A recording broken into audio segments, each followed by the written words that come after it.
Let's give them a hearty clap, a better hearty clap for them.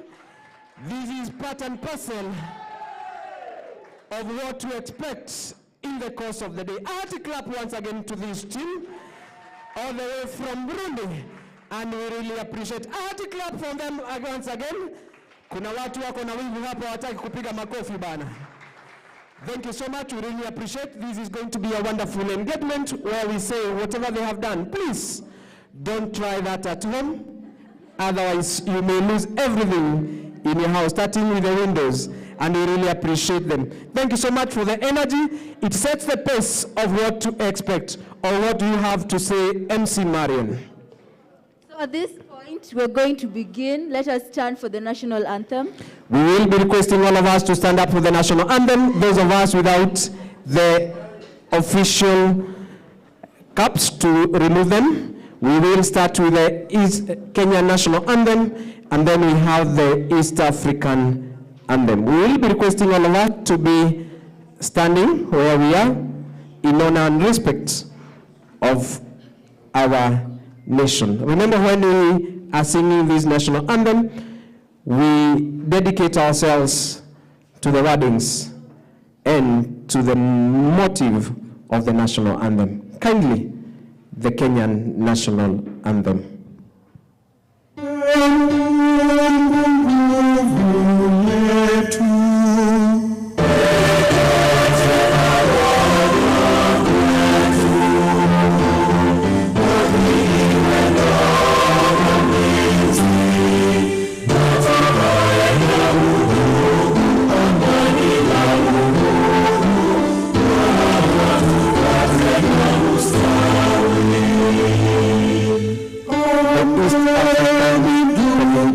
Anthem.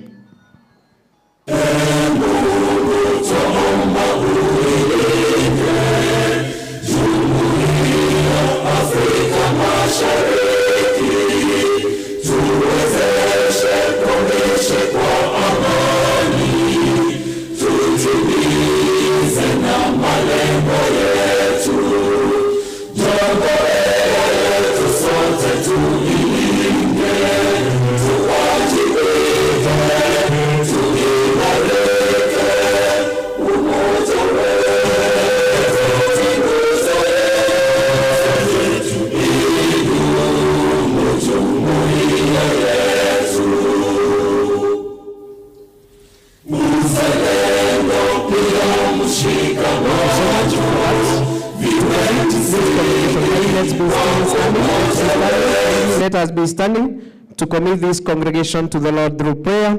It is my humble duty and opportunity to invite one Miss Faith to commit this congregation to the Lord through a prayer. Kindly.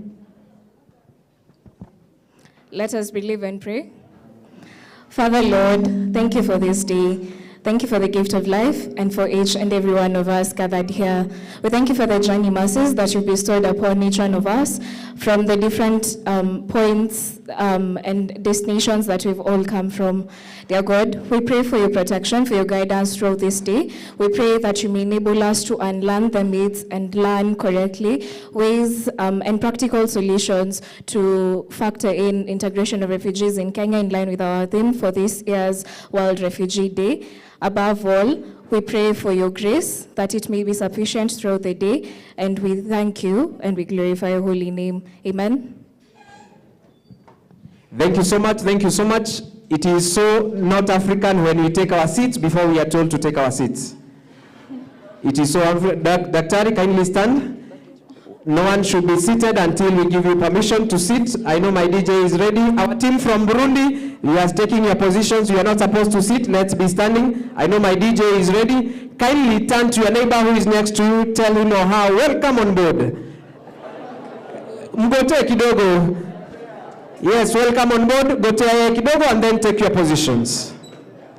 And then now you can take your seat. As in you can sit. Don't take your seat from where it is to another place. Take your seat. We will be running this program. Remember, this is a very important day. A day that we want to commemorate and a day that we want to engage and ensure that issues to do with refugees are taken care of. What is our day? Marion, you can tell us maybe this day, what are we commemorating? So today we are commemorating the World Refugee Day, and this is the 2022 Interuniversity World Refugee Day Commemoration Discourse. Right. And what is our theme? The theme for the day? The theme is integration of refugees in Kenya.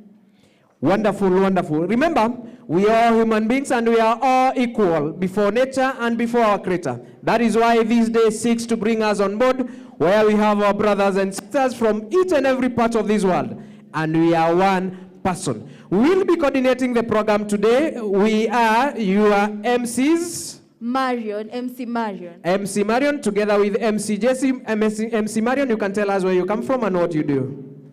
So I'm a law student, a fourth-year law student at Mount Kenya University Parklands Law Campus. Wonderful. You can appreciate her. This is a student. Wonderful. And when I'm standing next to a lawyer in waiting, I feel like I want to commit a crime in advance. Can I commit a crime?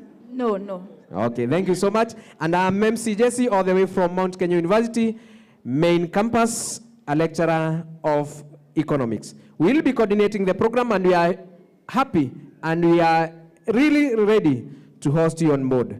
If you are ready for us, give us a smile. Hey, madam, with your beautiful smile, you can give me a better smile. Hey, yawa. Thank you so much, ladies and gentlemen. To give us the opening remarks, ladies and gentlemen, it is my honor and privilege to invite Mr. Alvin who? Alvin Kubasu, and to come and give us the opening sentiments, tell us why we are here before we go on to the next session. Kindly, sir.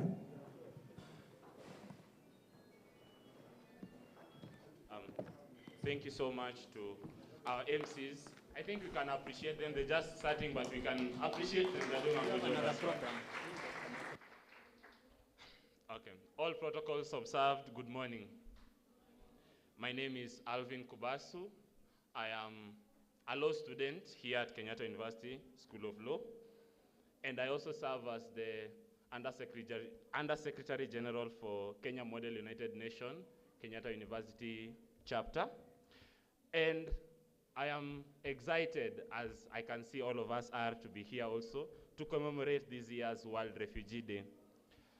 Our theme for the year as Kenya Model United Nations is unified by purpose and diversified by strength. Just closely related and in line with also the theme for this celebration, that is on local integration.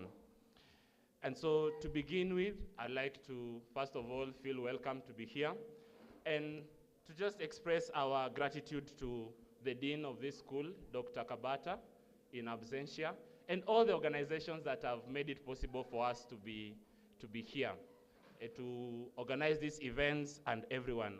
Personally, I was leading the students committee, and thus far we did a good job, and also the organizations, they did a good job to make sure this event is a success.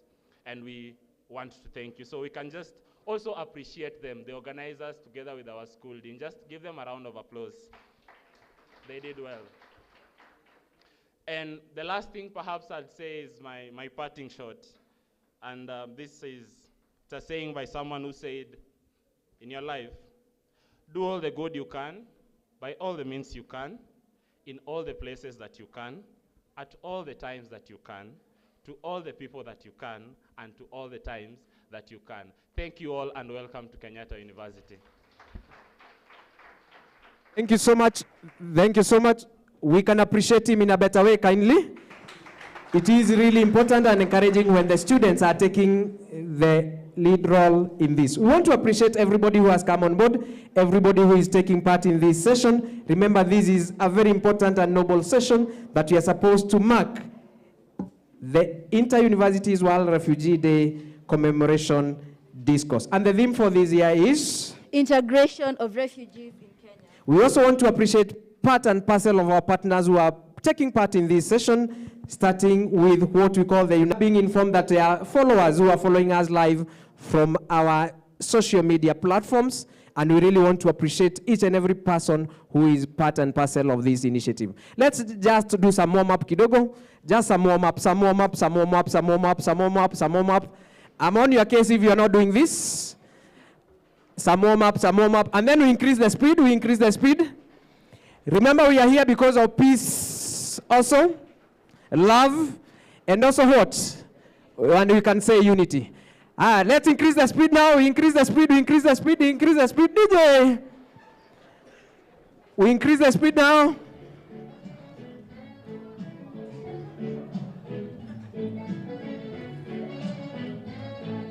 Yay! And then we are facing on your right. Face your right. Face your right. Face your right. Where are those hands?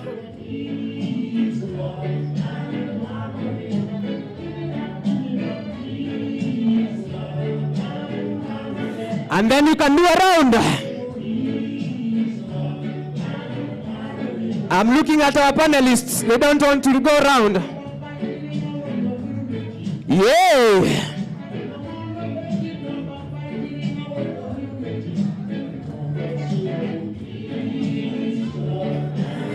Now look at your neighbor, look at your neighbor, face your neighbor. Face your neighbor now and tell him, face your neighbor. Make sure you have a neighbor. DJ, nipe sauti DJ. Make sure you're facing your neighbor.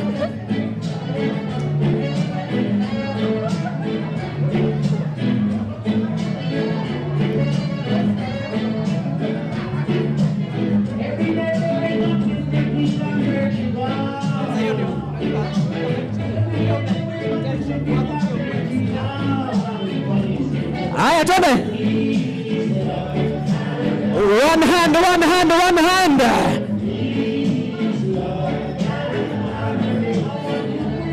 Look for the other neighbor, look for the other neighbor, look for the other neighbor now. Look for that other neighbor. Yay!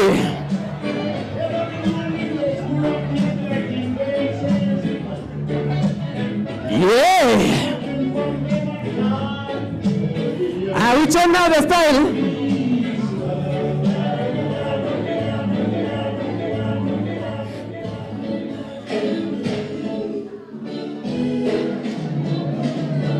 We are about to start now. We are just starting. Most you.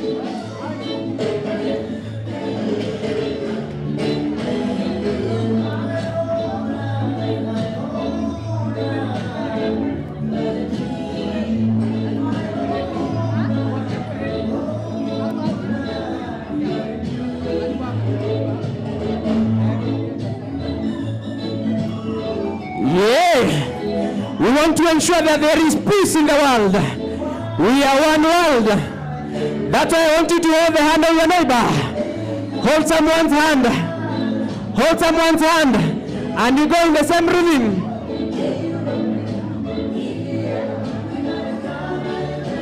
Make sure you're holding someone's hand. Yay!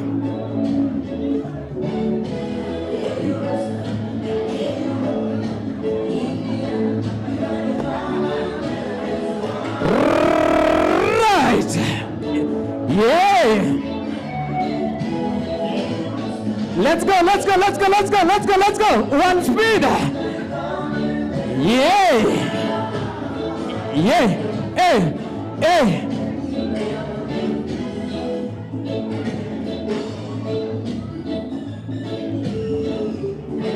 Now we are going in the same rhythm. Let's go. Yeah!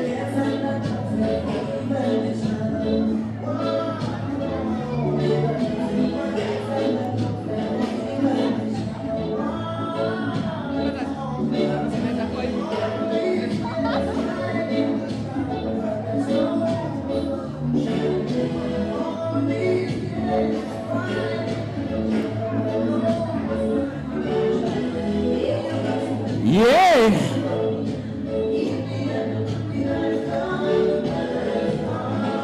Yeah!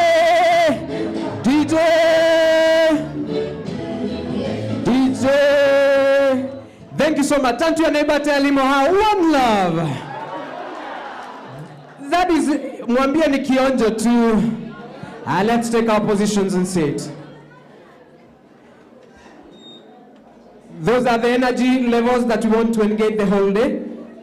That is the climax, will be the climax of our engagement today. Remember, this event is being hosted by Kenyatta University, Parklands Law Campus, and we really appreciate that each one of us has gotten an opportunity to be here. Maybe we can remind them, what are we celebrating? What is our theme? The theme is integration of refugees in Kenya. Go on. And today we're celebrating the World Refugee Day. Wonderful, wonderful. And we are telling each one of us that at the end of the day, we need to know that we are one people, we are one person, we are one engagement. We have quite a number of banners with us. For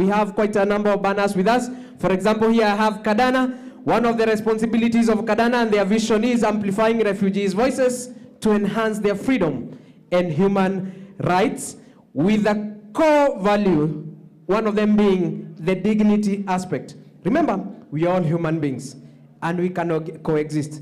When was the last time you were outside the country? Even if it's in the Atlas. Today morning. Today morning, she was able to visit which country? Rwanda. The last time I was in Germany,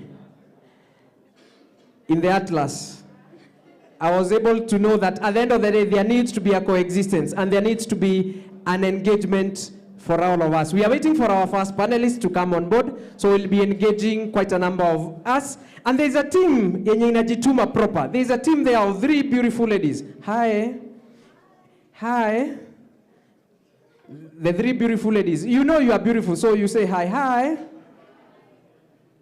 One is very shy. The one that is on the extreme. Boss, I was waiting for you, come. Actually, I was waiting for this guy. I know my DJ is already in the mix. Hi, you can say hi to them. Hi. How are you? I'm fine. What's your name? My name is Abdifta. You know, you must also be careful. Ukitamka majina mengine. Sharugan. Yeah. Sharugan. From where? From India. From India? Yes. You come from India? Yeah. There is India in Kenya. India in Kenya or India in India? India in India. India in India, not Yes. India in Kenya. And then what are you doing here, man? What are you doing here, man? I'm doing fine. Really. Hi. Hi. Thank you. This guy wants just to say hi. Hi. Thank you. DJ, give me a piece for this guy. I'm telling DJ, my brother DJ, to give you something. Give me my microphone. Now dance. Remember, there is a prize of the best dancer of the day from the MC. Lakini kama umevalia lazima uchunge isianguke pia. Ama namna gani? Yeah. DJ,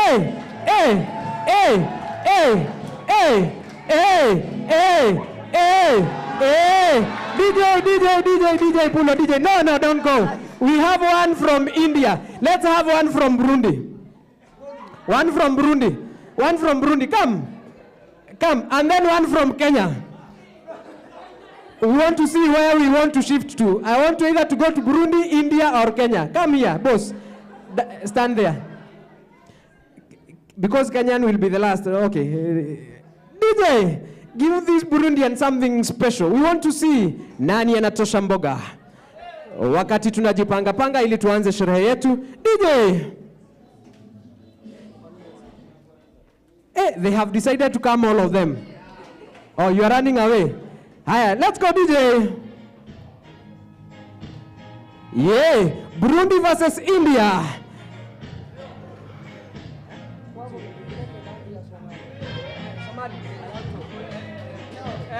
Hey. Yeah,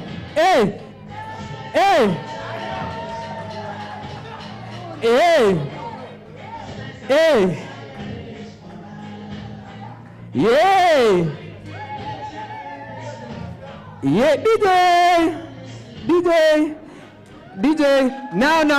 Makofi kwake. No. My friend is saying from India is saying he wants one from Danto. Do you have Danto? Danto from Danto. Durga. Danto. Give me one piece, Danto. And then I want one Kenyan, specifically from Parklands. Come. Yes. Let's see Kenya versus India versus that one. That one. Is it Danto? That one. He's saying volume. Oh, you can give that one to Kenyan as we prepare for his. Yeah, Kenyan. Twende. Hey.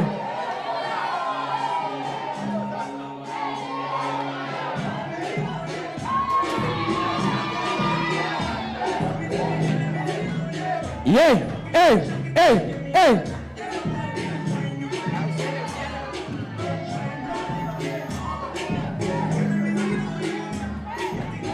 Yeah, hey. Ay.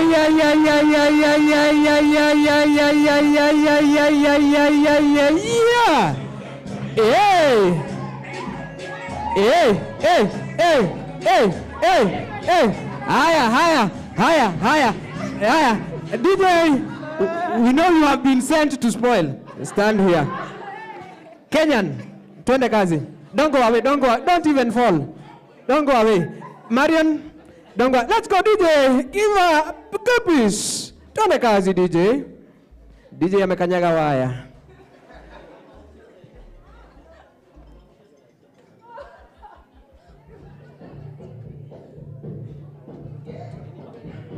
Hey.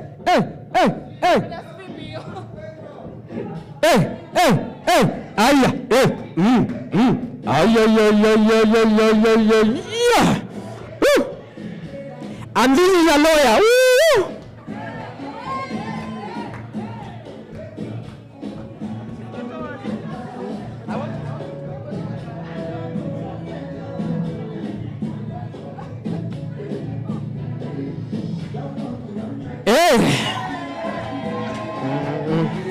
Hey. Now we see. Hey.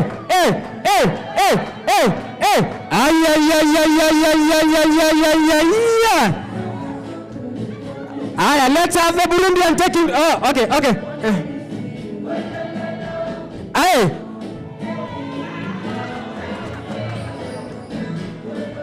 Atuniri. Yeah. Hey. We have one from South Sudan, representing South Sudan. Hey. Come to the stage. Hey. Huyu hata haoni stage iko wapi? Hey. Twende. Let's go. Hey. One representative from South Sudan. Twende kazi. Yeah. Hey. Huyu anaendesha gari. Sio mwili. Hey. Yeah. Hey.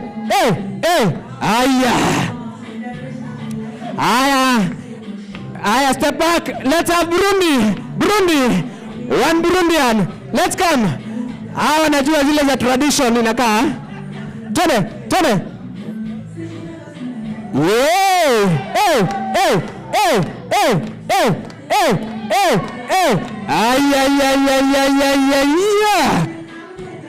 Aya. Hey.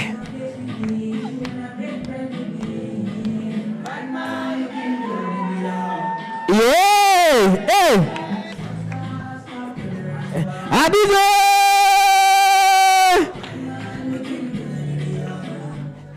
Now. We have seen all of them before, yeah? I want the best two. So I'll give them another chance. But we have also our international friends. I don't know where they are from. The two international friends. Somebody can engage them for me. Yes, you want to come? Just come and say hi to me. Yes, just come. Wapi makofia wanapokuja? Yeah. Hey. DJ niwekea wimbo ambao inaweza ongea kizungu. Come here, sir. Just come here, man. Just come here, man. Hey, do you hear? Anyone hear me? Right here. Right here? Over there. There. DJ, give me a piece for this friend. Where are you from? Which country? US. US. We come from US. Wapi makofi ya US. Hey. I also come from US. United Soweto. Inakuwa pale Nairobi. Nyume ya nini? DJ, tuende kazi. Hey.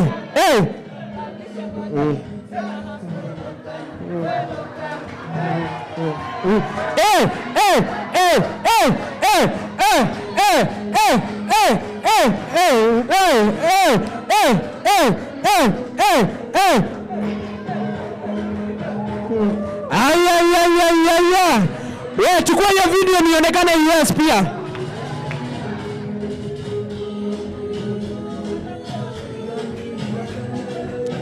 Let's join all of us. Let's join now for the grand final. All of us. Let's join all of us. Yeah.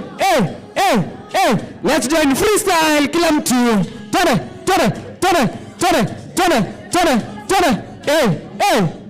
Aya.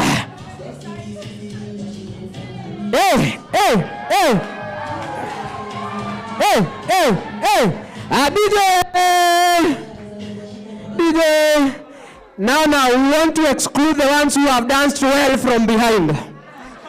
Yes, our brother from US, we really appreciate you. Thank you so much. Thank you so much. Let's give him a hearty clap as he goes to sit. Wonderful. We also have our brother from Burundi. Oh, yeah. Let's give him a hearty clap. Thank you so much. Take your positions and sit down.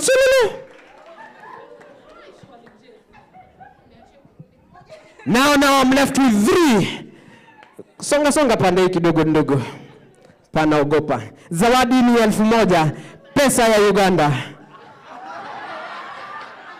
Songea mbele vizuri. Songea mbele proper. DJ, I want to play along with your beautiful piece, the one that you will decide. We want to see who is going to take the crown of the opening session of our entertainment.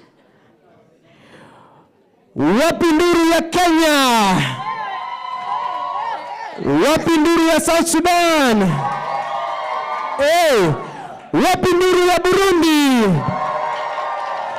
Wapi nduru ya hao watatu? DJ, kwa mikono yako safi, tuone kazi. DJ bado amekanyaga waya. Kanyagua. You have lifted your hand. You want to dance? You have lifted your hand, sir? Oh, I thought you have lifted your hand so that I gave you an opportunity to come and dance. Remember, this is the International Day that we want to appreciate all the refugees and we want to coexist and appreciate your role. DJ, tuone kazi.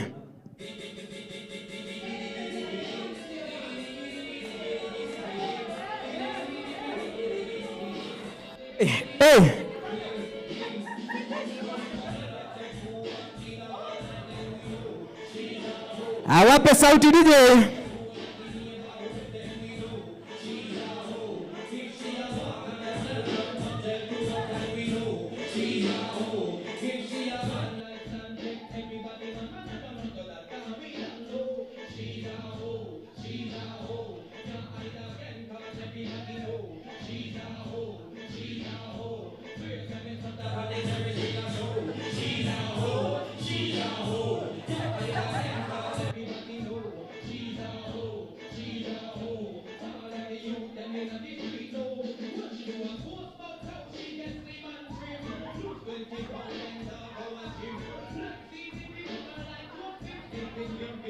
Yeah.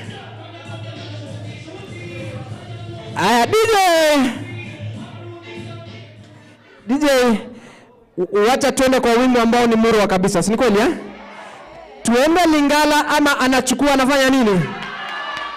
Anachukua anaweka wapi? Bas, DJ uko na wimbo anachukua anaweka mmeokoka nyinyi ama mnataka wimbo upi? Huo. Tuende kazi DJ. tunapojipanga kuanza dhifa yetu. Tuone.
Haya DJ.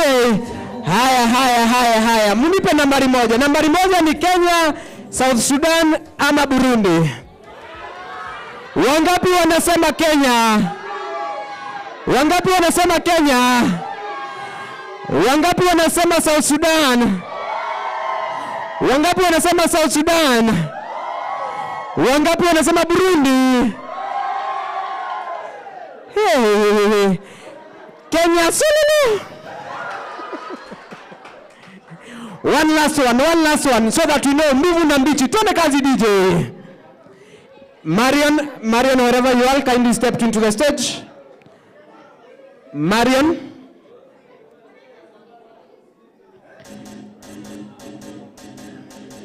wherever you are, kindly step into the stage.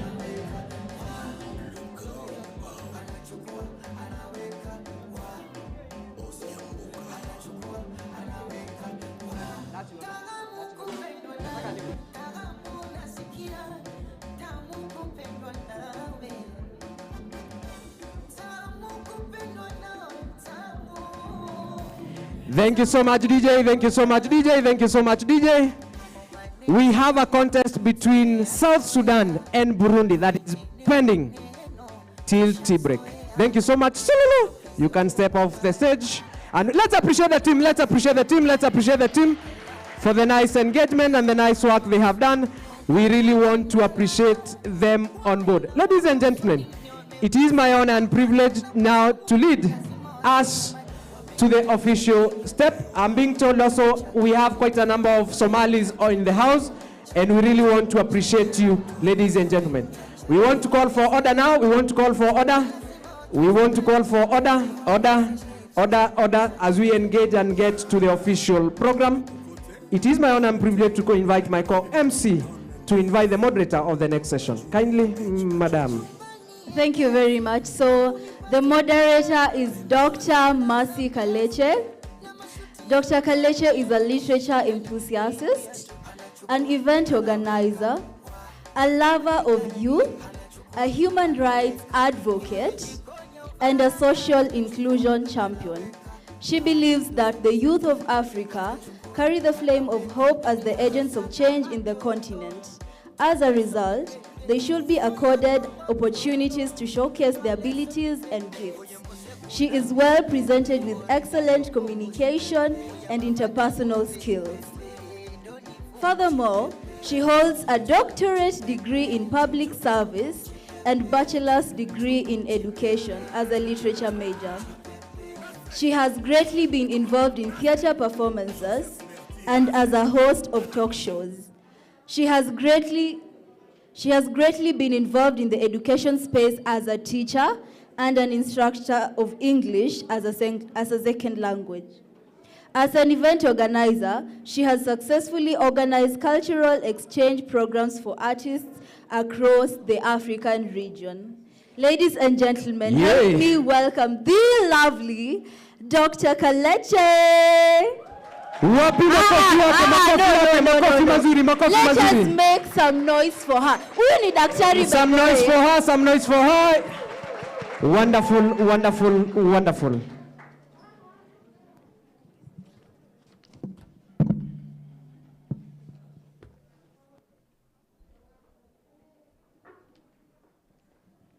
Ladies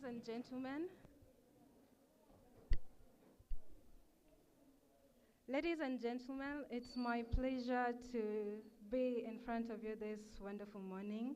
All protocols observed, good morning. My name is Dr. Mercy Kaliche, as you've heard, and today is a great honor to be moderating the very first panel of this wonderful congregation. So allow me to just go straight to call on my amazing panelists that we have in line. So the first panel today, we are going to be discussing on integration of refugees, the needs, challenges, and aspirations in this area. So the first person that I'll be calling on stage, this is a great personnel in the refugee space. He is currently working for Relon Kenya Association as the network coordinator. He has also worked with the UN agency. He has also worked with Kituo cha Sheria. He has worked with Kenya Human Rights Community. He has also worked with the IEBC, among other many spaces that he has been able to advocate for the needs of refugees. So ladies and gentlemen, allow me to welcome on stage Jean-Paul Kasika. Sir, you're welcome on stage.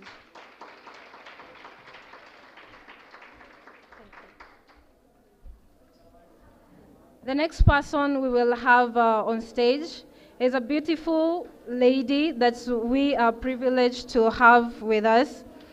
She is a 22-year-old young lady. Please, let's clap for her. She is a student at KIPS, and she is a refugee from DRC Congo. Please, allow me to call to stage Miss Nadine Murekatete. Makofi yake mazuri kabisa, makofi yake mazuri kabisa.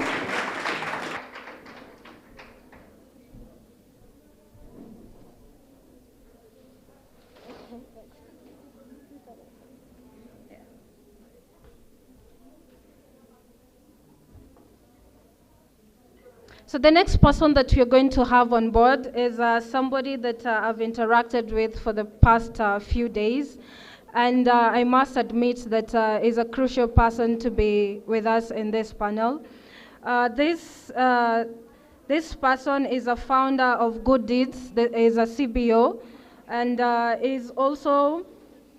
he is a leader without borders, and is currently working with Kandana organization. We have the banner of Kandana right here. Later on, you can try to check on what Kandana stands for. So allow me to call to stage Said Abubakar. Makofi mazuri tafadhali, makofi mazuri kabisa.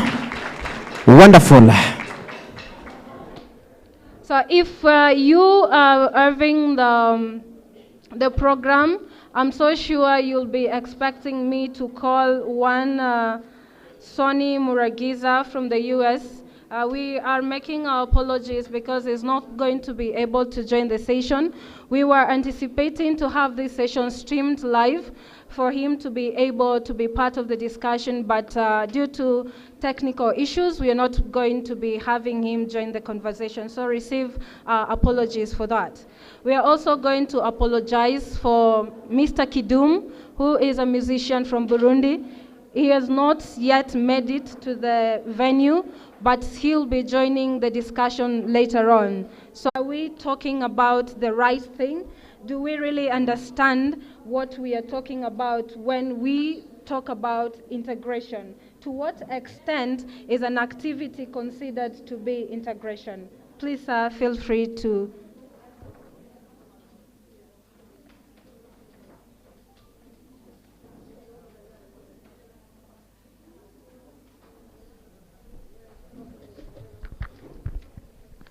this, okay? Yeah, good morning once again. My name's Jean-Paul Kasika, as she rightly put it. From the DRC. I've been in Kenya for close to 20 years. I know when I see Zahara, she's like my mom. I came and I was still very young, but not that much young. So I think maybe to quickly answer your question, integration is all about living in a very peaceful manner, to live in a peaceful way with each other. So whereby if refugees can be accorded the full rights to work and also live as any other citizen except voting. That's the only thing that they cannot be allowed. But if both the refugees and Kenyans can have an opportunity to compete, then definitely we will get to understand that for sure there is integration. Thanks. Thank you so much for that contribution. And I think right now we are at the same footing, and we can definitely go deeper into the discussion about the integration. So right now I'll want to really welcome Miss Nadine. Miss Nadine, being a young person, and especially a young woman in a country that is not your own, and having a need, especially the need of education, I'd really want you to touch on that aspect. How has it been? What has been your journey as a young person who is seeking to pursue your education desires? Please, you have the podium.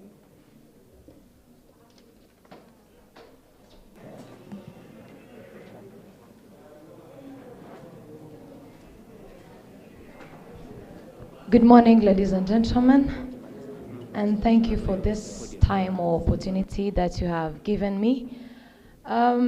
Being a young lady, or being at a young age, born and raised in a country that is not yours, it has not been easy.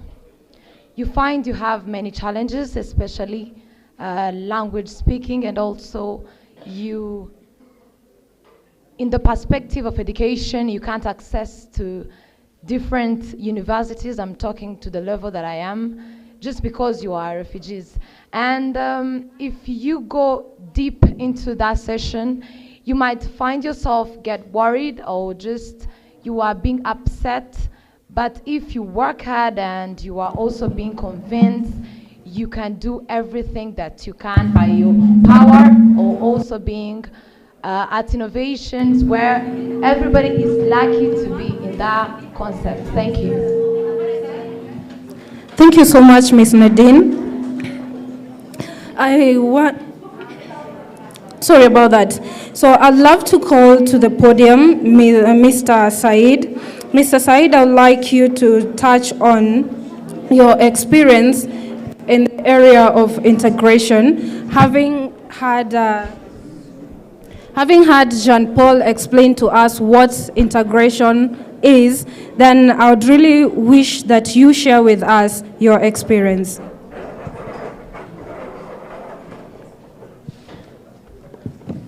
Hello, everybody. Assalamu alaikum. Yes. This is Said Abuka, a Somali refugee who came before 28 years ago. Very young with afro. And now you can see the old man sitting here. I am a refugee who already integrated into Kenya. I've started in my neighborhood. I work as a community health volunteer. I'm also a Yumbakumi member.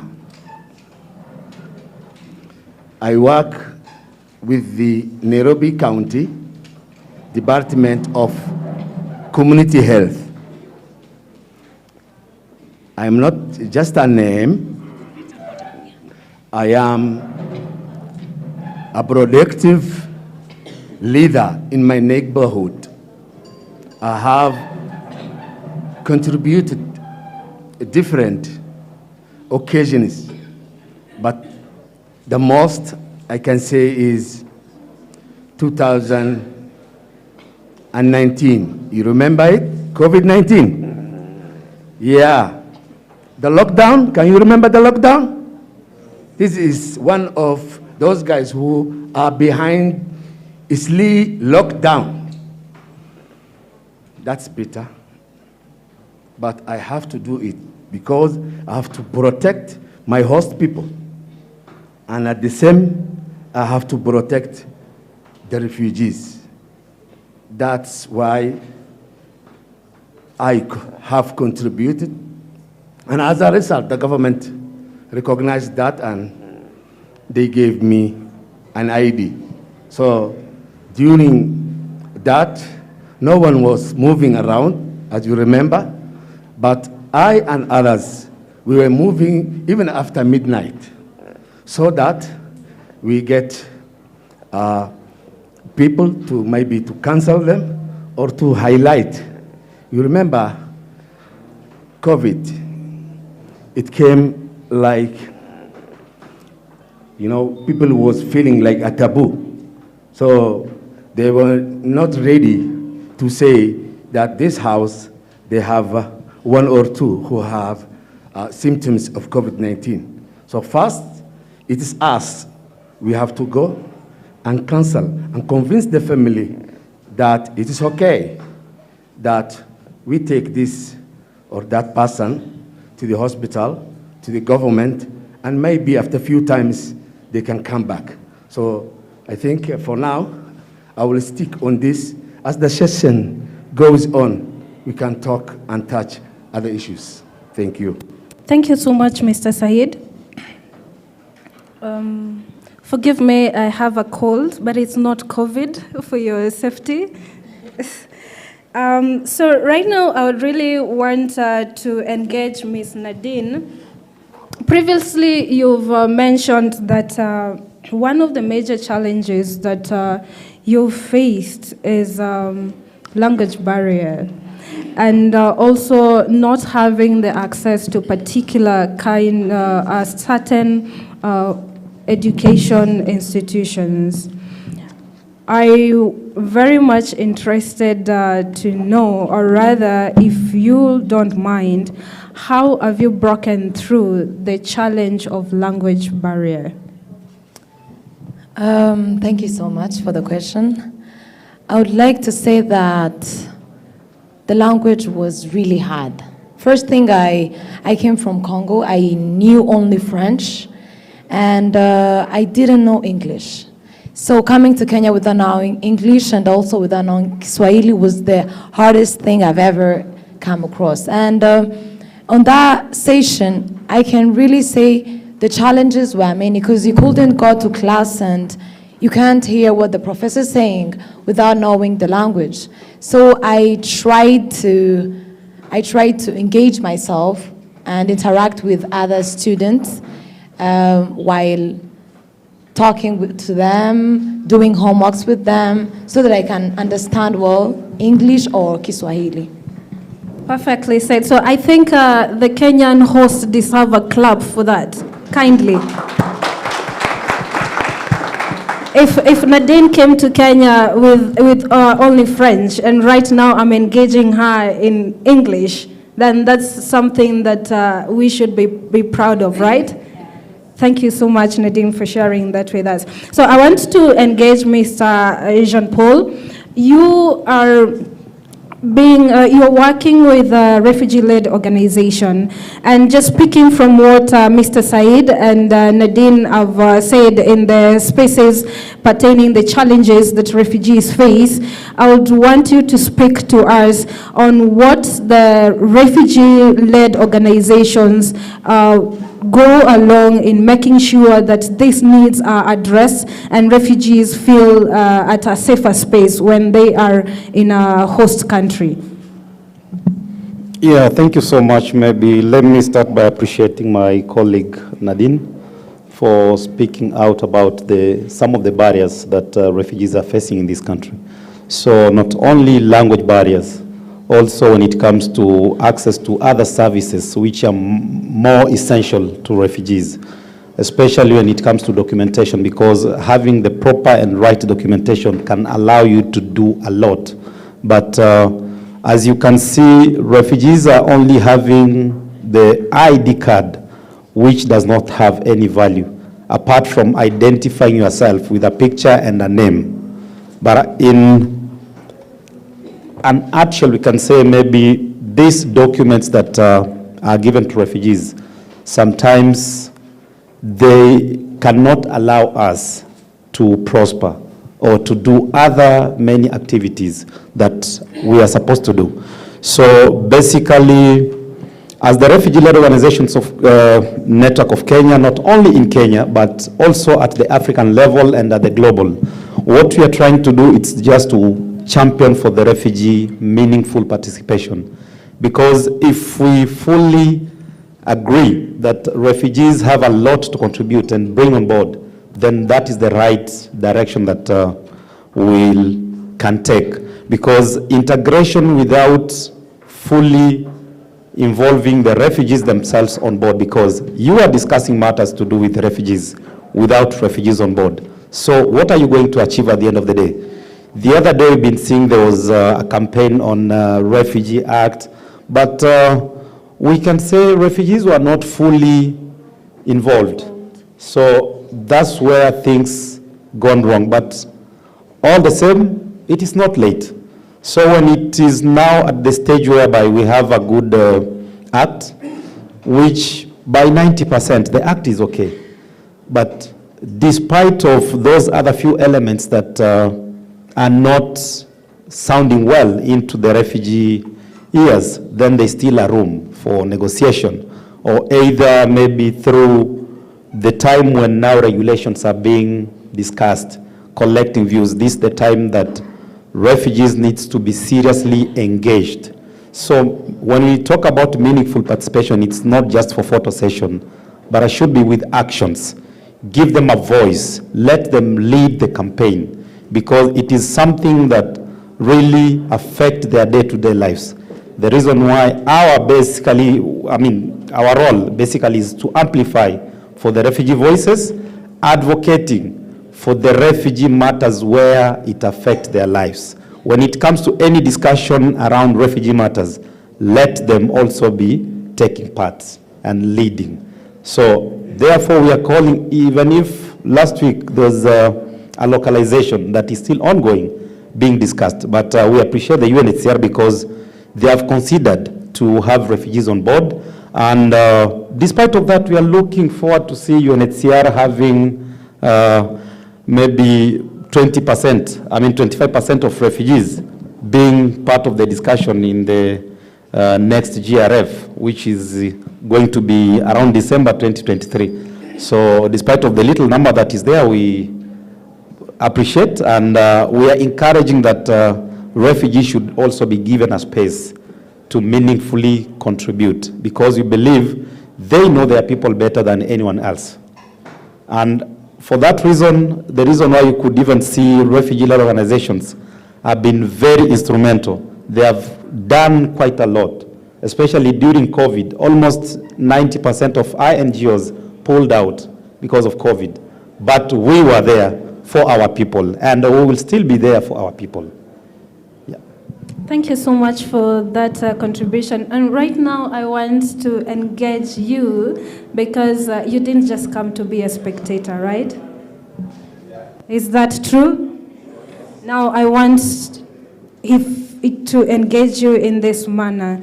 Might you be having a question? Just put up your hand, and these amazing people will be able to answer your questions. Anybody? Anyone? Questions? Thank you so much.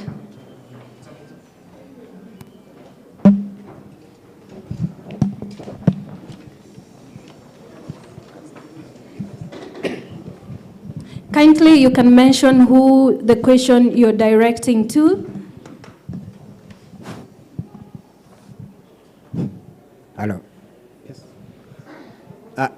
Thank you, ladies and gentlemen in this room.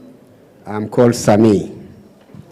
My question goes to Masika.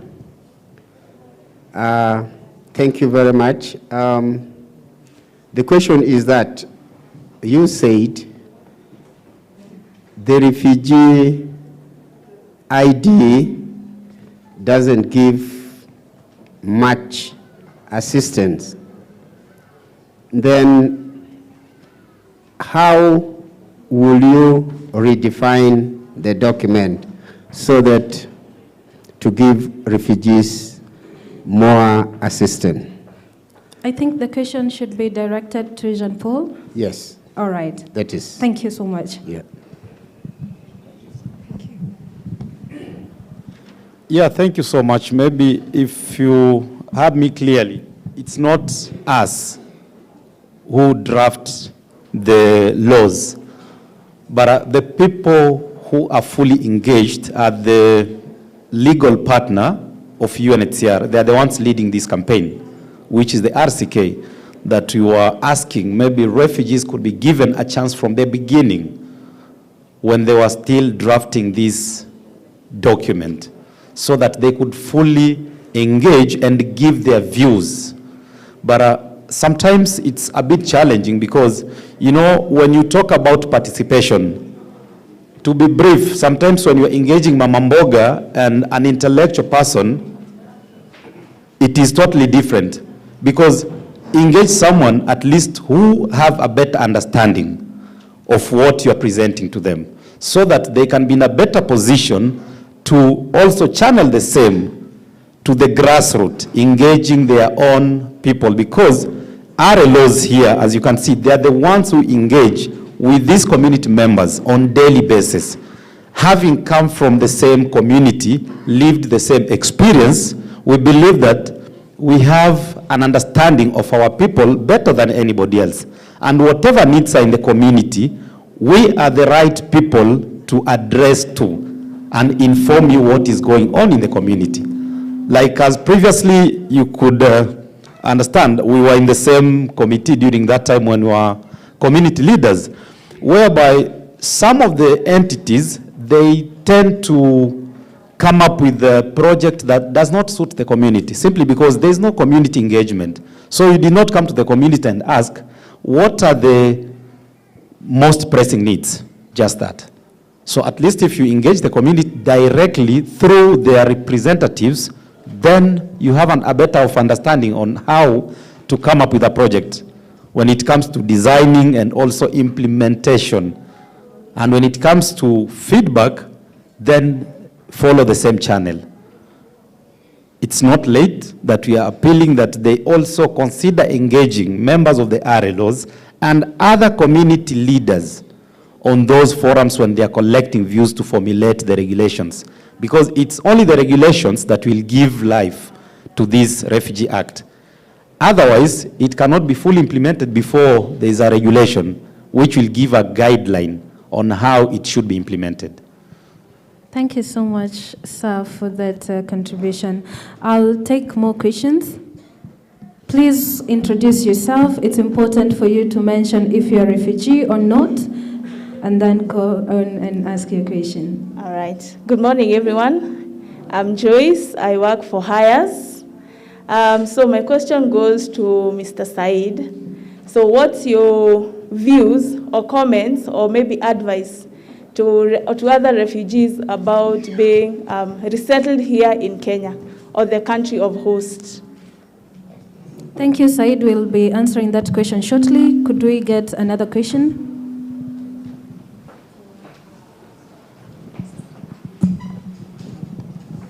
Okay, thank you so much. My name is Isaac Chocho from YVC.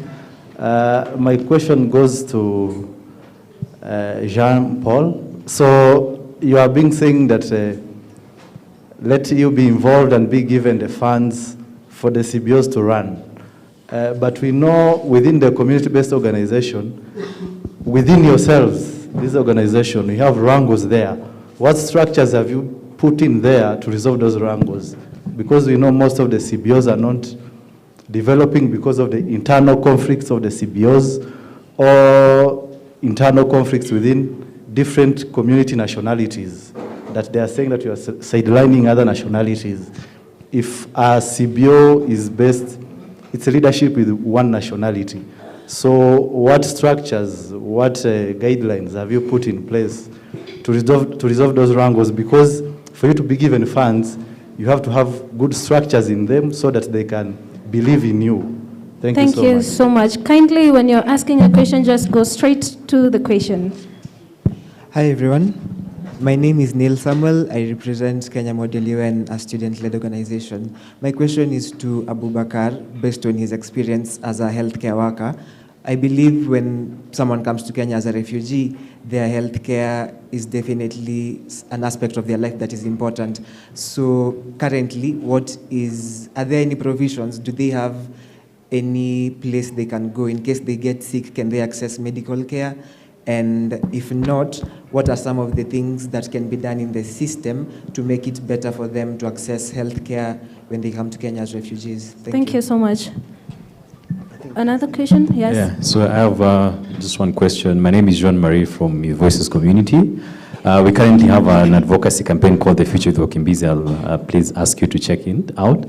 But anyway, I just wanted to ask the panelists, what do they think about legitimizing the refugee ID? Practically, it's almost impossible to access anything with the refugee ID. You cannot access driving license, you cannot access a bank account, you cannot access Mpesa.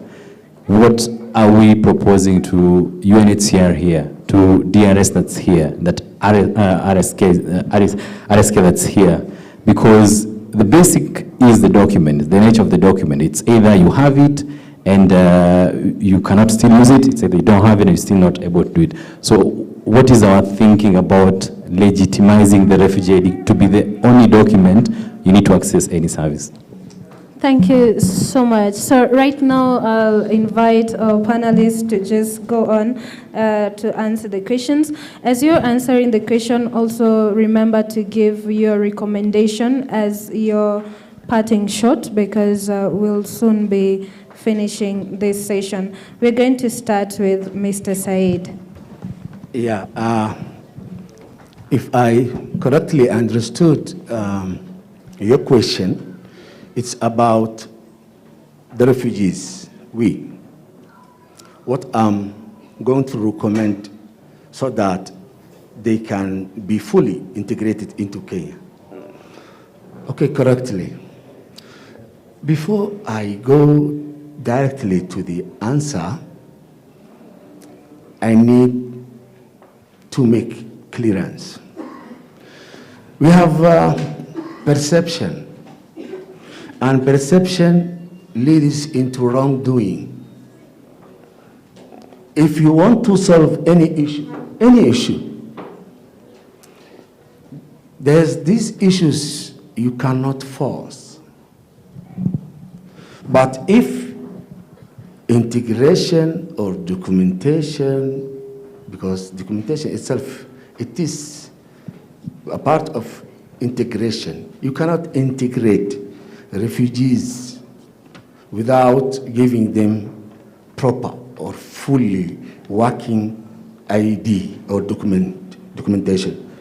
But before that, let us go back maybe 28 years when I have come to this great country. How was our situation? The refugees were without ID. I don't know if you can remember.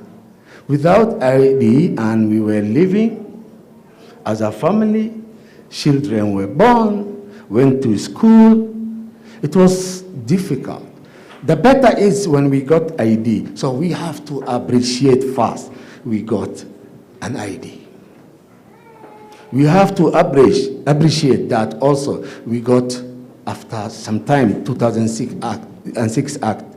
And we have to appreciate, because if we don't appreciate government, people, organizations, we don't appreciate even God. We have a saying, those who are not appreciating people, they are not appreciating God. So the important thing, first of all, this is a collective work the host people, the refugees, the government, and the organizations. Now, we have to remind ourselves, we got the ID which has made us buy properties, access some services after 2006, after DRA. It means the government came in to solve our issues. They have understood, they started solving. We need to understand that and keep in mind that as we ask more, it is the government who gave us opportunity to go to their parliament. We went to the parliament, Kenyan parliament, and addressed them, the Security Committee, during 2019 refugee bill. It didn't happen in Africa, I don't know, maybe in the world, only in Kenya. So we have a government who are ready to listen to us and give us chance as they are going to solve our issues. Also, we have to have that government has also their issues before they give a full document. There's security issues, there's other issues they have to consider. So it's not like we do like that. We demand and we advocate. We don't confront. We don't do confrontation. We go through, because we are trained, by the way. We are the voice of the voiceless of refugees. We are trained by UNHCR, RCK, Kitusha Sharia, HICE, DRC, LRF, etc., etc. They are trained us. They are trained us not to confront them. They trained us just to make them, to work with them. And that's what we are doing. We have started long ago.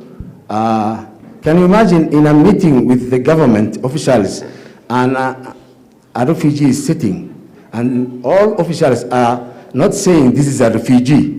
When when I want to introduce, and sometimes I mention that I am a refugee, they will say, don't say that. You just contribute. Say your name and contribute. So integration already has started in Kenya, and they are better than other countries, whereby even still they don't have ID, or if they have ID, they don't have essential services which we can get from Kenya. Yes, I agree. There's a lot to do in matter of education, a lot to do to be integrated, especially the documentation now. Yeah, because without an ID which can access national service, wherever I go. Thank you so much, Mr. Said. I think we have greatly appreciated your contribution, which is really asking us, first of all, to first appreciate what we have. And if definitely we have more needs, then there are proper channels that we can follow as refugees, and these needs will be addressed to us. Thank you so much for the person who asked that question. So right now I want to give the chance to Miss Nadine. Kindly give your recommendation to other people, mostly in your age bracket, and are seeking what should they do, especially in their education journey. What would you tell them? Of all progress, growth, both as an individual and also the society. If you are educated, it means that you'll be a great person, and also you doesn't have to have a lot of money, or you doesn't to be supported. You start from inside. Use what you have, and you'll get what you need. Thank you. Thank you so much for bringing that out very strongly, that for you to get anything extra, it has to come deep down from within you. So I think if you're not carrying anything else from this panel, please carry that with you. So right now we're going to finish with Mr. Jean-Paul addressing on the CBO management conflicts, legitimizing the documentation, and also taking the last note on settling in host countries, especially in Kenya. Welcome, sir. Yeah, thank you so much. Maybe very briefly to answer what my colleague Shushu has just brought up. I think it is all about the mentality setup, because we have some community within the refugee who have this mentality of nothing can be there without my people being there. So if Sahid is doing something good for the interest of the whole community, why don't I support his cause? So just if there is anything within RLO's conflict, it is within yourself. You know, an RLO, it's an initiative that two people sat together, came up with this idea. It could be, maybe they are the founders. And you know, even in organizations, some we cannot even mention here, you will find from the CEO, director, finance, it is just family members, as long as they serve the intended purpose. So I don't think if there's an issue with that. But if there's an issue with the CBO management, it is within that CBO. They should be able to develop some policies that will guide them and how to manage their conflict. Where our support is needed, we will give. If it is within us, address it with us. Because for us, I can even see my colleague is here who is a Kenyan, who works with us. He can just wave. We have our colleague who is from South Sudan. Emmanuel is here. And in our executive committee, which is the board, we have almost 19 nationalities who are represented, both at Kenya level, African level, and at global level. Because we have Northern America, people from different communities, different nationalities. So that one you can't skip. When it comes to an RLO to RLO, then I think I don't have much to say on that, because it is within that RLOs. They should look for ways on how to resolve their own issues before the third party can come in. You can only call for a third party when you are unable to resolve that conflict. So maybe to the issue of my friend Jean-Marie, because I know they work from the same organization, we've been working very closely with him, and he can attest. If my only recommendation is that all other organizations that are working for the betterment of this community, the so-called refugees, let us come together, put our efforts together, and amplify our voices in the right way. Together we can win this war.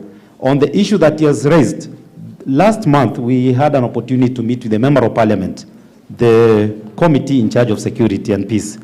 And frankly speaking, even the chair himself was surprised to hear the issue that we are raising concerning the ID, concerning the free mobility.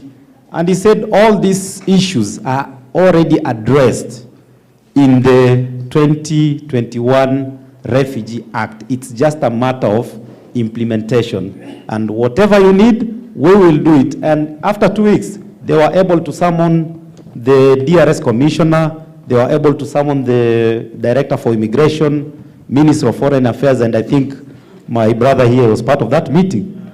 And they are looking, they are not even opposing. Actually, they are saying whatever issues that you are raising are already met in the Act.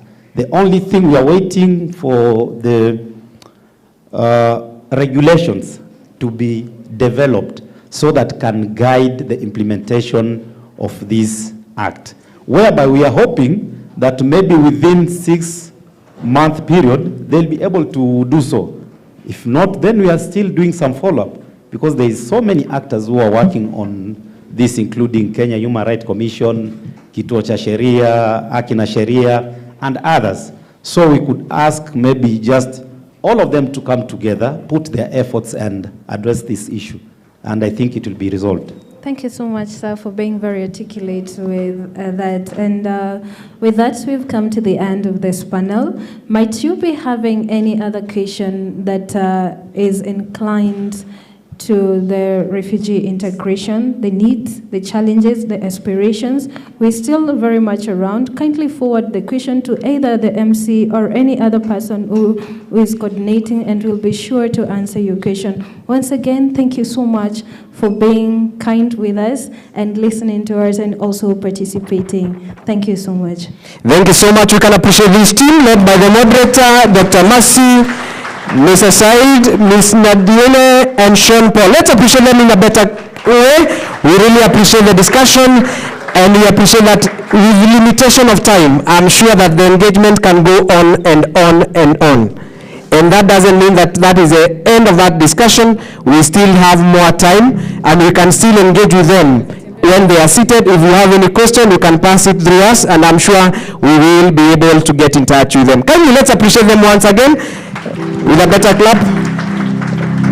Kuna pahali hawataki kupiga makofi proper. Let's appreciate them in a better way. Thank you so much. We really appreciate. My co-MC, have you learned something? Yes, I have. What have you learned? Refugees are also humans. Yes. We shouldn't discriminate. Yes. And we should incorporate. Yes, yes. My co-MC has learned something. Are you sure you have learned something? Look at your neighbor. This is where you sit next to a neighbor who can be able to grasp and get something. Ask him or her, what have you learned from our first panel discussion? Dancing styles. I've heard somebody saying dancing styles. Thank you so much. We really appreciate the team that was here. Let's appreciate them once again for the nice presentation. And our moderator, young, beautiful, and with brains. YBB. Young, beautiful, and with what? With brains. We really appreciate. Let's appreciate her for the nice presentation and nice coordination. We really appreciate. So that we also don't become so dull. What do you have in line for us, MC Marion? So the next group that we have is a team of wakilis. Yes, wakilis are not that boring. We can also dance kidogo and sing. Yeah. So this group is very talented from Mount Kenya University Parklands Law Campus. They're called Groove and Vibe. They're all about the vibes, eh? Yeah. So they're going to be performing for us today. A round of applause, please. Let's appreciate them. Let's appreciate them as they take to the center stage. Let's give them a hearty clap. We want to have lawyers doing the presentation. That is why I started by saying I'm feeling like I want to commit a crime because I have lawyers to present me in the court. Welcome. The stage is yours.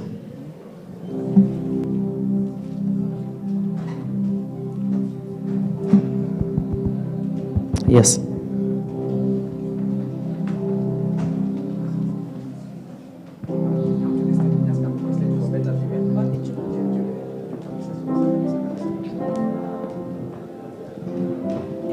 When you start to perform, when you give them a hearty clap, that is when they want to start performing. So give them a hearty clap. Wonderful.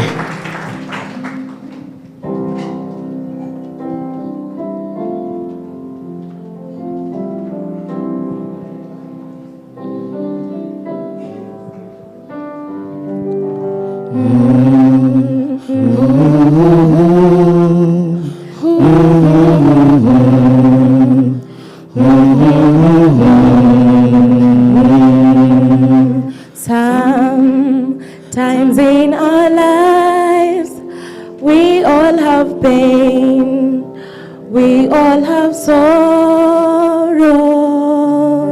but if we arise, we know that there's always tomorrow. Lean on me when you're not strong. I'll be your friend. I'll help you carry on. For it won't be long till I'm gonna need somebody to lean on. Please swallow your pride. If I have things you need to borrow, for it won't be long till I'm gonna need somebody to lean on. Times in our lives, we all have pain, we all have sorrow, but if we arise, we know that there's always tomorrow. Lean on me when you're not strong. I'll be your friend. I'll help you carry on. For it won't be long till I'm gonna need somebody to lean on. Please swallow your pride. If I have things you need to borrow, for no one can fill those of your needs that you won't let show. You just call on me, brother, when you need a friend. We all need somebody to lean on. I just might have a problem that you'll understand. We all need somebody to lean on. Lean on me when you're not strong. I'll be your friend. I'll help you carry on. For it won't be long till I'm gonna need somebody to lean on. You just call on me, brother, when you need a friend. We all need somebody to lean on. I just might have a problem that you'll understand. We all need somebody to lean on. If there is a load that you have to bear, that you can't carry, I'm right up the road. I'll share your load if you just call me. Call me. Call me. Call me. Call me. Call me. Call me. Just call me. Call me. If you need a friend, call me. If you ever need a friend, call me. Call me. Call me. Call me. Call me. Just call me. Call me. Call me. Call me. Call me. Call me. Call me. Call me.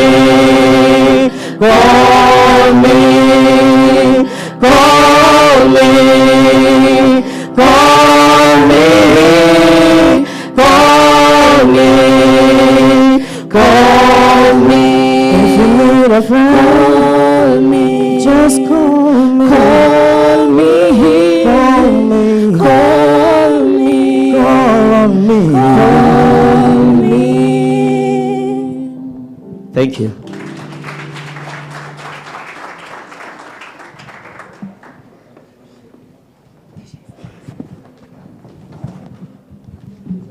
Wonderful, wonderful presentation from the nice voices of the lawyers in the making. Let's appreciate them once again.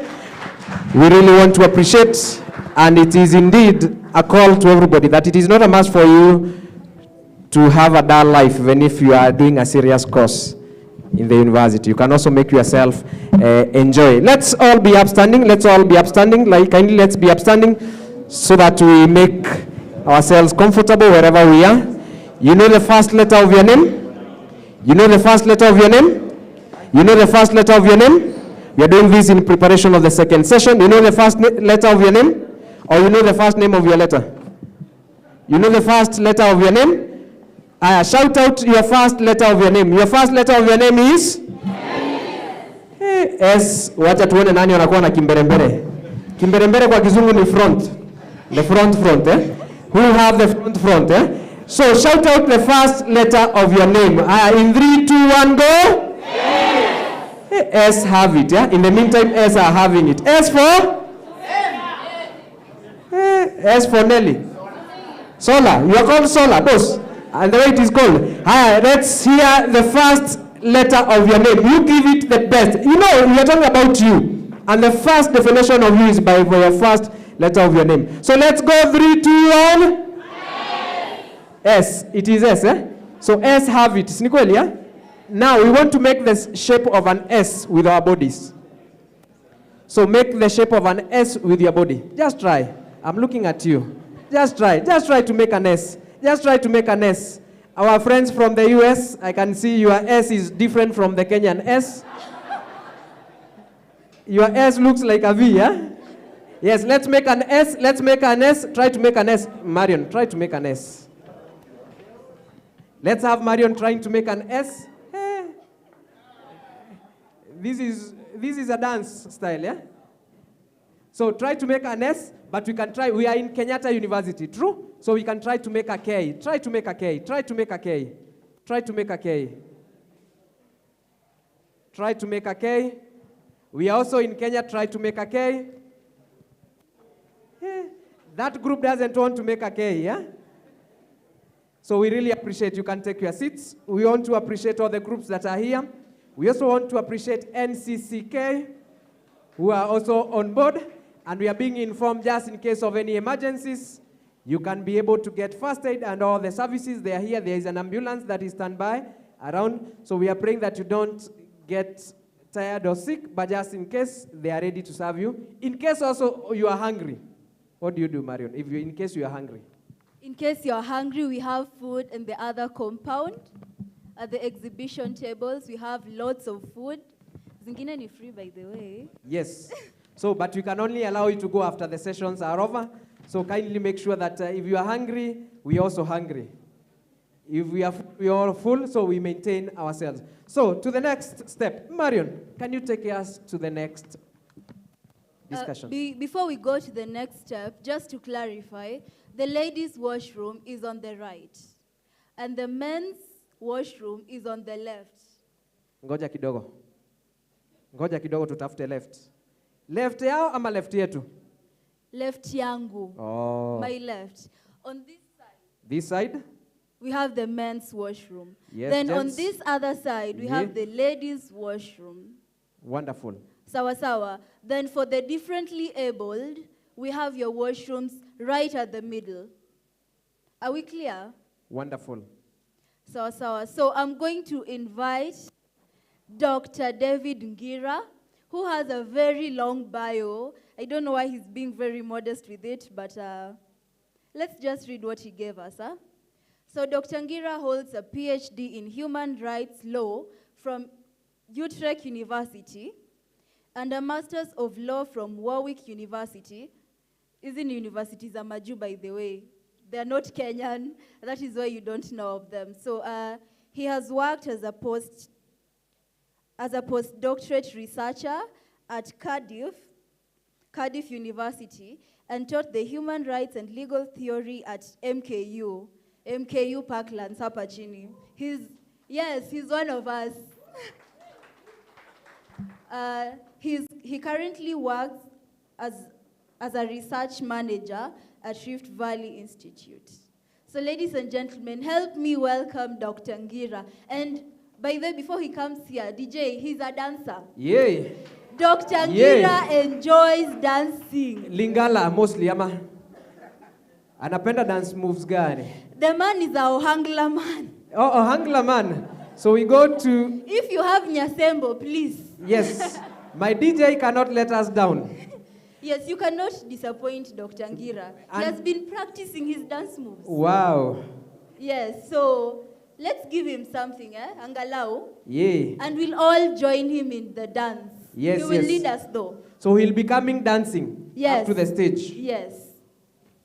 Daktari. Sima, ukiwa tu hapo daktari. Relax, daktari. Wacha tukupe special treatment, Unajua umekuwa ukituharas kwa lecture room sana. Sasa leo tunajilipishia. By the way, alikufunza? Did he teach you? Yes, Okay. in first year and in third year, and let me tell you, the man is brilliant, Yeah. a straight out genius. I'm yet to meet a man who's more brilliant than him. Yes, and by the way, I want to give you some protection. When you are holding the microphone, no one can stunya you. No one can stua you, in other words. No one can make you tremble or do anything. You can tell him to do anything. Actually, you can even tell him to sit. Can you tell him to sit? Sit. And imagine he's your lecturer, you are telling to sit. Tell him now to stand. That is a whole doctor. No, yeah, A tell whole him to doctor. stand. Tell him to stand. Daktari, stand up. Na tujaribu uwepee huyo mrembo retake, tutakuja huko kwa fujo. Tutakuja kwa fujo. We, DJ kwani umekanyaga waya bado? Ni gani iko karibu? We're very flexible. We'll take any song. Yes, any song that is nearer to the play button. Yes. And the DJ takes some steps where he is, yeah? So unaweza anzia hapo daktari. Anzia tu hapo. Tukushikie vilago. Tukushikie. Mshikie tafadhali. Hata tumaji usisahau mtu wa NTV. Wewe ni wa NTV ama ni Inoro? Wewe uko na kamera. Haya, wapi wakofi ya daktari anapoanza kuja? Wapi twende? Yeah! Huyu alikuwa akoaya. Ay.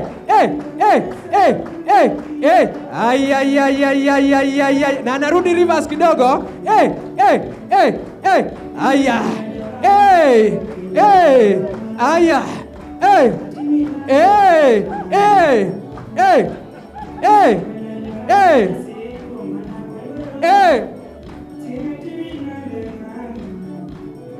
There was also another chair of the moderator of the other session who didn't dance, and she is a good dancer. Dr. Mercy, come. She's also a good dancer. She was also the chair of the other session. Dr. Mercy, where are you? Yeah.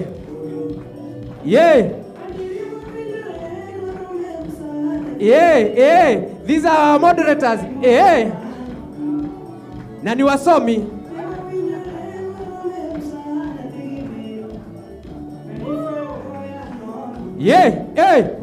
Wapi makofi yao? Wapa makofi yao.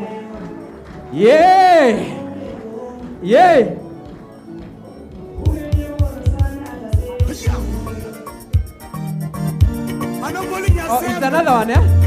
Now, DJ. Let us stand up for this.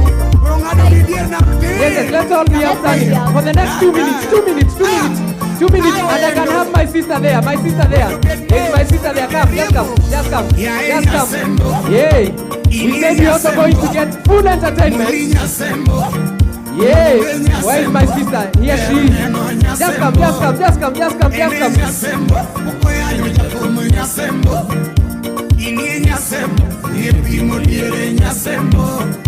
We also want to welcome and recognize the presence of Professor Million Bode. Twende kazi. DJ tupe sauti sasa, DJ sasa. Twende kazi.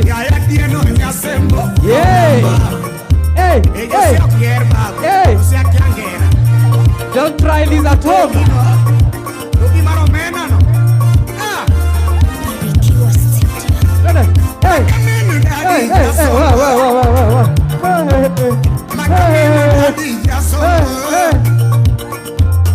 Daktari is there. Why are you coming to me and Daktari is there?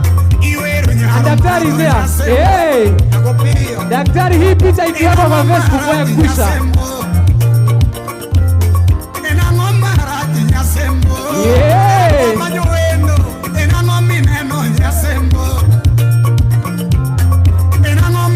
DJ. Hey, where DJ? Hey, where Daktari is giving attention. Go away.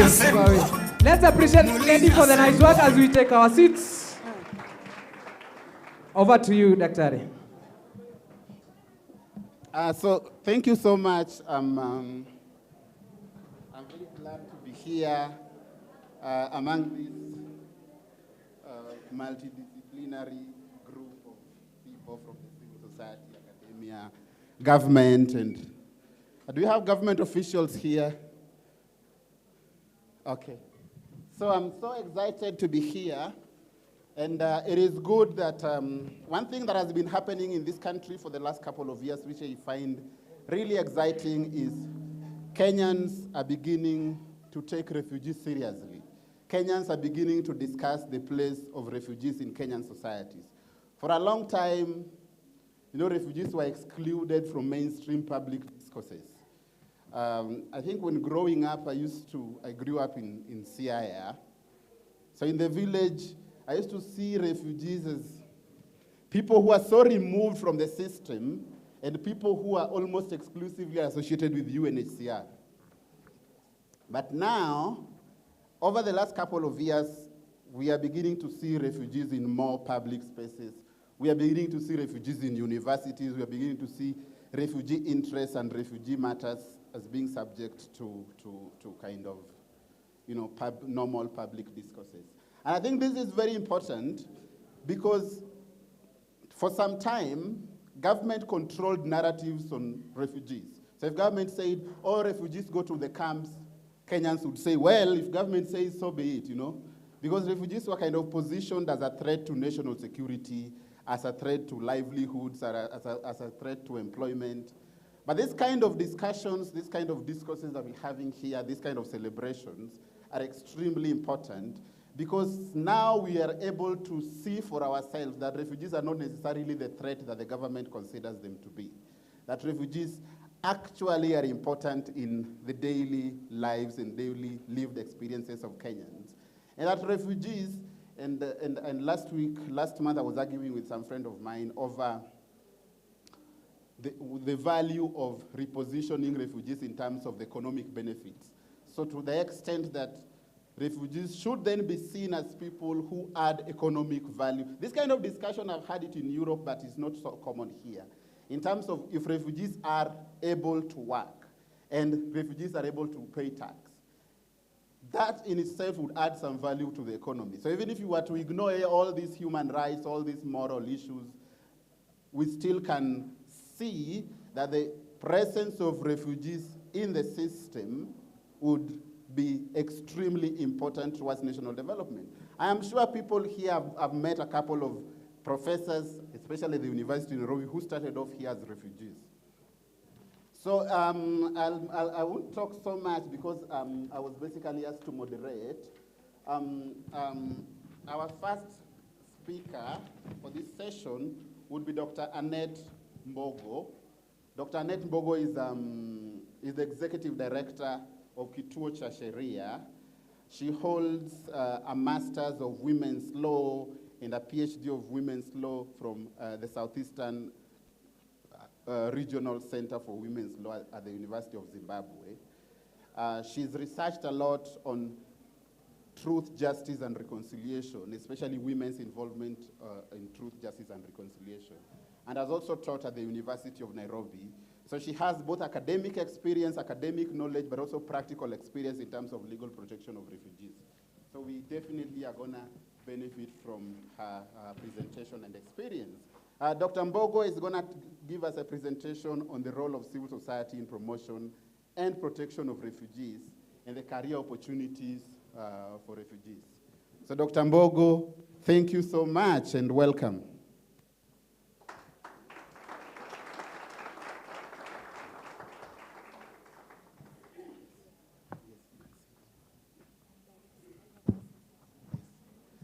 So maybe I'll invite also the other presenters to come. Dr. Julie has a master's from the University of Cape Town, Master of Laws. She teaches at Kabarak University, and she's also doing a PhD at the University of Western Cape in South Africa. Sheila Fande is an advocate of the High Court and works for hires. So thank you so much. You are in good hands. We'll give the podium to Dr. Dr. Mbogo. Sorry.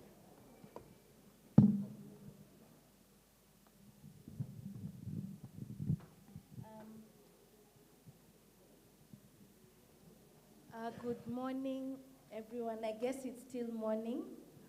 Yeah.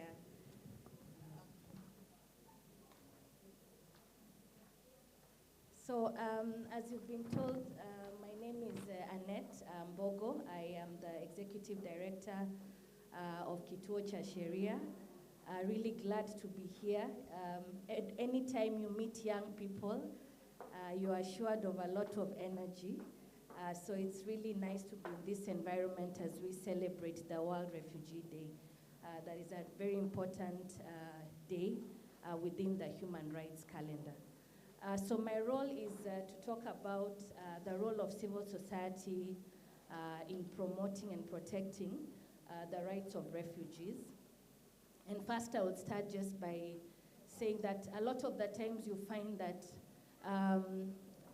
refugees get a lot of their services from civil society organizations. And so civil society organizations are actually central in the promotion and protection of refugees. And we have seen many organizations, most of which are represented here, that provide an array of services for refugees, whether it is economic empowerment kind of services, mental health support services, legal services, livelihood services, medical support. All these we find mainly being provided for by civil society organizations.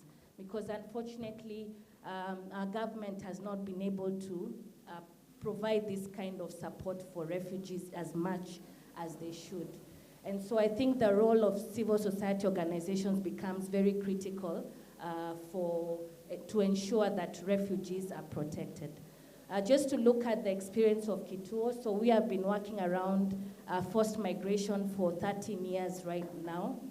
We started work with refugees because we found that we were getting clients who are not Kenyans coming to our offices for legal services. Kituo is actually the oldest civil society organization working in human rights in Kenya, in East, Central, and the Horn of Africa. And we're actually turning 50 years next year. So we have been in this business for quite some time. And so when we saw that a lot of the clients who are coming to our office for access to justice issues were not just Kenyans, but also refugees, we started thinking around developing a program that will specifically work with refugees. And that's how our forced migration program began around 13 years ago. And initially, the program was really focused around providing the same services we do within all our other programs, but now specifically targeting refugees, asylum seekers, and anyone who may have been caught in the situation of having to forcefully migrate, whether it's due to trafficking, due to smuggling, and the rest. And so through the program, we have, since the program began, attended to 1,000 refugees every single year with direct legal services, where our team of in-house lawyers have actually supported refugees to access court, but also where they are unfairly arrested, then we have also been able to intervene. So the program, as I said, provided direct legal services, but then we felt that this is not sufficient. There's a need to also do a lot of advocacy around the issues that are actually causing the legal challenges, and other than advocacy, also to find out what are the needs and priority concerns of refugees, and determining this through research. And so we have also been doing a lot of research around issues relating to integration and other durable solutions. Fast forward to 2 years ago, we felt that as an institution that just providing direct legal services is not sufficient, and there's a need to also enhance the capacity of refugees to be able to take the legal agenda into their own hands through what we refer to as legal empowerment programs. And so we have kind of redesigned our programs, not just to provide direct legal services, but to empower refugees with legal knowledge so that through their refugee-led organizations, they're able to support other refugees who are caught up within the legal system. And this is what we really intend to focus on moving forward, to legally empower refugee-led organizations that are managed and run by refugees to understand the law and to use the law, and also to shape the law that directly affects them. So another component was the need for mental health and psychosocial support, because just providing legal solutions may not be sufficient. And so a lot of civil society organizations like ourselves are also providing mental health and psychosocial support.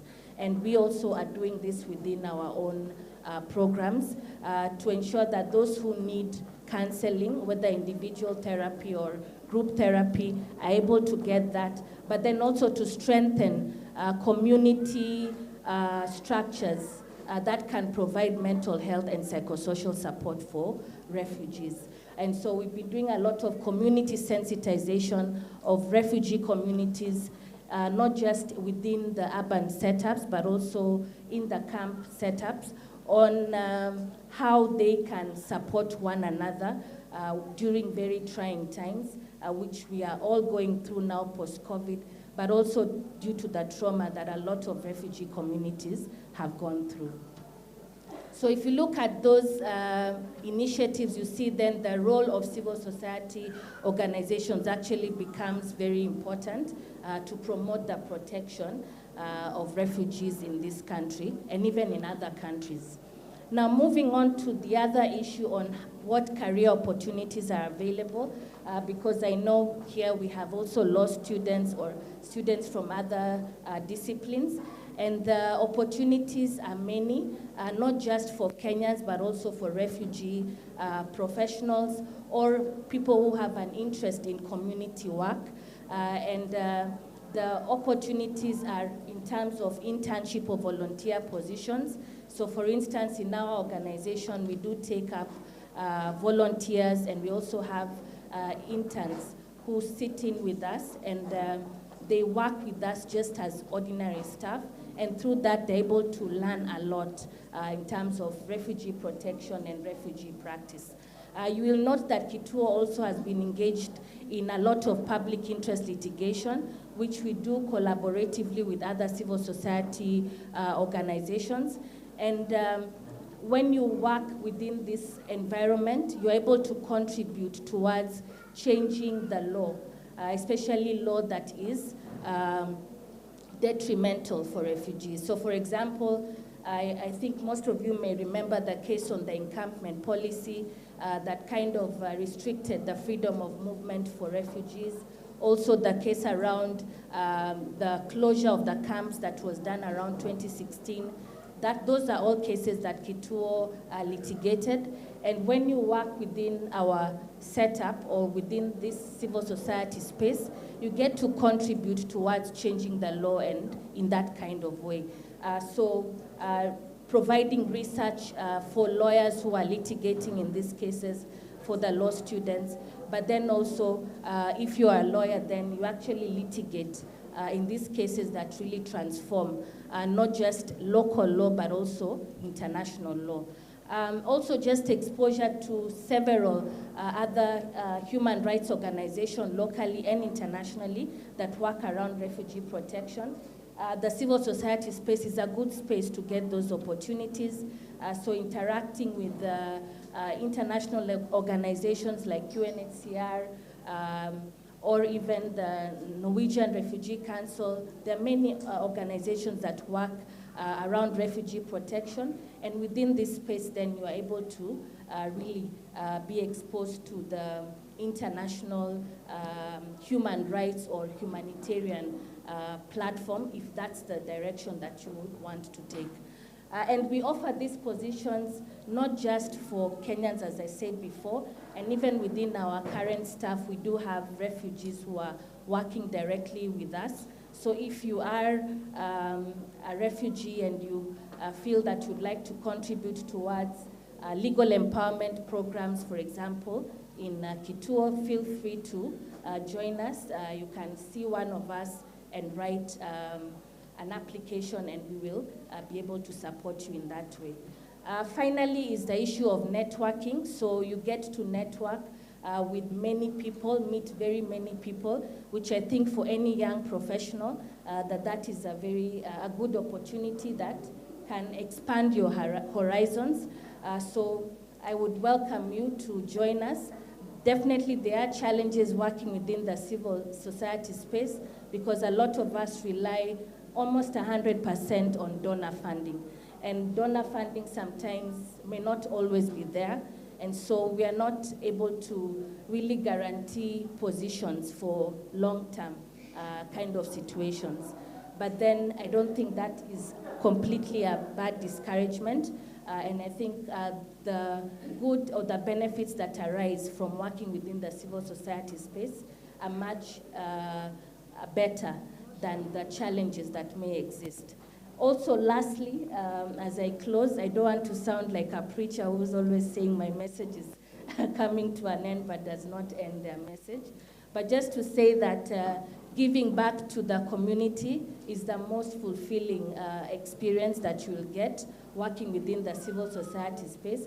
And you can imagine waking up to really changing someone's life, one life at a time, and doing this every single day. I think that is something that we all would really get a sense of fulfillment in doing. So we welcome you to join the civil society space.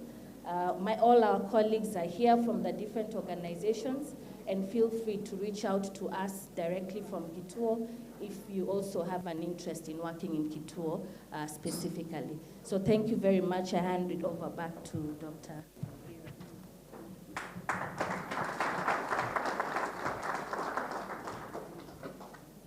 So thank you so much, Dr. Ari.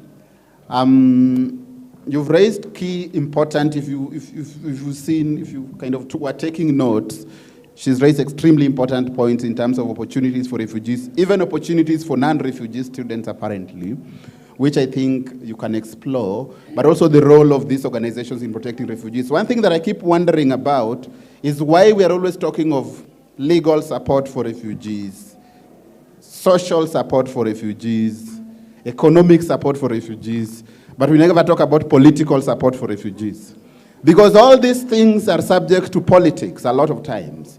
That if the political establishment is not willing to realize them, then it just won't happen, right? So maybe, and this is usually my view, we need a caucus in parliament. You know the way we have caucus on women rights, caucuses on labor, caucuses on youth.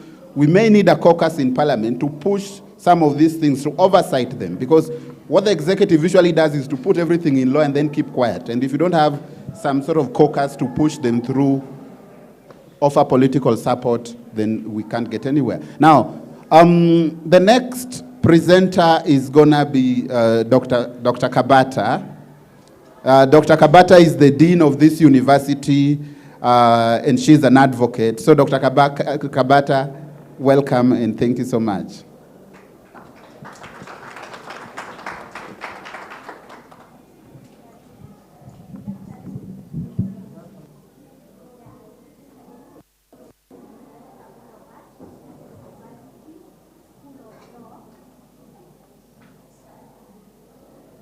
Oh, I'm sorry. So once again, I take this opportunity to welcome all of you to Kenyatta University School of Law.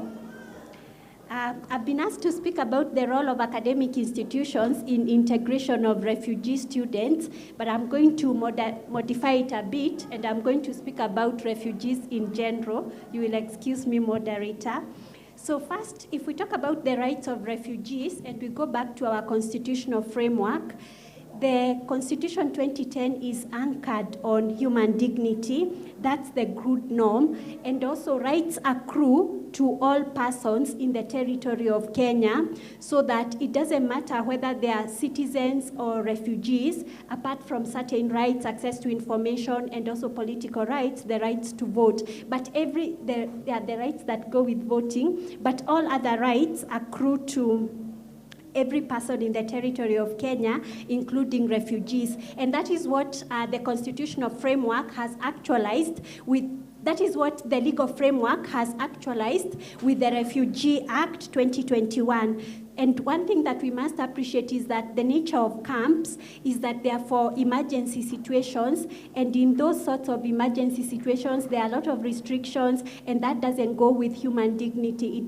If you think about liberty and if you think about liberty of the person, and that now brings us to integration.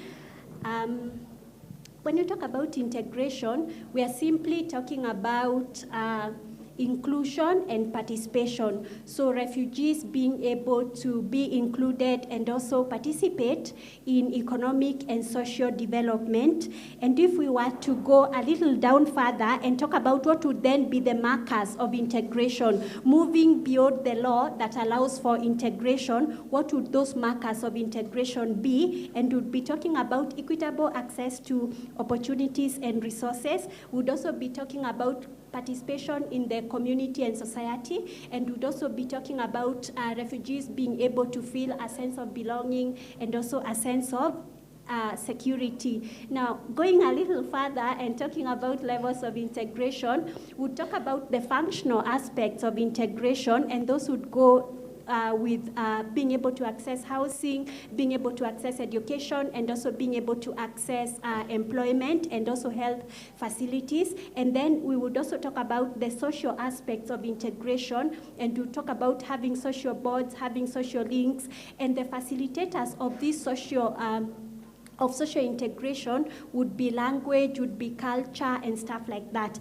And that is where universities come in, helping within the levels of integration and mainly social integration. And I want to say that universities exist to teach, to research, and also to do community outreach, and that's where I would come in.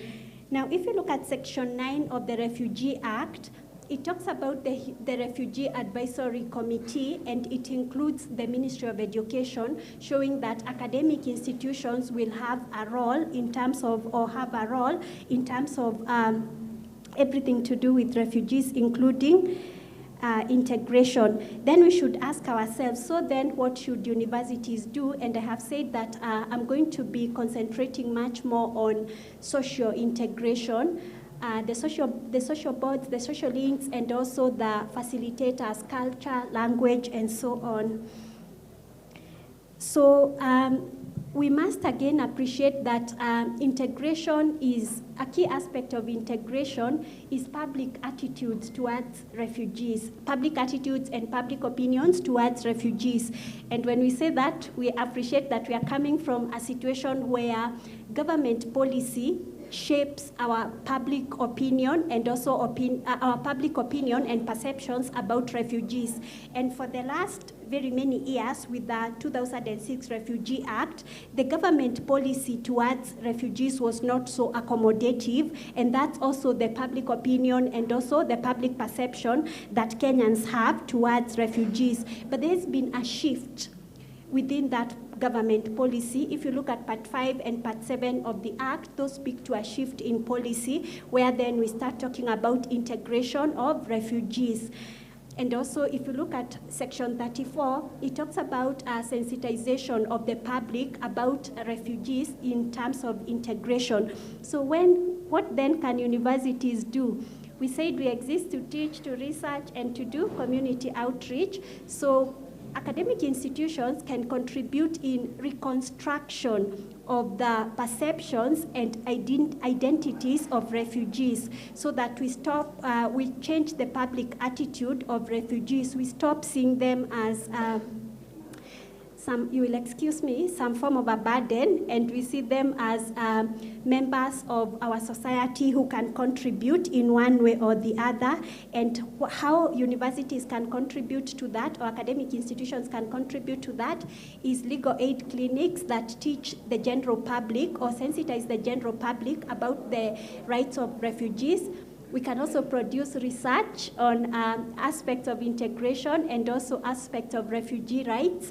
And we can also train teaching of students, a generation of students a generation of students or members of society that is sensitive to refugee issues.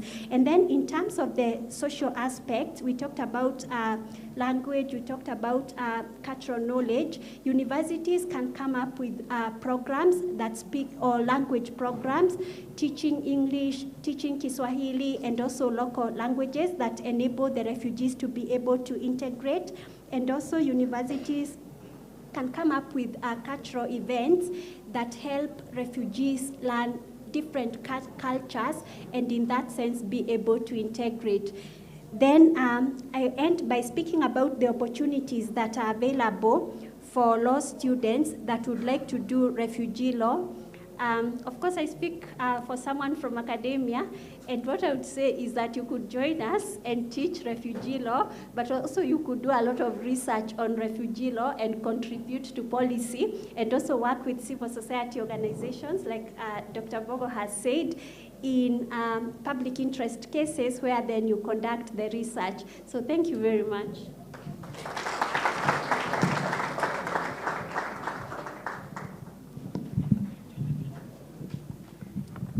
Thank you so much, Daktari, and welcome here. So our next, just to kind of highlight one or two things that I've gotten from Daktari's presentation, is that there seems to be an understanding in law, in the Refugee Act, even partly in the Constitution, that refugees should be integrated in the educational system.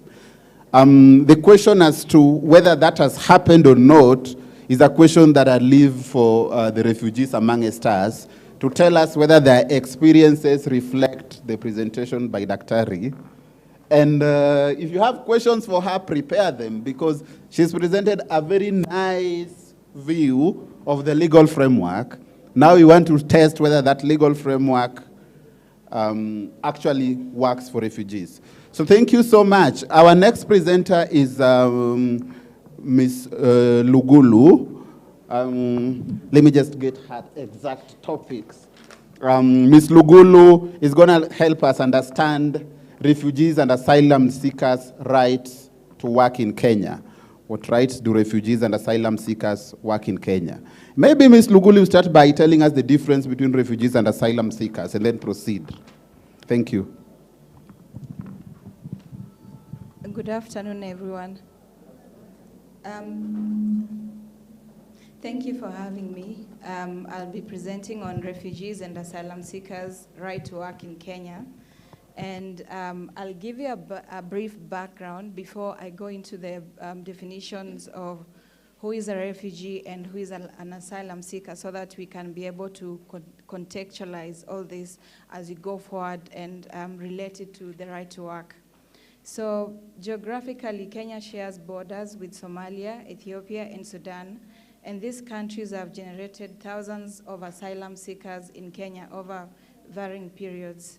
Presently, Kenya hosts approximately 500,000 asylum seekers, and 84% reside in refugee camps, while 16% reside in urban areas. Kenya had a welcoming attitude towards refugees in the 1960s, and this was because of the Pan-African approach to migration, which was common amongst African countries after colonization. During this period, refugees and asylum seekers enjoyed basic human rights, and this included the freedom of movement. They could be able to work and therefore have access to employment. But then presently, Kenya experiences hosting fatigue, which is evident in the adoption.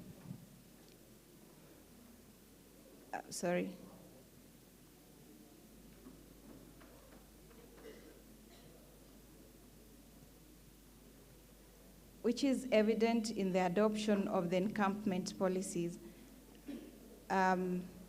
Yes, so the difference between a refugee and asylum seeker, as had been posed before, a refugee is defined under the 1951 Refugee Convention, and it is an individual who has fled from their country of origin because of well-founded fear of persecution rather, due to their religion or what they believe in, or membership to a certain group.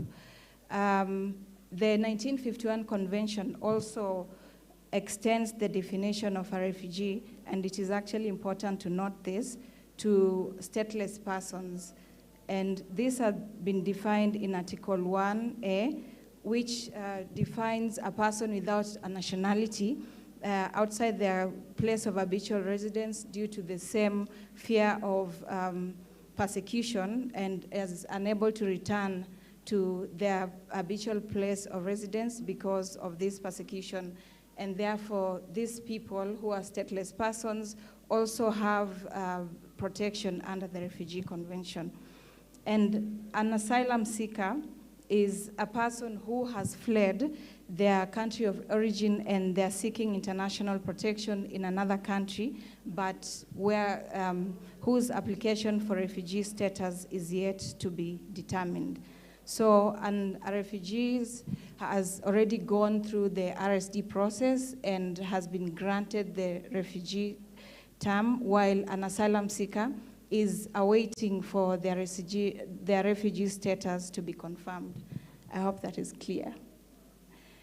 So regarding the right to work, everyone is entitled to the right to work under the Universal Declaration of Human Rights, the International Covenant on Economic, Social, and Cultural Rights, the Convention of Elimination of Discrimination Against Women, the Refugee Convention, amongst others.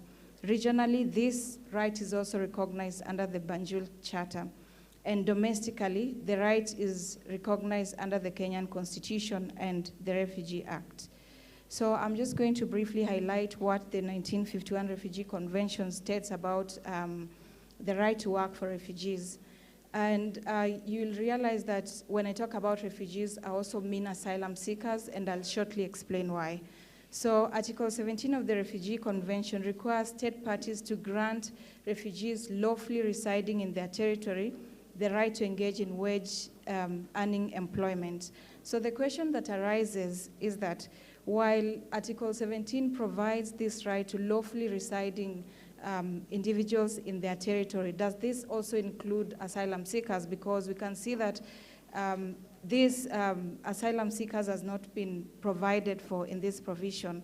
So the term lawfully residing refugees has been interpreted to mean individuals in the host country permitted to be within the territory, but excludes persons who are in transit or who are in the territory for a specified duration.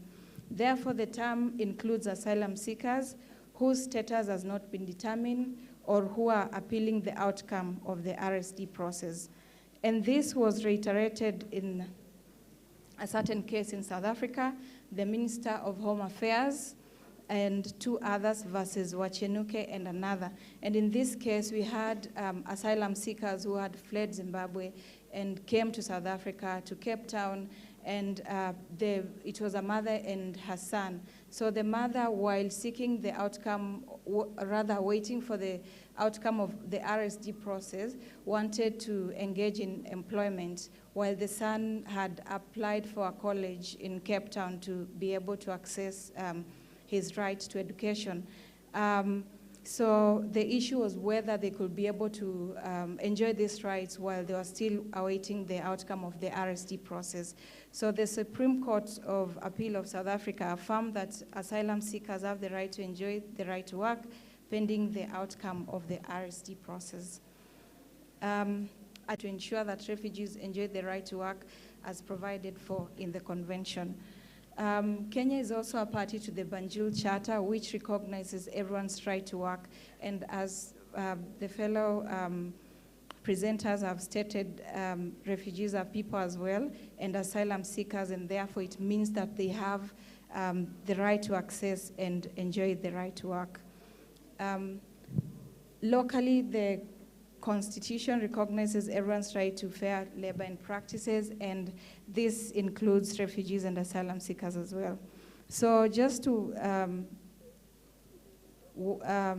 finish up, we have a few barriers that limit refugees' access to the right to work. And in theory, as we have said, internationally, regionally, and domestically, refugees have the right to work. But then the Citizenship and Immigration Act 2011 allows non-nationals, including refugees, to apply for work permits. But then in practice, refugees live, we said 84% live in refugee camps located in remote areas, which acts as a barrier for them to access the right to work.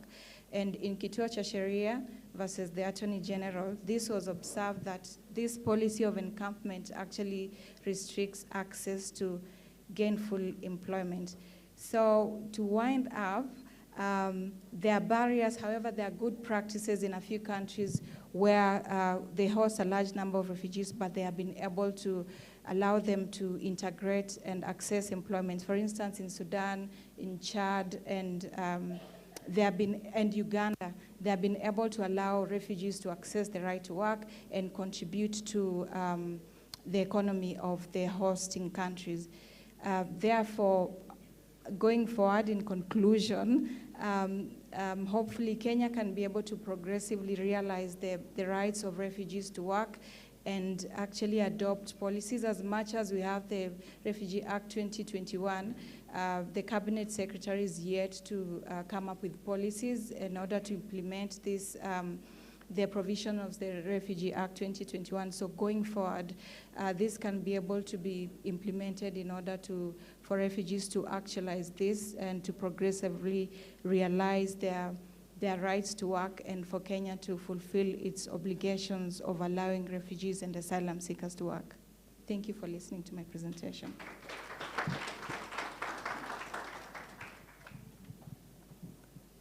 Thank you so much, Ms. Lugulu, for highlighting the legal framework that guarantees the refugees' right to work. Looks like we're doing very well with the legal frameworks and policy frameworks. I don't know how that reflects in the realities and experiences of refugees. In my place, I told you I work at the Rift Valley Institute as a regional research manager. So recently we had someone from Ethiopia, and the person took forever to get a work permit. You know, it took so long. If the refugees are to apply, I don't know whether the refugees are applying for special work permits, because the person took, I think, 4 months to get a work permit. At some point, we were even considering withdrawing the job offer altogether and just get a Kenyan to do the job. But I'm wondering if you are a refugee here, are you applying for the same work permit, and what are the experiences of refugees around here? So with that presentation, I'll open up the room for a few questions, and then we'll invite our discussant to just wrap it up. So question to our panelists, especially if you have, because Dr. Mbogo would be stepping out in a minute, so if you have questions for her, please shoot them so that she can answer them before she runs away.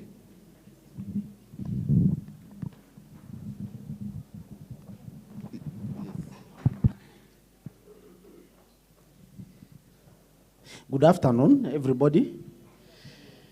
Yeah, my name is Bizo. I am a refugee. I work with L'Africana. L'Africana is a refugee-led organization. We are based in Kabiria, those sides of Kangwale. So we serve both refugees and the host communities. Because as an urban refugee, we find ourselves sharing the facing the same challenge like any other urban Kenyan. So we have to come up with ways of how together we can tackle some of the issues which are common to us as people who live in town. I would like to thank the Kenyan community very much because they are good. They have accepted us, except a few issues here and there, but we live as a family, we live as one person. I think at the community level, no much issues there, but we still have some issues at the level of the government, maybe, and other stakeholders. Yeah, especially policymakers. so that everything can move on well, smoothly. The last presentation there, you see other countries, they have gone ahead and they have implemented some of the policy regarding the right to work for refugees. We really appreciate. Also, we appreciate the efforts. I think now Kenya is moving in the right direction, and we are hoping for the best in the future. But my only concern is this. Yes, throughout all the presentations, I've not heard somebody mentioning about the engagement of a very, very important pillar when it comes to refugee rights and so on. And this one is the media. You see, if we engage the media properly, I think some of these things will go public easily, and everybody in Kenya will be aware of what is happening and the effort organizations are making, the government is making about refugees. Now, you see, we are in a very restricted forum. And I believe most of us here, we address issues of refugees in very restricted forums, where not everybody is invited. Not everybody has access to it. Like here now, only the invited people are here. And we are discussing something very, very, very important about refugees who live with Kenyans. There are plans that the government has for integrating refugees. But the media seems to be left out of all this process. And I believe the media is very, very important. When you engage the media, I think some of the things will just move faster, the awareness will be created faster, and then everything will settle faster. That's it. Thank you very much. Thank you. Any other? We get 3 questions, and then we answer, they'll answer, and then we proceed to the next set of... Yeah? Good morning. My name is Caleb Bikenye. I'm a law student in the University of Nairobi. And number one, I will want to note out something amazing, that Kenya is the 10th largest refugee hosting country in the world, and the 4th in Africa. So that means that Kenya is a hospitable country. My question will be directed to Madam Lugulu. And the Constitution of Kenya is a progressive work. And by saying that it's a progressive work, President Uhuru Kenyatta recently assented to the Refugees Act of 2021, which of course is not exhaustive on issues affecting the refugees. So I want to inquire about on the rights and duties of refugees in Kenya. Are they exempted from paying taxes? We have heard that some of them, they have been in this country for 20 years, 25 years, and that means that we need to give a consideration on such issues. Number 2, are they allowed to vote? Decision making is part of what we also should consider. And finally, I have taken a look on the revocation of being a refugee in Kenya, and I want to ask, is there a legal framework on the protection of being a refugee in Kenya on basis of on the basis that a commissioner can revoke you being a refugee in Kenya at any time? Thank you. Good afternoon. I can see a hand right next to you. Yes. Just go. Okay, proceed. Good afternoon. My name is Renee Odaga. I'm a law student here. So my question is directed to Ms. Lugulu. You mentioned freedom of movement as part of the rights and freedoms that we advocate for refugees in Kenya. And in the new law, in the Refugee Act 2021, there is a provision that advocates for granting EAC status to refugees.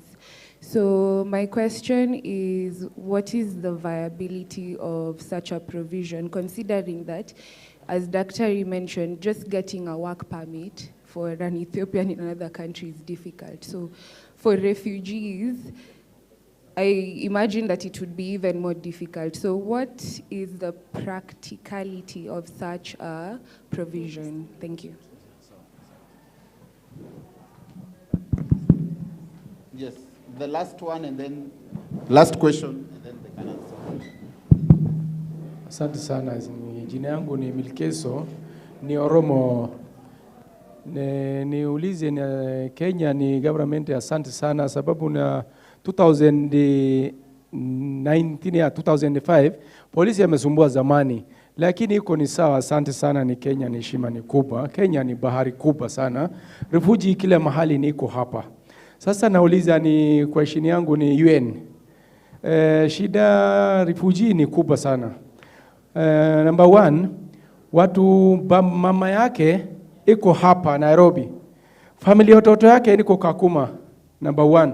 Number two, sai kama 2006, 2005 iko hapa. Watu wamekuja mbele yake, ameenda ni resettlement amejaza, ametoka ini file ni wapi? Kama naenda ni kama line, najua watu ni refugee. Question yangu hivyo. Number two, watu 99 iko ni hapa. Watu juzi amekuja ameenda. In resettlement ametoka wapi? Number one. Number two. Hii hapa ni mambo ile ameuliza sahi, na kuja watu Asylum seeker amepeana hivyo. Lakini kama watu nakuja naingia nyumbani yake ni fake, amesema tatoka wapi ile mapatia stamp UN. Number three.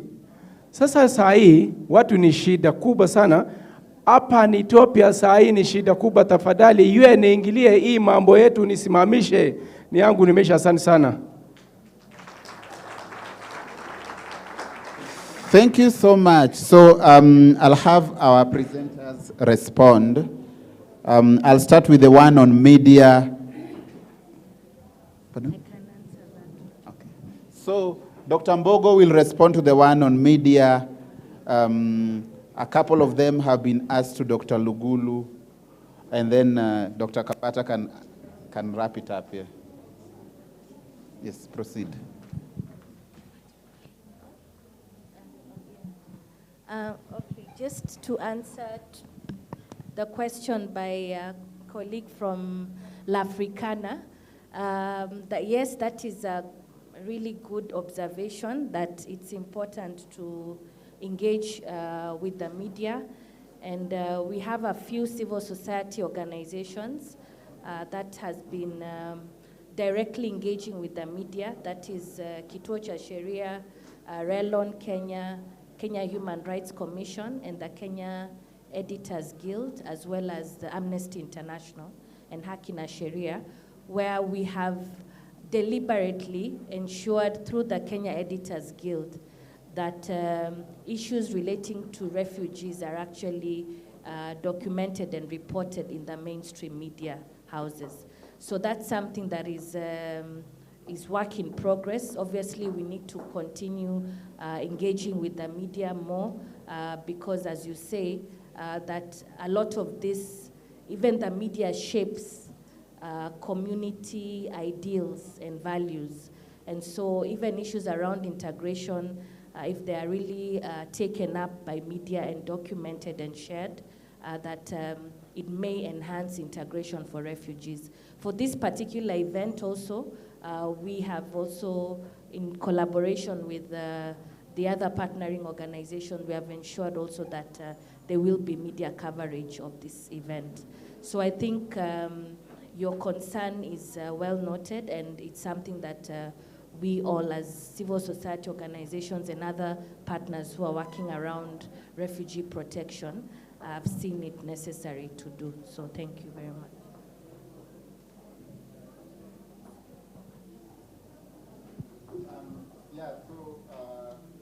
Who would respond to the next set of questions? Okay, so the gentleman there asked if refugees are allowed to vote. And yeah, so just an answer to that question, Mainly, refugees have a right to the social economic rights. And so they have access to social economic rights, which we need to know that they have to be, the hosting country like Kenya has obligations to ensure that these rights are progressively realized over a period of time, because Kenya is a developing country and there can be minimum resources to actually fully realize these rights. As we have seen in the Wachenuka case, the mother and his son were seeking to be able to access and enjoy the work to right and education, and the Supreme Court actually held that the South Africa had a right to ensure that the refugees, actually the asylum seekers, should be able to enjoy the right to education and the right to work in order to facilitate their dignity and integration into the country. Someone else asked, I think it was the same gentleman, he asked if refugee status for refugees could be revoked, right? And yes, it could be revoked on one condition, and this is if the refugee or well, I can't say asylum seeker because their RSD process has not been determined yet, but then if the refugee commits crimes within the jurisdiction of the International Criminal Court, which I think we know the International Criminal Court has a jurisdiction to try crimes under Article 5 of the Rome Statute, and these are war crimes, crimes against humanity, crime of aggression, and which other crime? So, and war crimes, okay? And lastly, someone was asking about the practicability of the right to movement, seeing that refugees are in, most of them are in the encampment policies, then, how can they be actualize their right to work if most of them, 84% we saw, are usually in refugee camps which are located in remote areas, and this means it is a barrier to them accessing the right to movement, as was held in Kituo cha Sheria versus the Attorney General. How can we implement this? So we can say that, okay, Kenya is not yet there, but it's making progressive steps towards realizing refugees to realize their right to work. And therefore, going forward, we can see that the Refugee Act 2021 has been able to embrace the integration of refugees. I mean, it was passed last year, right?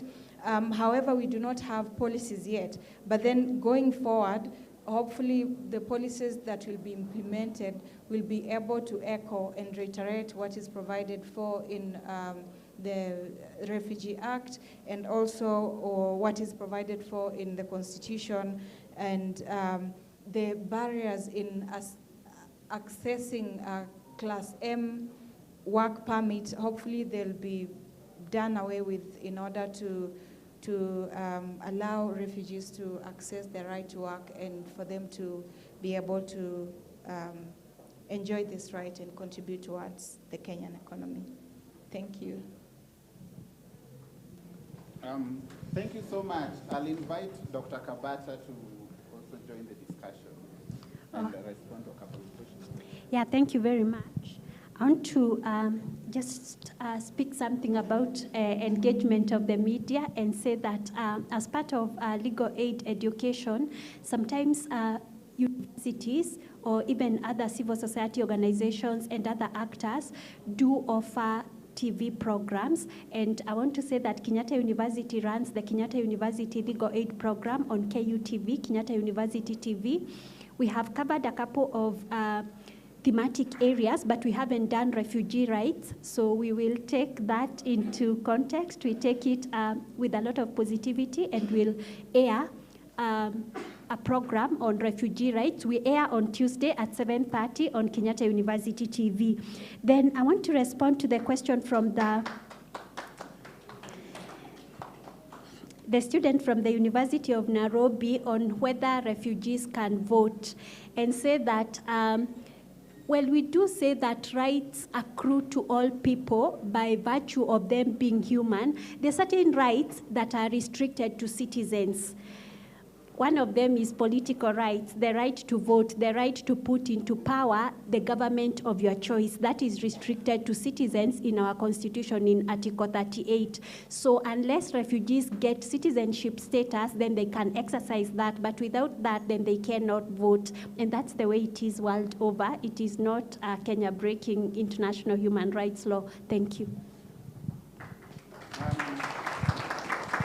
Much. Now, before we get to other questions, I want to bring our discussant into this discussion.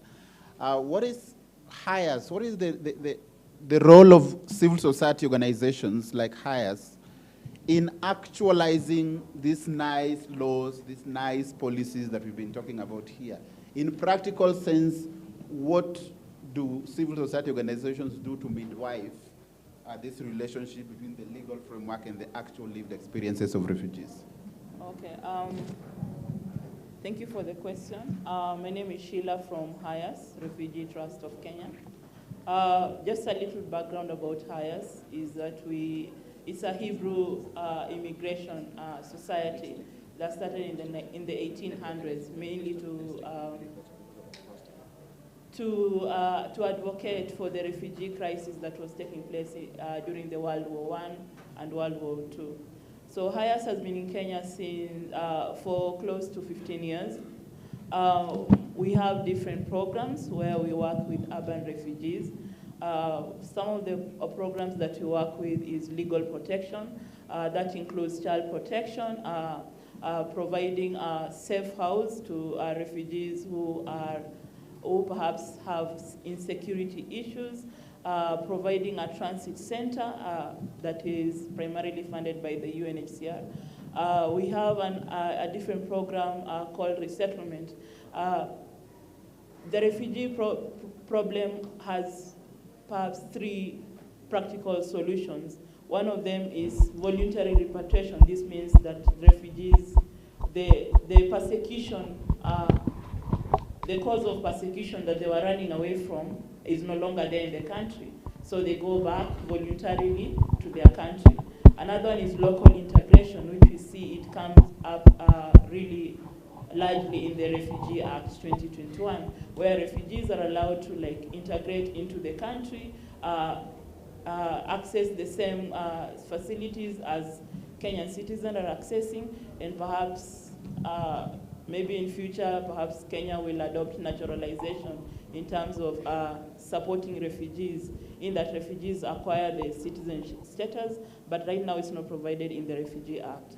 We have another program that is called resettlement, where refugees are given an opportunity, or rather vulnerable refugees access or are accepted into a third country, or rather are resettled, are relocated to a different country that agrees to accept them and give them the status of a citizen. So that is one program that HIAS works with. We have also another program that calls psychosocial support, mental and psychosocial support, where we provide refugees with counseling, case management, to be able to cope with whatever issues that they had in their country of origin, and also be able to survive in the country of asylum. We also have a different program that is now coming up really strongly, where we are trying to encourage self-reliance in terms of refugee is no longer, or rather refugee crisis is no longer a humanitarian. We need to be able to see some people who are able to work, who are able to fend for themselves. The only perhaps missing link is giving them the structure that they will be able to support themselves. So we have a program. We also have another program called the Gender and GBV program that really advocates for survivors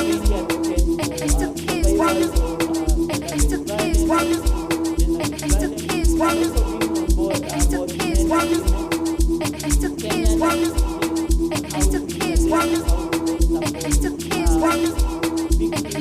how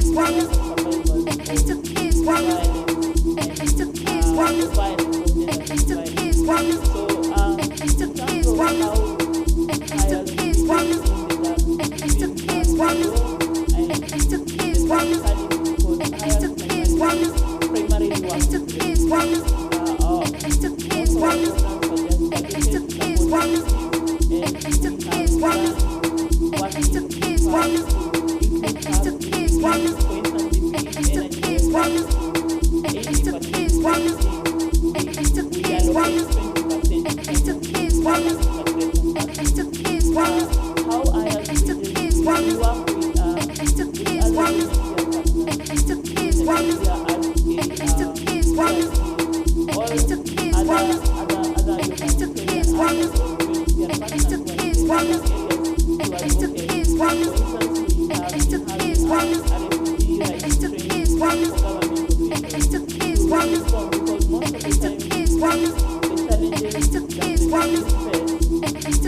Thank you so much. You basically answer, because I have a question here that somebody asked how refugees can challenge the refugee akipata kwa shida ambaye anahitaji kueleza approach, ukaweze kuambia kwamba kuna shida fulani, huyu amefika labda na polisi, amewekwa kwa ngani station, hajafikishwa mahakamani, labda amewekwa kwa like more than 24 hours that is required here in Kenya.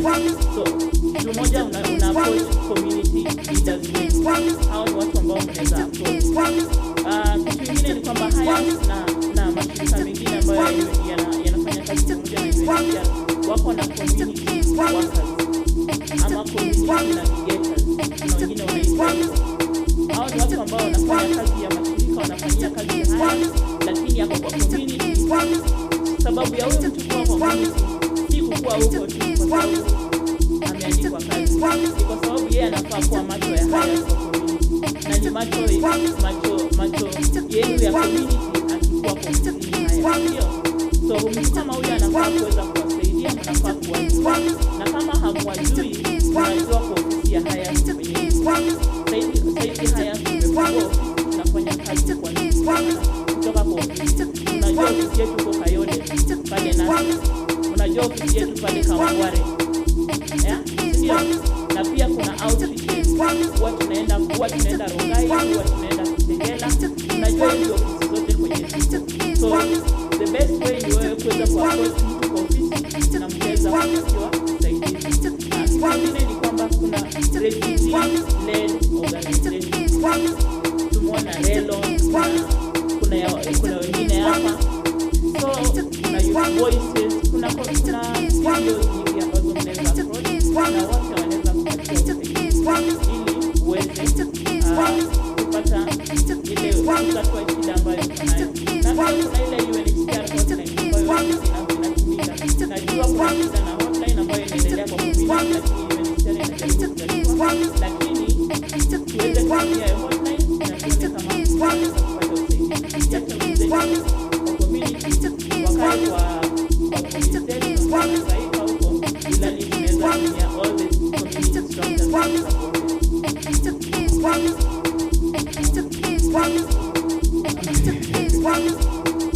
Yeah, we have quite a number of hands and we don't have enough time. Sasa huyo mama tafadhali uliza swali lako. Mama amebeba mkono pale. Okay. Good afternoon. Good afternoon or morning. My name is Venerable Scholar Waywa, and from St. Paul's University.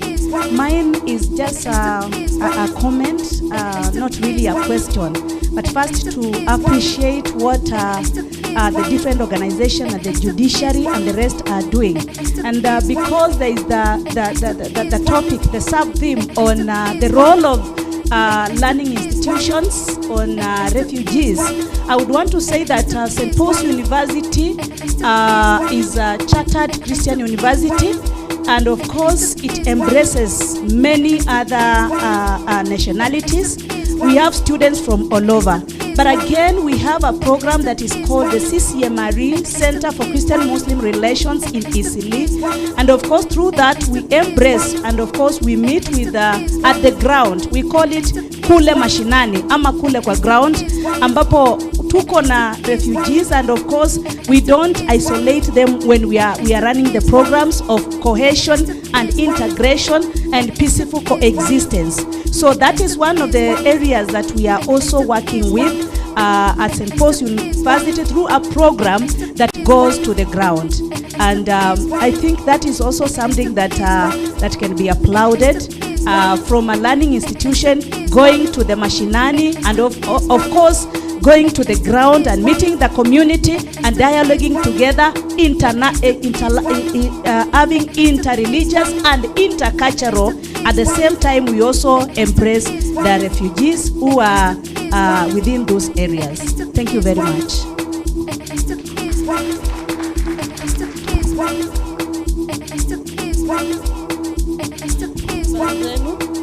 Naitwa Rita na Kajambi Joseph kutoka Jerusha Kongo. Swali yangu ni mingi sana. Sana iko kwa nani serikali ya Kenya. Hii yote probleme inatokea kwenu. Kwa sababu mwea mtupatie kitambulisho. Hii yote kuhangaika ni kwenu. Mnasema kuhusu shirika haya mwenzetu akishikwa ama yeye anaanza toka huko. Huko watu hawataki kuishi kakuma. Alakia kitambulisho ya kule. Akikuya hapa polisi akimkamata, hawezi mtetea.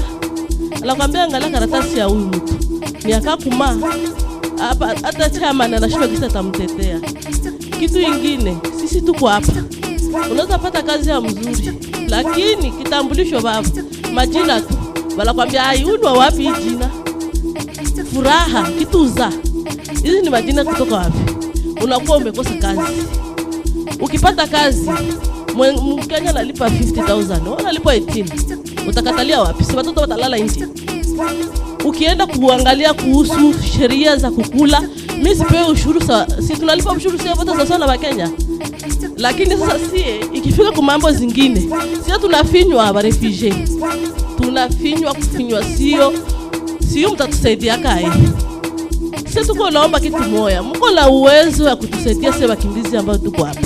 Muangalie kisi mtafanya tusiwe nateseka hivi.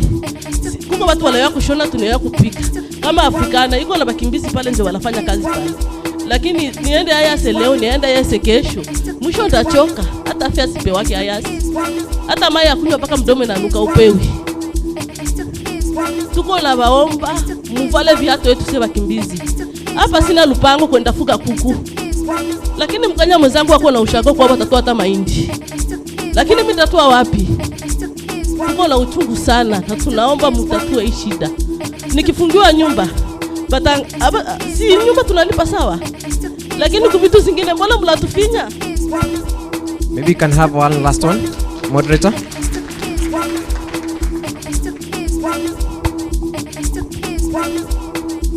Hello. Good afternoon, first of all. So mine is only clarification. I think as you have stated that maybe most of the refugees, that is 84% of the refugees live in the camps. And then you're trying to tell us that you're promoting, access to employability and education. And then as well, there is restriction on mobility for the refugee camps who are in the camp. And then if we try to look, we see that majority of the jobs that are available to the refugees are based in the urban centers. So can you maybe tell us how will the person who is in the refugee camp have access to employability in the urban centers while he's still restricted on movement? Thank you.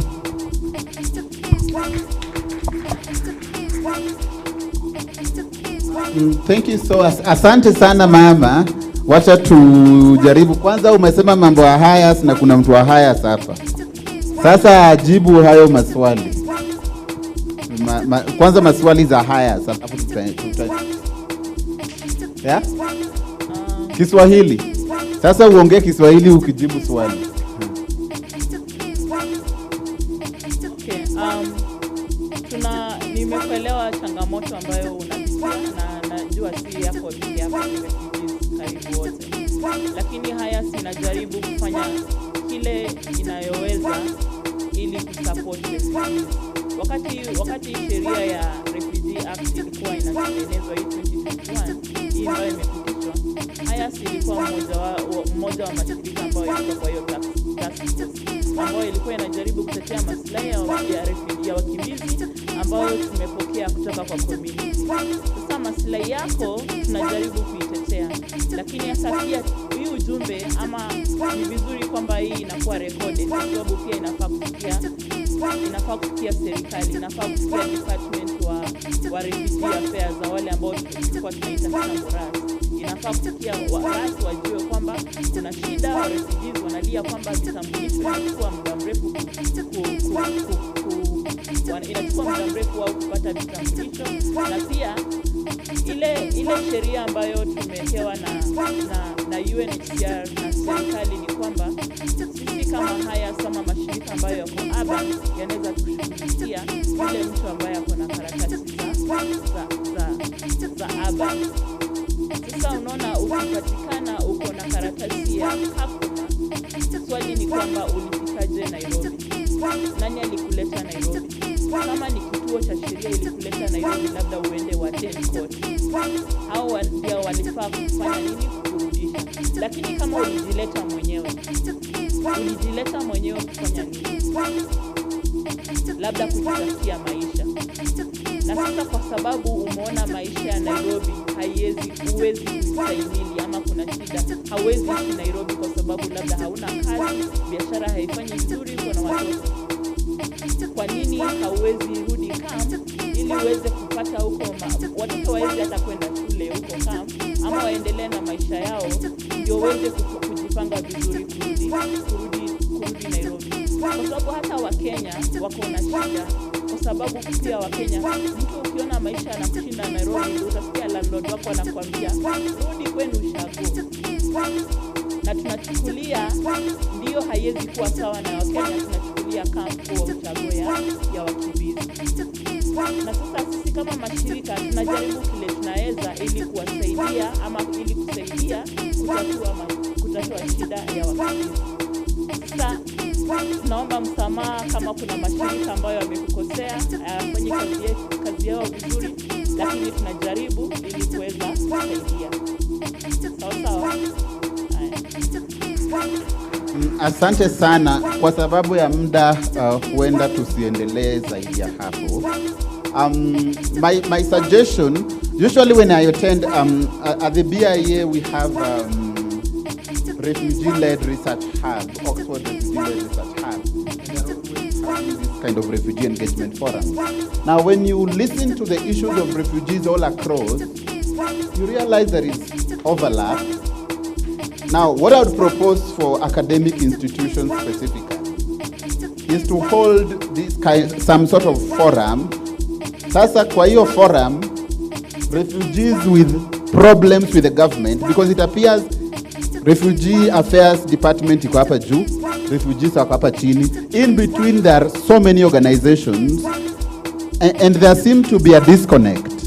And so if we can organize a symposium, some sort of forum where refugees wanaweza kuja hapo wakae hapa, Refugee Affairs Department sit here, and refugees can raise all those things, all those issues they have. And they also, of course, the NGOs who are playing an extremely important role. So a kind of a forum engagement. I'm sure Kenyatta University can lead this with the many organizations that are here. And I'm sure if you invite the Refugee Affairs Department guys, they'll be very willing. Just don't tell them there are so many criticisms, but tell them it's kind of an open engagement. Because some of them do not know, you know, because some of the people in there, in the Refugee Affairs, are people who studied law and then got the job and work there. Some studied education, got a job, work there. Some studied social. They do not have experiences of being refugees. Neither do they have experiences of working directly with refugees. Because you all know how government recruits, right? You enter government as officer one, and then you are promoted. So some of them would never, ever interact directly with refugees. So some sort of open engagement between the refugees and the Refugee Affairs Department, and increasingly counties, because counties, if you are a refugee in Kakuma, the immediate government you interact with is the county. But the counties are totally absent from the implementation of the Refugee Act and implementation of all legislation related to refugees. So my proposal, and I propose to the academics here, together with the NGOs here, to organize some sort of forum, open engagement forum, mahali watu kama mama watakuja waongee, waseme shida zao, waambie serikali 1 2 3. Because umesema mambo ya ID kuchelewa, hawa watu wote hawadili na ID, unaona? Sasa serikali inafaa kukaa hapa waambiwe ID mnachelewesha. It may as well be signature tu ya mtu mmoja inachelewesha ID, right? So nakumbuka kitambo ukiapply hata national ID ilikuwa inakaa hata 6 months. Siku hizi it takes like 2 weeks. Ukiapply passport kitambo you should take like several months. So it may as well be that some of these things are due to administrative weaknesses within government, which can easily be cured, but through a cross-cultural engagement or dialogue between refugees, civil society, academics, and government.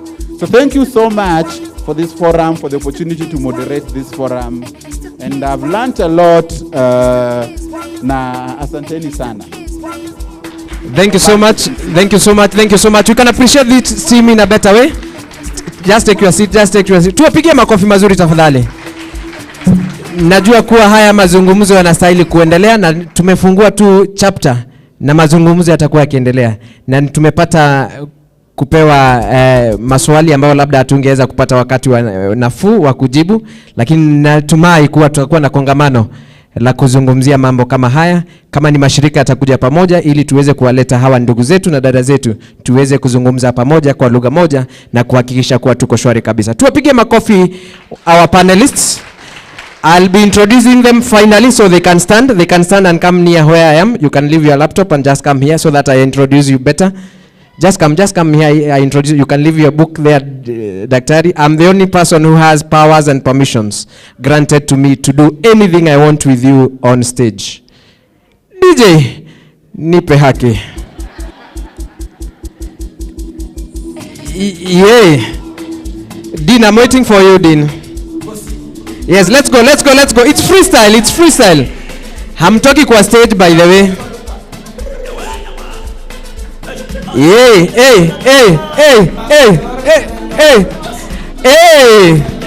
Aya. Ngoja DJ, ngoja kidogo. DJ ngoja. Hii si ya wimbo ya kanisa. Sululu. Let's appreciate the moderator for the nice session. You can now step down. You don't go. I'm the one giving permission to go.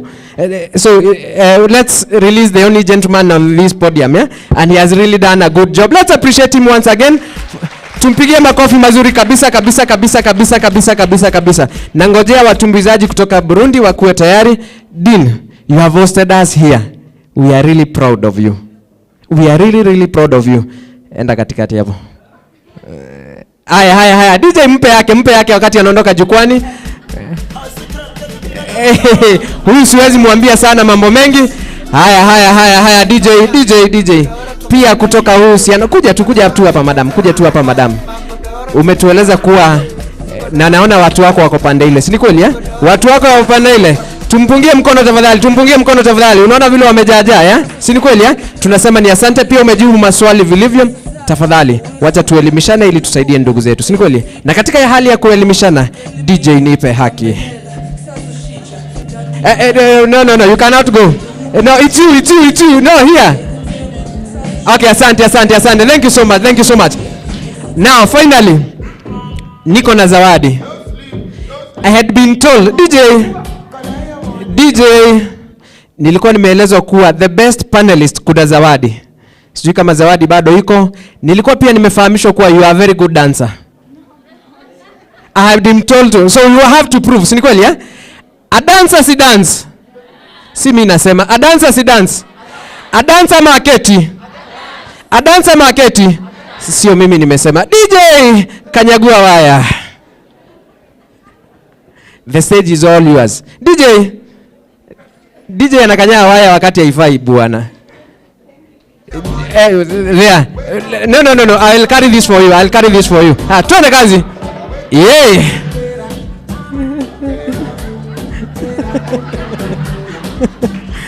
Thank you so much. Let's appreciate her for the nice presentation. Na tumekuwa na mazungumzo ambayo ni murwa kabisa, mazungumzo ambayo ni ya muhimu sana. Ni vyema tuseme kuwa haya mazungumzo yameanza tu, na haya mazungumzo yatakuwa yakiendelea baada ya hapa.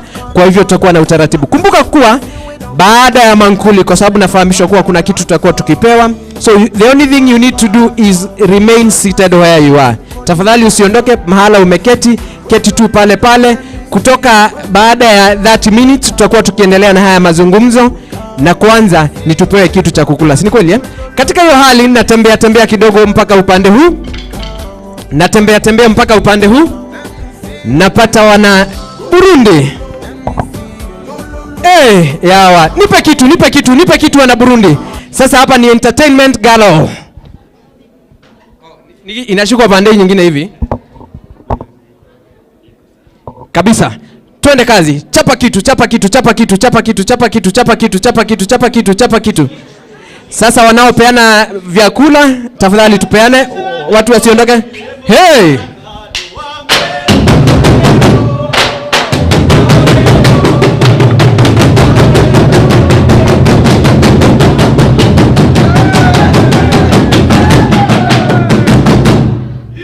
Hey, shikeni kitu yenyu. Hey. Karibu nipotee bwana. Tutakuwa tukipea mankuli pahali tulipo, kwa hivyo keti tu pahali ulipo, utakuwa ukisaviwa. Wana Burundi, tuende kazi, jukwani lenyu.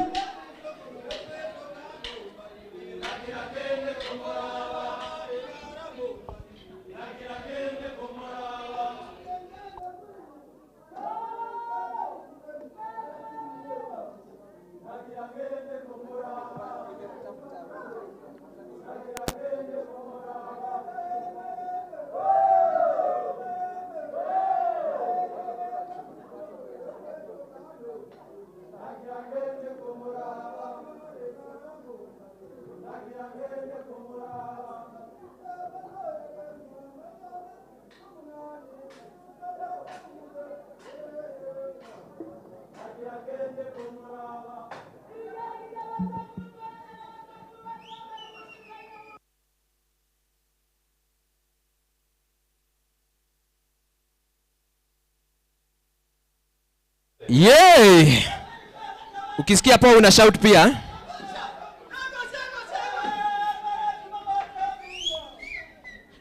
Don't try this at home. Beba sufuria at your own risk.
Yeah. Yeah. Yeah.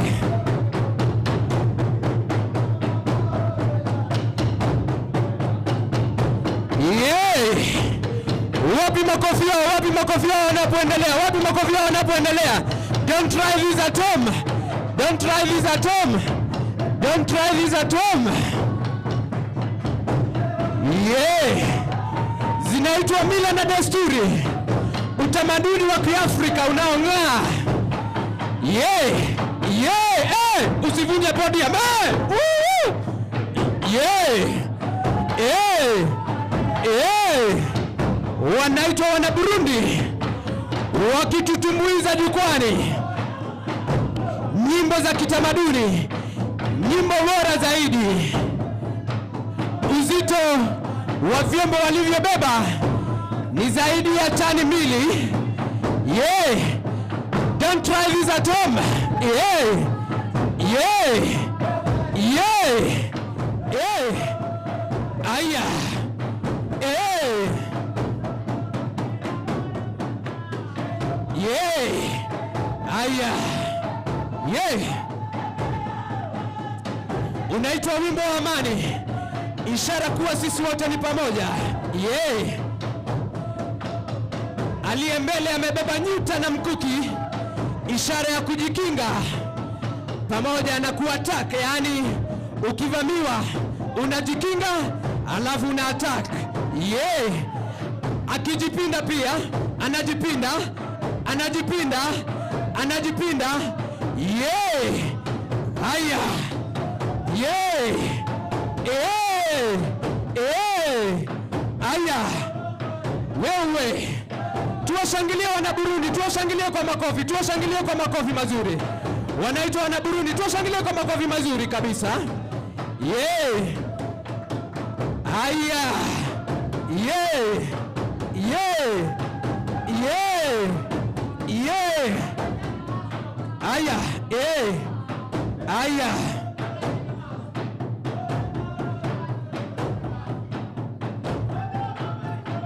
Hiyo kitu inagongwa vilivyo. Aya. Aya.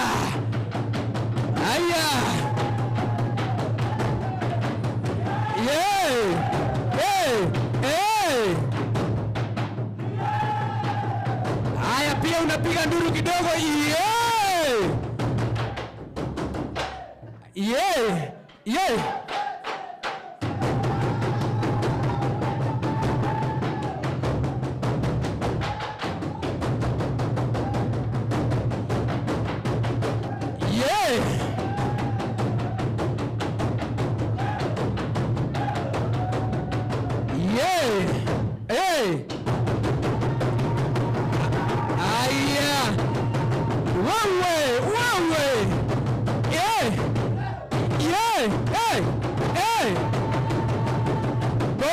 Potea bana. Yeah. Hey. Hey.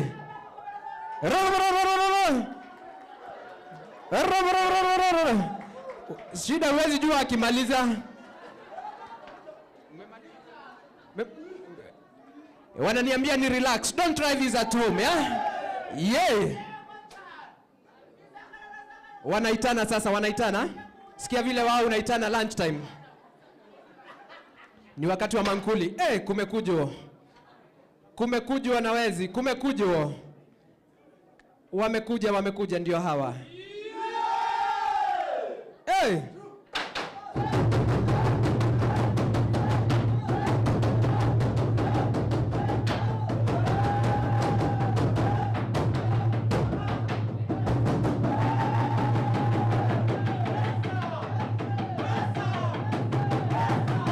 Nimesurrender.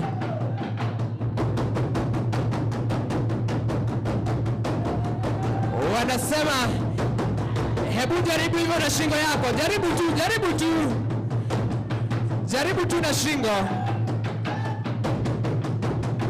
Yeah. Woo!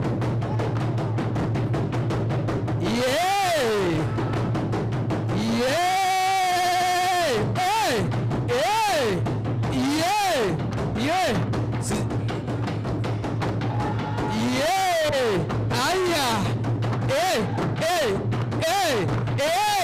Aya. Cheza na mimi nikupige mshale. Angalia vile shingo anapinda shingo. Angalia shingo vile anapinda. Angalia muundo wa miguu pia. Angalia vile anazungusha shingo pale. Angalia vile anazungusha shingo akiwa na silaha.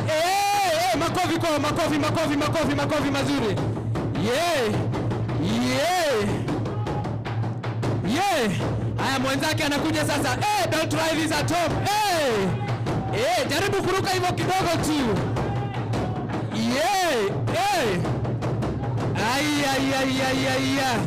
Unaitwa utamaduni wa kutoka Burundi. Ndugu zetu kutoka Burundi. Aya.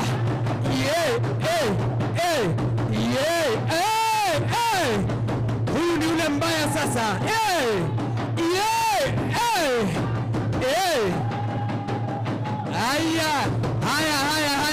Haya. Amepea mrembo, ni njia ya kumwingisha box. Ni njia ya kumwingisha. Chunga.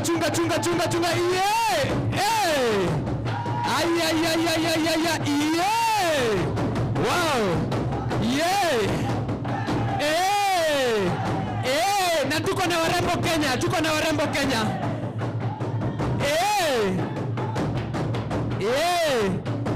Aya. Wakimalizia. Tena. Hao wanaitwa wana Burundi. Wakimalizia. Wapi makofi yao mazuri kabisa. Asante sana. Wanaitwa wana Burundi hapa.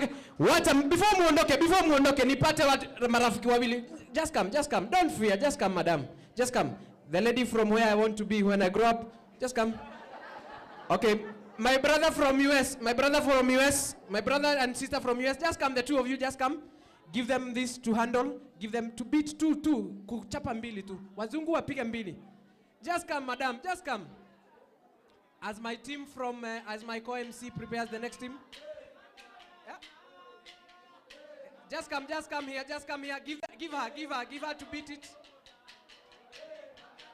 Yes, just beat. Yeah, take. Yeah.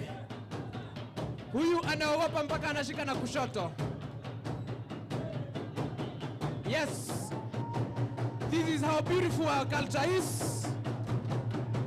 This is how beautiful our culture is. Hey, hey, hey, hey, hey, hey, hey, hey. Aya, yay. In Africa, we love our brothers. In Africa, tunapenda wazungu. In Africa, yay, yay, yay, yay, yay. Ay, ay, ay, ay, ay, ay. One has feared. Just bring it. You can enjoy. Dr. Mercy, you can have the beats. Yes, she can assist you. She can assist you now. She can assist you now. She can assist you. Give her this to beat. Yay! Waafrika wanajua tu kusukuma ugali peke yake. Yay! Yay! We can have Daktari, we can have them come on board and have a beat. Daktari, you can join and have a beat. My brothers from Somali. Yay! Yay! Who wants to be in the mix? Yay! Hey! Hey! Hey! Hey! Ay, ay, ay, ay, ay, ay, yeah. You can join. Handle. Yay! You can handle too. Who is that other brother who wants to be seen in the US? Yay! Nani mwingine anataka kuchapa drums kidogo? Afrika ni tamu. Tamaduni za Kiafrika ni tamu. Yay! Tukimalizia sasa, tukimalizia. Yay!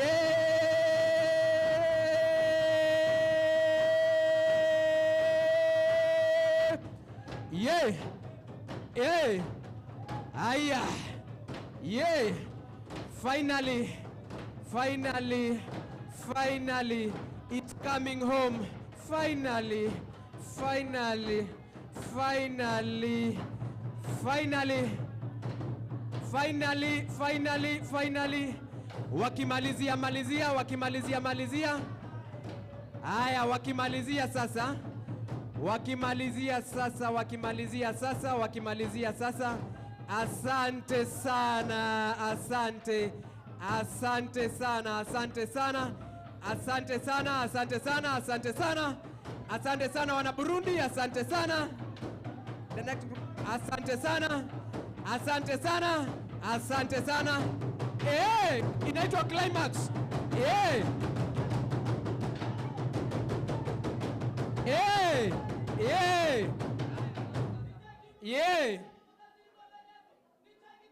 Wanasema asante kwenyu, maombi ya mwisho. Wapi makofi ya hawa watu? Wapi makofi ya hawa watu? Wapi makofi ya watu? Wanaitwa wana Burundi. Tuwapigie makofi mazuri tafadhali. Nilikuwa na ngoja nani atakuja kubeba hii drum. Si uniwekelea kwa kichwa boss. Na ujue sina watoto in the meantime and my girlfriend is here. Niwekelea kwa kichwa haya pole pole. Haya wekelea mimi kwa kichwa. Niendelee ama niache? Niendelee ama niache?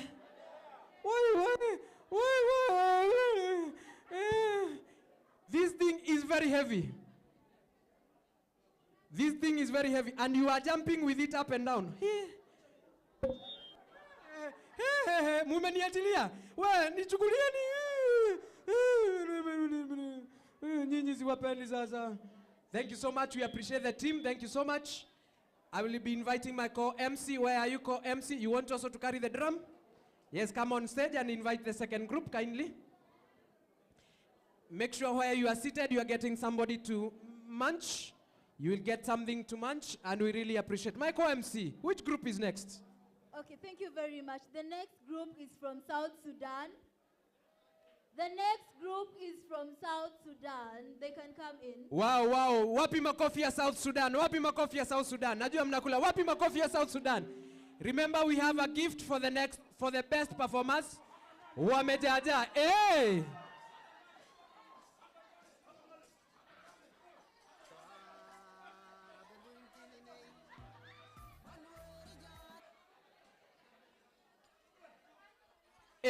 Musitishe warembo sana bana.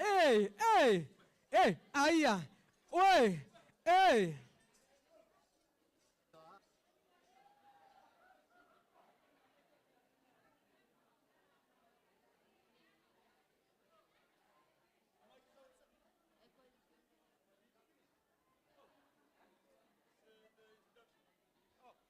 I'm being informed that was the introduction. You want the microphone? Yes, yes. The height speaks volumes.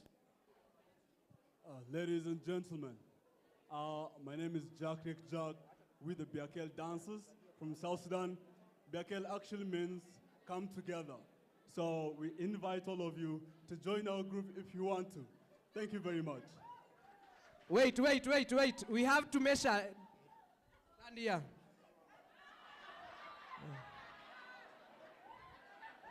You are in which year?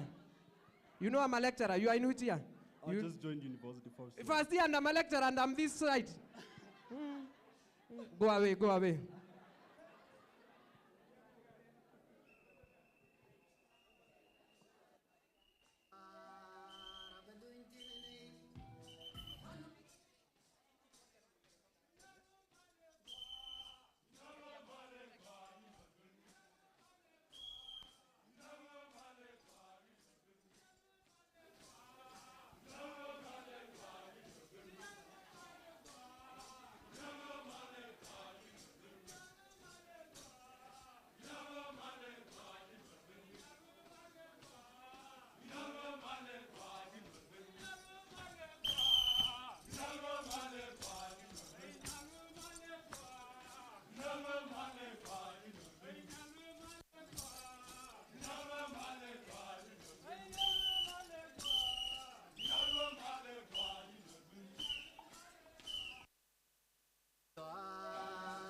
Wapi makofi hapo wanapoingia jukwani? Wapi makofi mazuri? Kila mtu na wake sasa. Kwa MC wangu, hata wewe si ni wangu leo.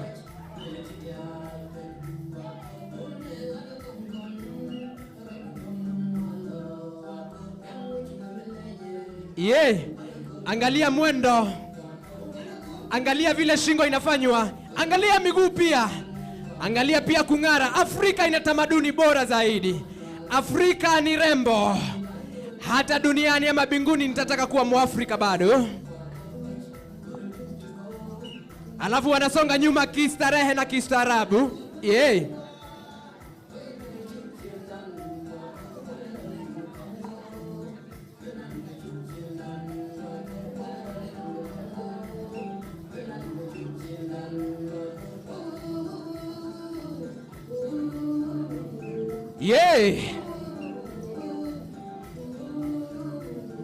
Angalia utangamano. Sasa ndio sasa imeanza sasa. Twende. Hii ni kama muomboko ile ya Wakikuyu ama namna gani?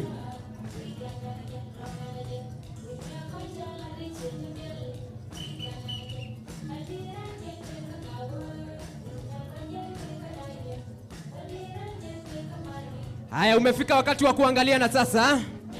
Cheki maneno sasa.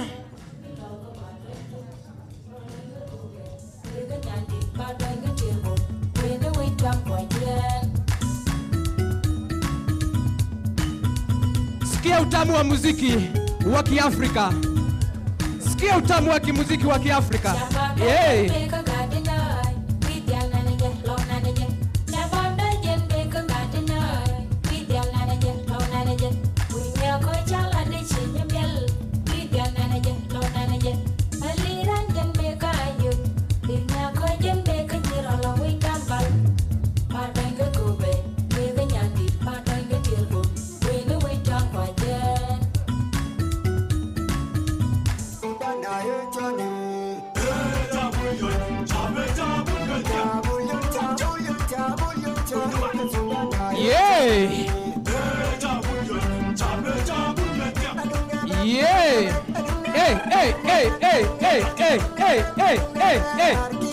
Afadhali ungekuwa upande uone warembo vile wanasonga nyuma. Angalia tu. Angalia hiyo coordination na choreography. Iko murwa kabisa. Ndugu zetu kutoka South Sudan wakitutumbuiza hii siku kuwa ni murwa kabisa.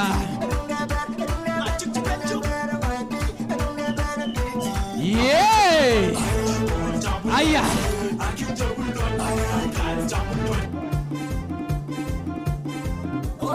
Inaitwa mix ya kutoka kule South Sudan.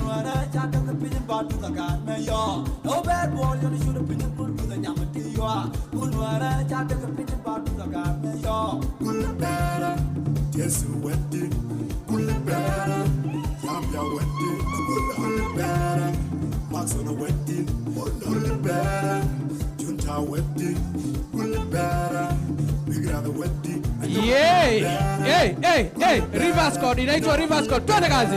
Hey. Sudan de balang penny the toy bag, and the tea de balang penny the toy bag, Nanny go de balang penny the toy bag, a bagul.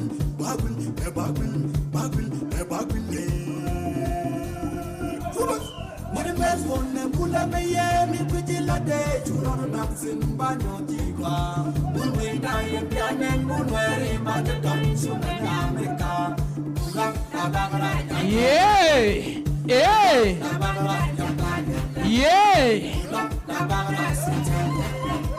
Atikiwa tamu sana unajoin ama namna gani? Yeah!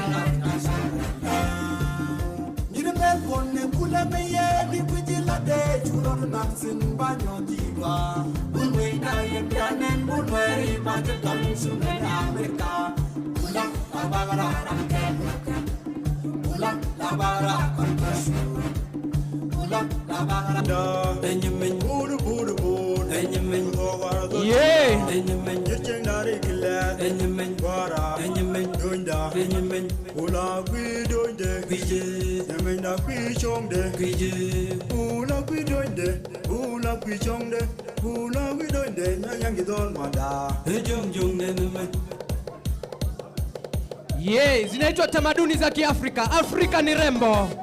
Afrika ni mufti kabisa. Afrika ni mufti kabisa. Afrika ni smart.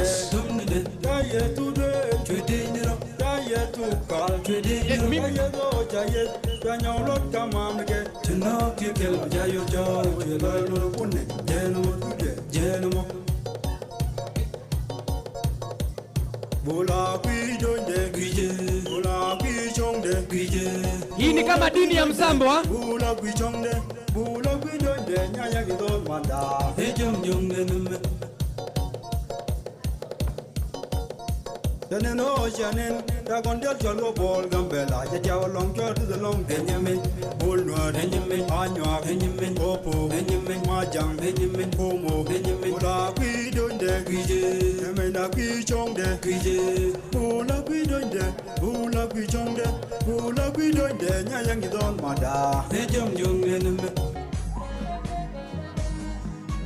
Hapa naambiwa kuwa Dema amekubali maneno yote, sasa ni ile mosmos kabisa mpaka nyumbani.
Yeah, DJ.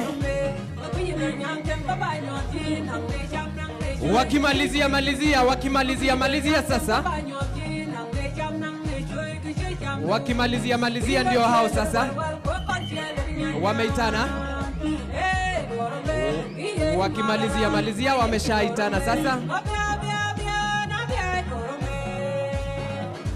Aya, DJ wakatie hiyo.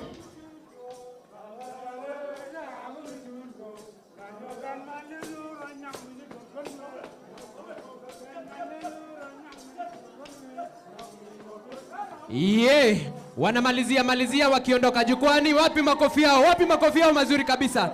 Huyo kiongozi akuje, huyo aliye mbele aongoze. Huyo anayeongoza akuje. Niletewe huyo number 1. Huyo alikuwa anaongoza hiyo group, niletewe number 1. Yule alikuwa anaongoza the group, the troop leader.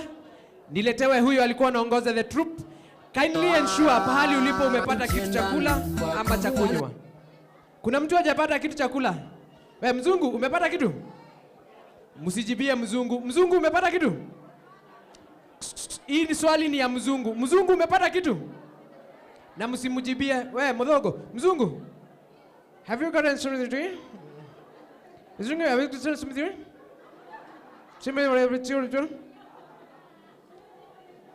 Something to tumbo, stomach, eat, swallow. Have you swallowed? Kukura na kizungu ni nini? Swallow. Have you swallowed? Ai. Mumechagua huyu mrefu kuliko wengine, boss.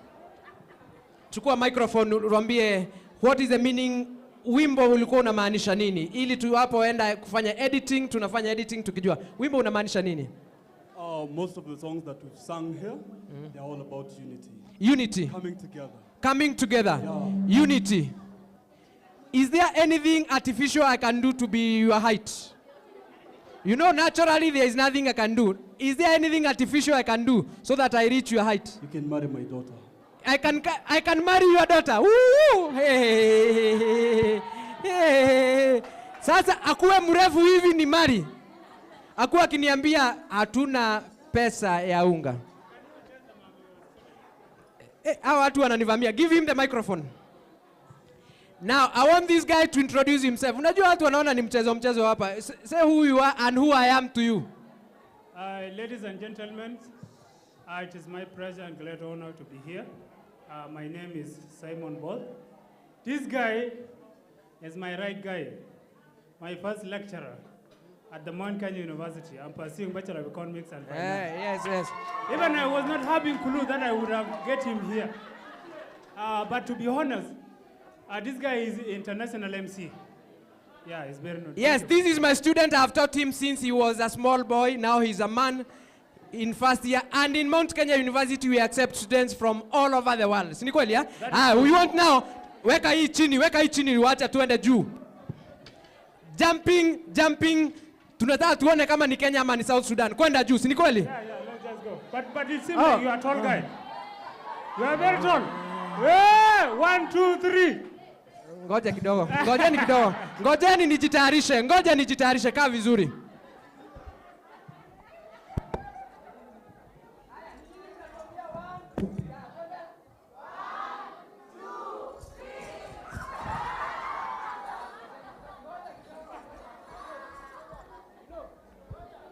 I'm also teaching you this semester. You can get an F from here.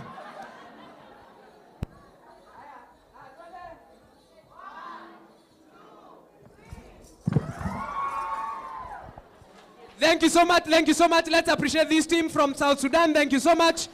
Thank you so much. Mnaona wameanza kuondoa viti hapa. Mambo yatakuwa fresh kabisa hapa. Si ni kweli ya? Where is my co-MC? Which group is coming in next? My co-MC, Marian, where are you? I'm here.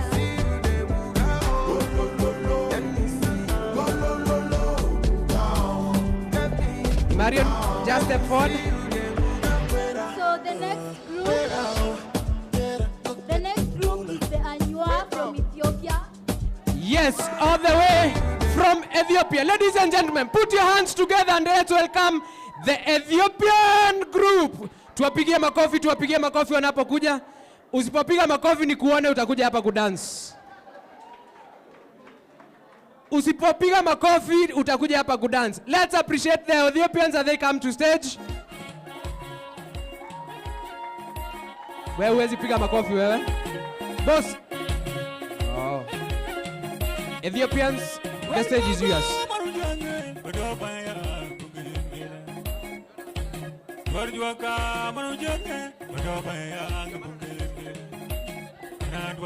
Yay!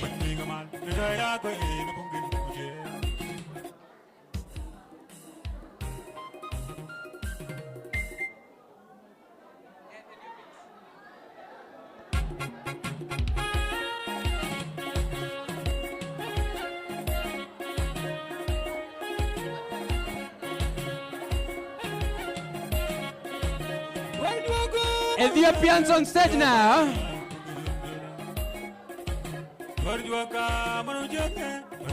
They are called Anya.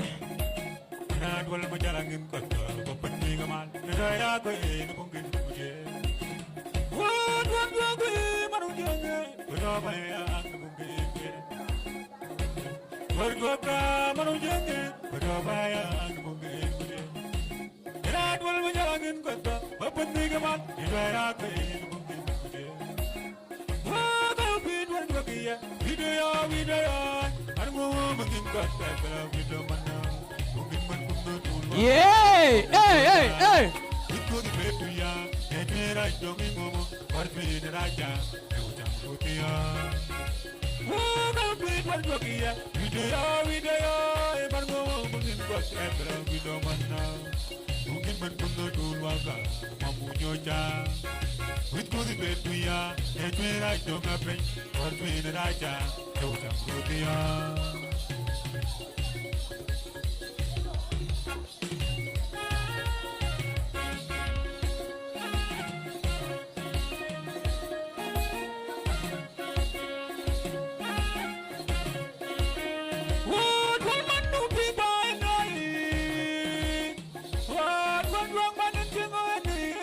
Yeah.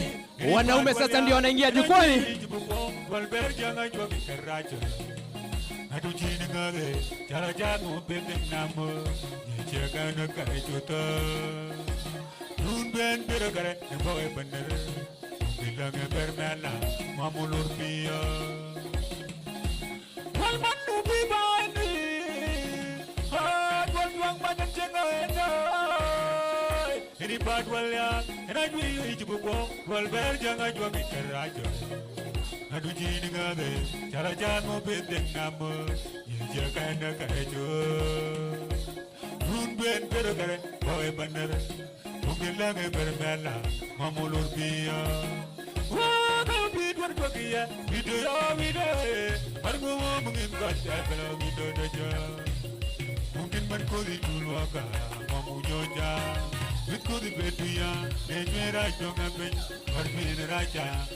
Yeah.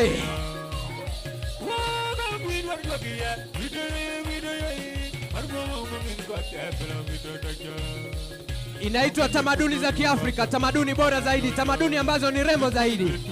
Ndio maana tunasema tunajivunia kuwa Waafrika na tunajivunia kuwa na tamaduni na mila na desturi ambazo ni murwa kabisa. Angalia tu miondoko, angalia mavazi, angalia muundo wanaounda pale, angalia pia vile wanavyo fanya kile tunaitwa choreographing.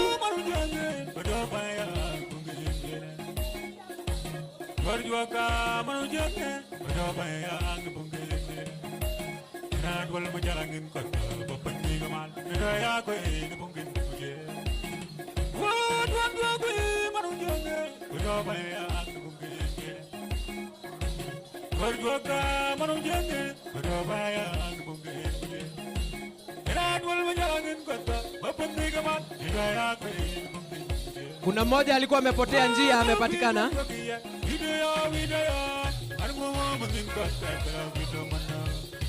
Oh, alikuwa anategea mtu wake, ndio huyo amemwendea. Yeah, amekujiwa, kumekujio.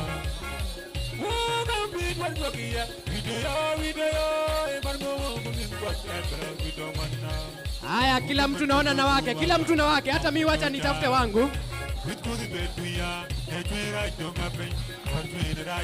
Hey! Ebu jaribu hivi uone kama unaweza ingisha dem box. Ama hata hepa. Hey, huyu ako na wawili, huyu ako na huyo mwingine amekuja. Huyu amenikujia, niko ready madam.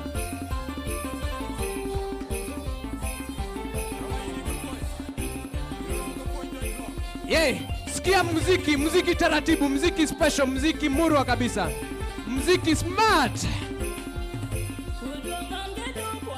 Nimeachua mmoja, nimeachua mzima. MC na wake sasa. Suniangalia kidogo aye. Hey. Wa Ethiopia ni warembo jamani. Aya, mmeniatia huyu kabisa. Aya. Hey. Kumeharibika once.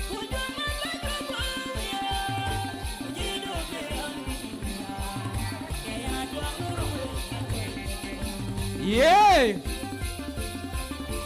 MC amepewa mzima. Yeah. Mziki taratibu, mziki murwa kabisa. Hey. Yeah. Safi kabisa.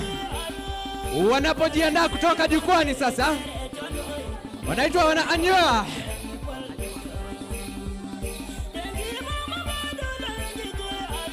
Wanaitwa anywa. Na msiende na yule mmenipea, muniachia tu hapa. Wanapoondoka jukwani wanaanywa. Wanapoondoka jukwani, wapi makofi yao? Wapi makofi yao? Wapi makofi yao? Yeah. Wapi makofi yao? Wapi makofi yao mazuri kabisa? Haya, niachiwe yule wangu. Wako wapi yule wangu?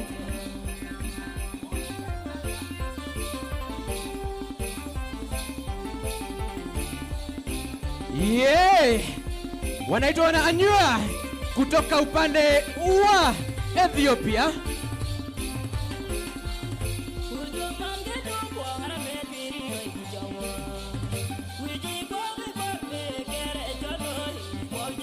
Wanapoondoka jukwani tunasema ni asante. Tuwapigie makofi mazuri kabisa, makofi mazuri kabisa, makofi mazuri kabisa, makofi mazuri kabisa. Makofi mazuri kabisa. Makofi mazuri kabisa. Hey! Hey! Hey! Hey! Hey! The energy in Africa. Africa, yeah! Wa Africa, yeah! Wa Africa, yeah! The energy. And you see, we even demonstrate English to Kiswahili and into Ethiopian directly. You have seen the guy falling. That is translated to I have fallen for you. Ameanguka chini kwa sababu ya huyo dem, ya? Tunasema ni asante sana. Michael MC, tupewe yetu na wewe. We DJ ngoja, tupewe yetu na wewe. Tupewe yetu. DJ. But tutamalizia, yetu ni ya mwisho. So the next group, Michael MC. So the next group is the Somali group. Wasomali, wapi nduru ya Wasomali? Wapi nduru ya Wasomali? Wapi nduru ya Wasomali? Ngoja kidogo. Somali, yeah! Somali, yeah! Ngoja sijawasikia bado. Somali, yeah! Bas, wamejaja furi.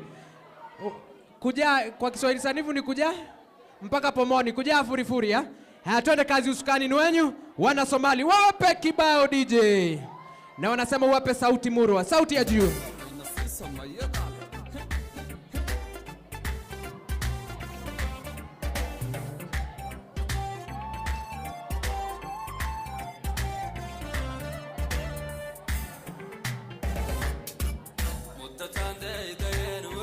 Yeah!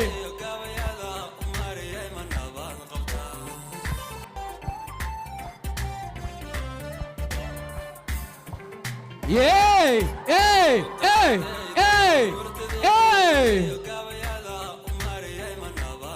Yeah! Wewe DJ, wacha kukanyaga wewe DJ. Najua unataka Msomali, tutakupea lakini tupee wimbo.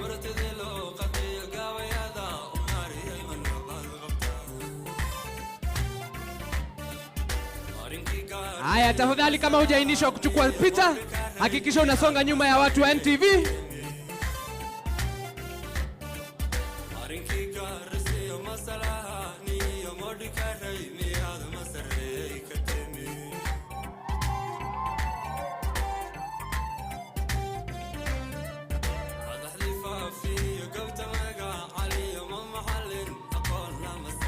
Kuchukulia picha kwa podium ni 1000. Kusimama kwa podium uchukue picha ni 1000.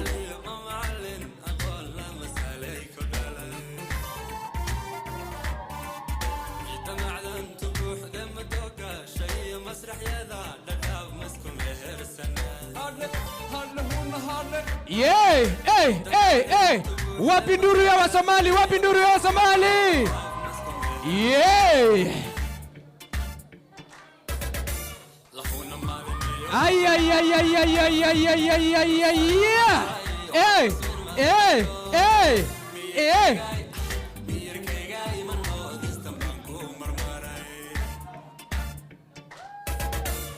Yeah. Ay.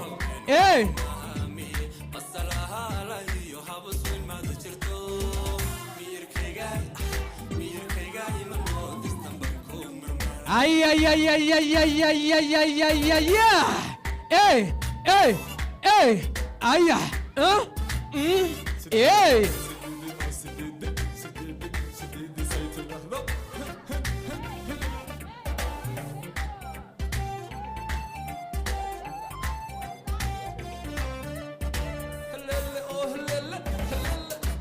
Wapi makofi yao wakiendelea?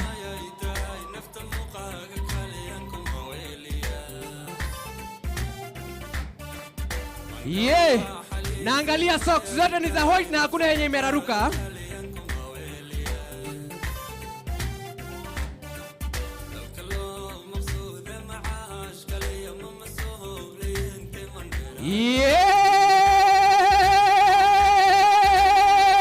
Yeah.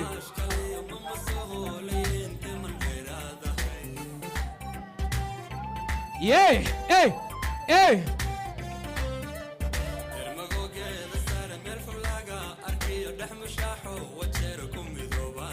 Yeah.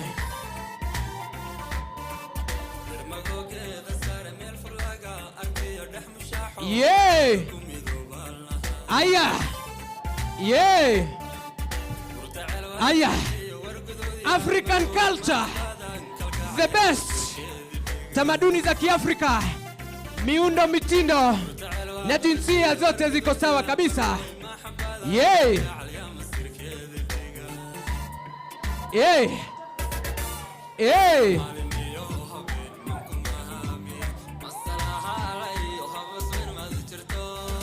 Yeah. Hata nimebadilisha mind, nitaoa Msomali sasa. Yeah. Aya. Ala.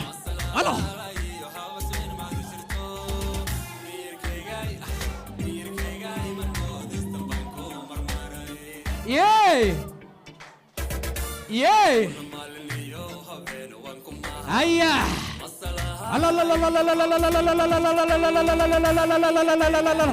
Yeah. Aya. Aya.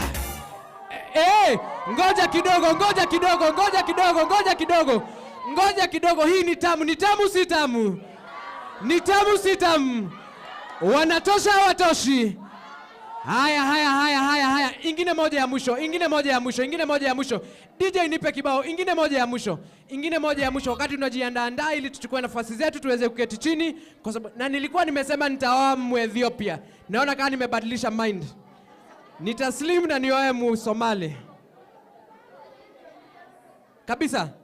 Yes. Na hao wamevaa socks za white, mmetoa? Zimekuwa chafu.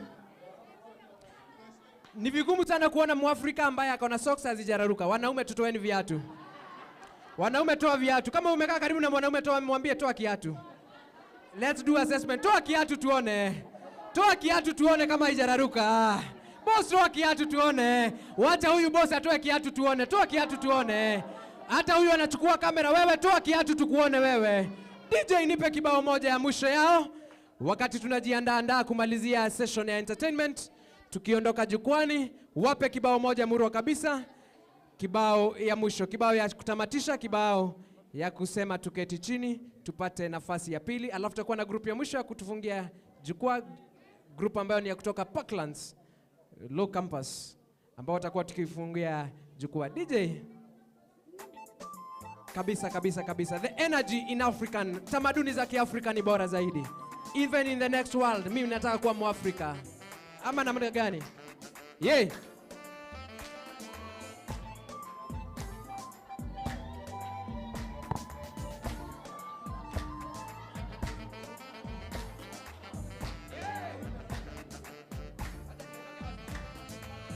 Hey, hey, hey, hey, hey, hey, aya, hey, hey, hey, aya, hey, hey, hey.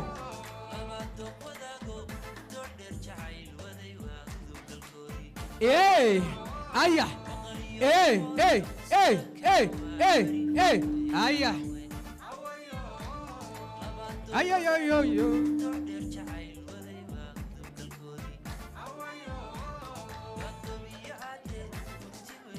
Aye.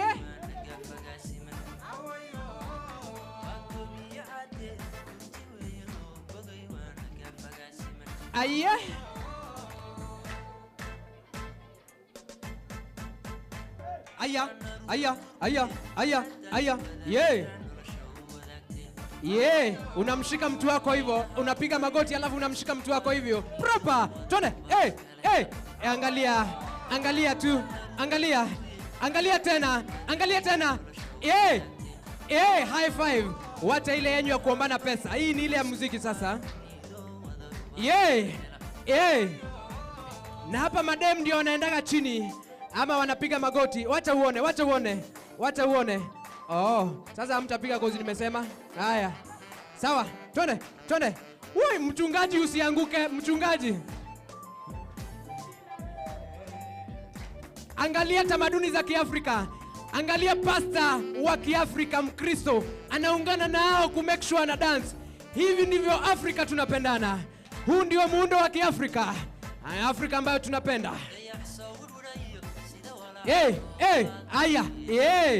Shaki kupitana. Nyinyi mnapitananga tu wakati mmekosana. Angalia hawa. Mmezoea kupitana wakati mmekosana. Hawa wanapitana kwa sababu ya mapenzi. Angalia tu, ona tu. Aya. Alaya. Aya.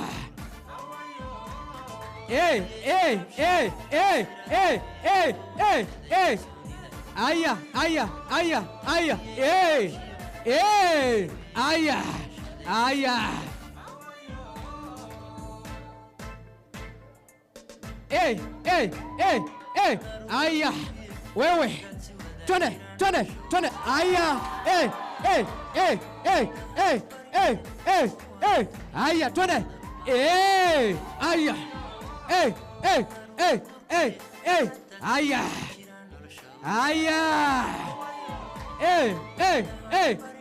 Aya.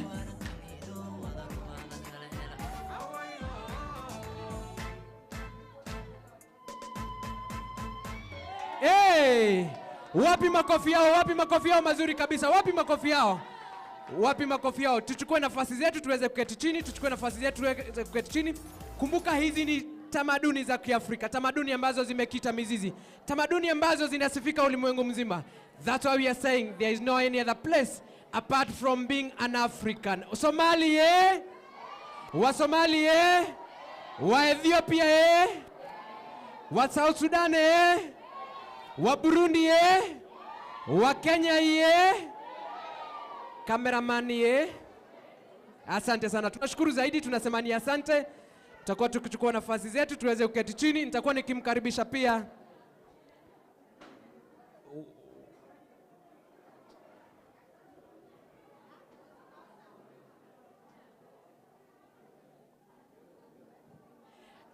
right kabisa. Tunamalizia kipindi hichi. cha entertainment, na tuna group nyingine ya pili mwisho, group ambayo ni ipi, Marion? Group inayofuata ni ya Borana. Borana, wana Borana? Group on stage is the Borana dance. Borana dancers. Tuwapigie makofi mazuri wanapokuja jukwani, tuwapigie makofi mazuri tafadhali. Alafu wana Parklands wajitayarishe.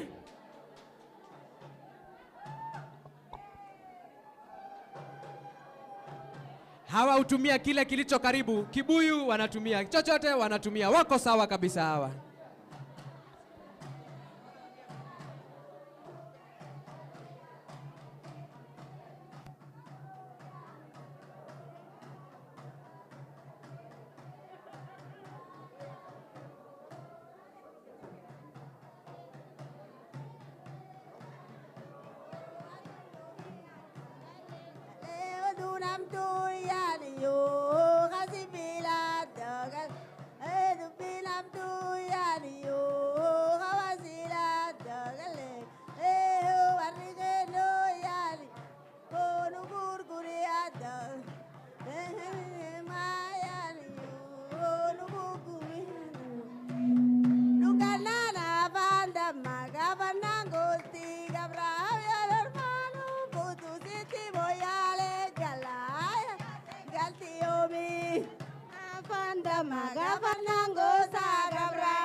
Hawa wanaitwa wana Borana.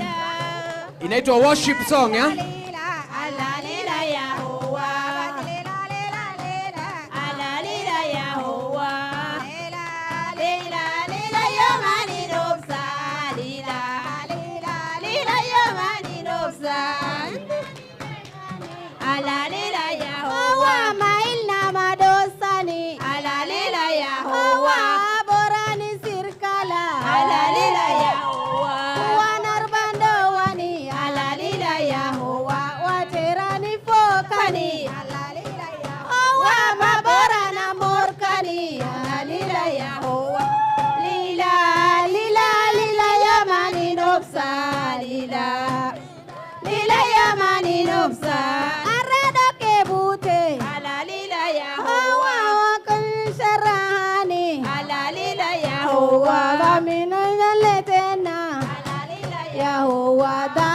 sharahani.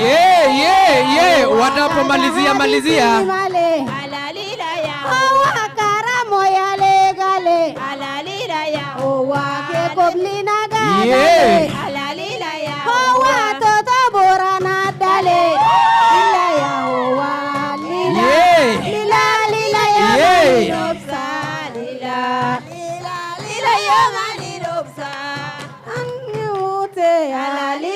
Wanaitwa wanaborana wanapomalizia malizia. Wanapomalizia malizia. Right kabisa. Asante sana.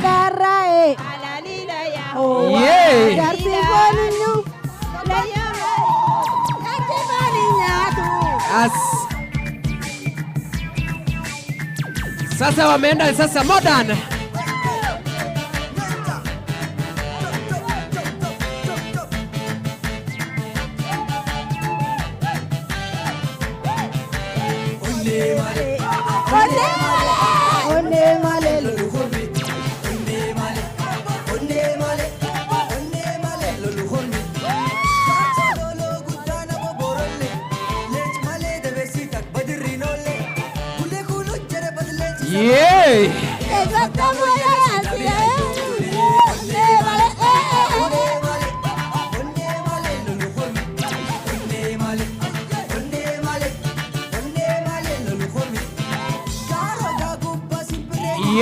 Inaitwa utangamano. Namuona Reverend ameingia kwa mix, pastor wetu ameingia kwa mix.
Wanaitwa wanaborana.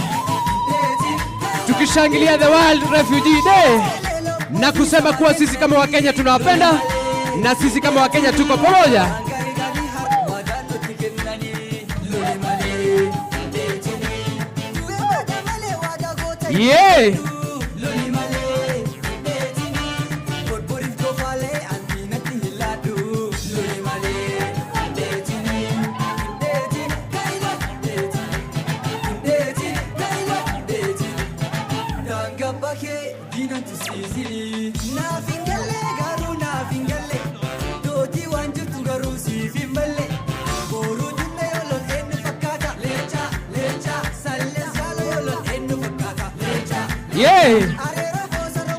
Asante sana wanaborana wakimalizia. Wakimalizia makofi kwao, nipeni microphone zangu. Thank you so much. Makofi mazuri kwao tafadhali. Asante sana mama, asante sana. Thank you so much. Thank you so much. I think I still need the Parklands group to take to the center stage as we arrange the podium. You are not going to perform from the podium, you are going to perform from the sides. As I have my team arranging the podium for the next presentation. Juliet pia kutoka MKU uko wapi? Njoo Juliet. Wakati wanajiandaa, Juliet atasema jambo moja tu wakati wanachukua microphone, na pia vijana wangu wanaopanga podium wanapochukua jukwaa. Juliet, ulikuwa unataka kudance? Oh. Tumia microphone vizuri, ishike vilivyo. Good. Kabisa.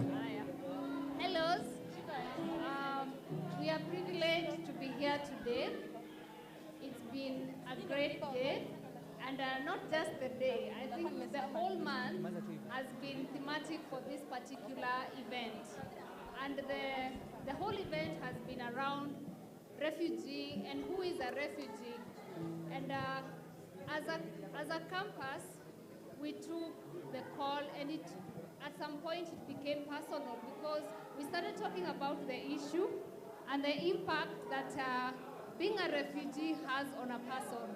It's the one thing that nobody would wish to be in such a situation, but you find yourself in that situation.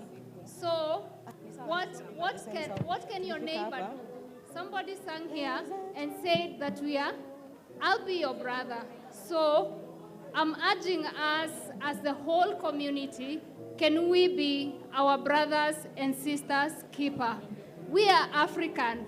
So in Africa, we do not have refugees. We host our fellow brothers as they sort out their issues. Are we okay with that?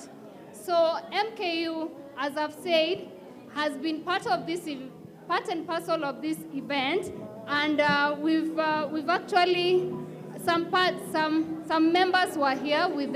They participated in the debate. Some of us wrote essays on the same topic, and I believe some of that information we will continue reading and will continue impacting. So I'm asking my fellow students, we've had university is the one place that we impact on the society because ideas are born from the campus ground. Can we think about what can we contribute? How can we sort the issues? How can the low campus, how can we become the voice of the voiceless?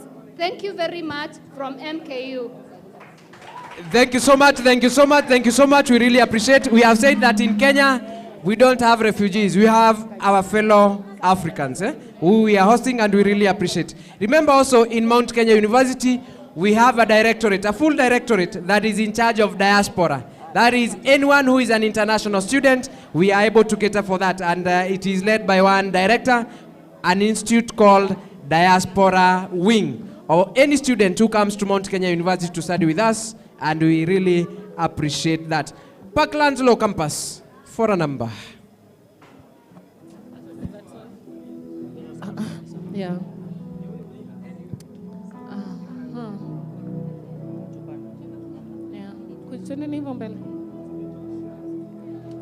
There comes a time when we heed a certain call, when the world must come together as one. There are people dying. Oh, it's time to lend on to life, the greatest gift of all. We can't go on pretending day by day that someone, somewhere will make a change. We are all a part of God's great big family, and the truth, you know, love is all we need. We are the world, we are the children, We are the ones who make a brighter day, so let's start giving. There is a choice we're making. We're serving our lives.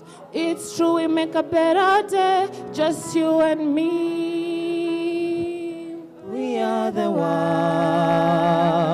We are the children. We are the ones who make a better day, so let's start giving. There's a choice we're making. We're serving our lives. It's true, we make a better day, just you and me.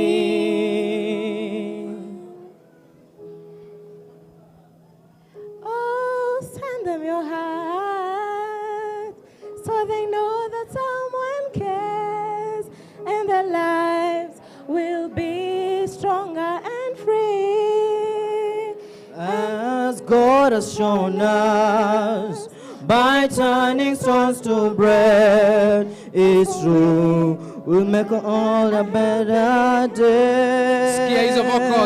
We are the world. We are the children. We are the ones who make a better day, so let's start giving. There's a choice we're making. We're saving our lives. It's true, we make a better day, just you and me. We are the world. We are the children. We are the ones who make a better day, so let's start giving. There's a choice we're making. We're saving our lives. It's true, we make a better day, just you and me. We are the world. We are the children. We are the ones who make a better day, so let's start giving. There's a choice we're making. We're saving our lives. It's true, we make a better day, just you and me.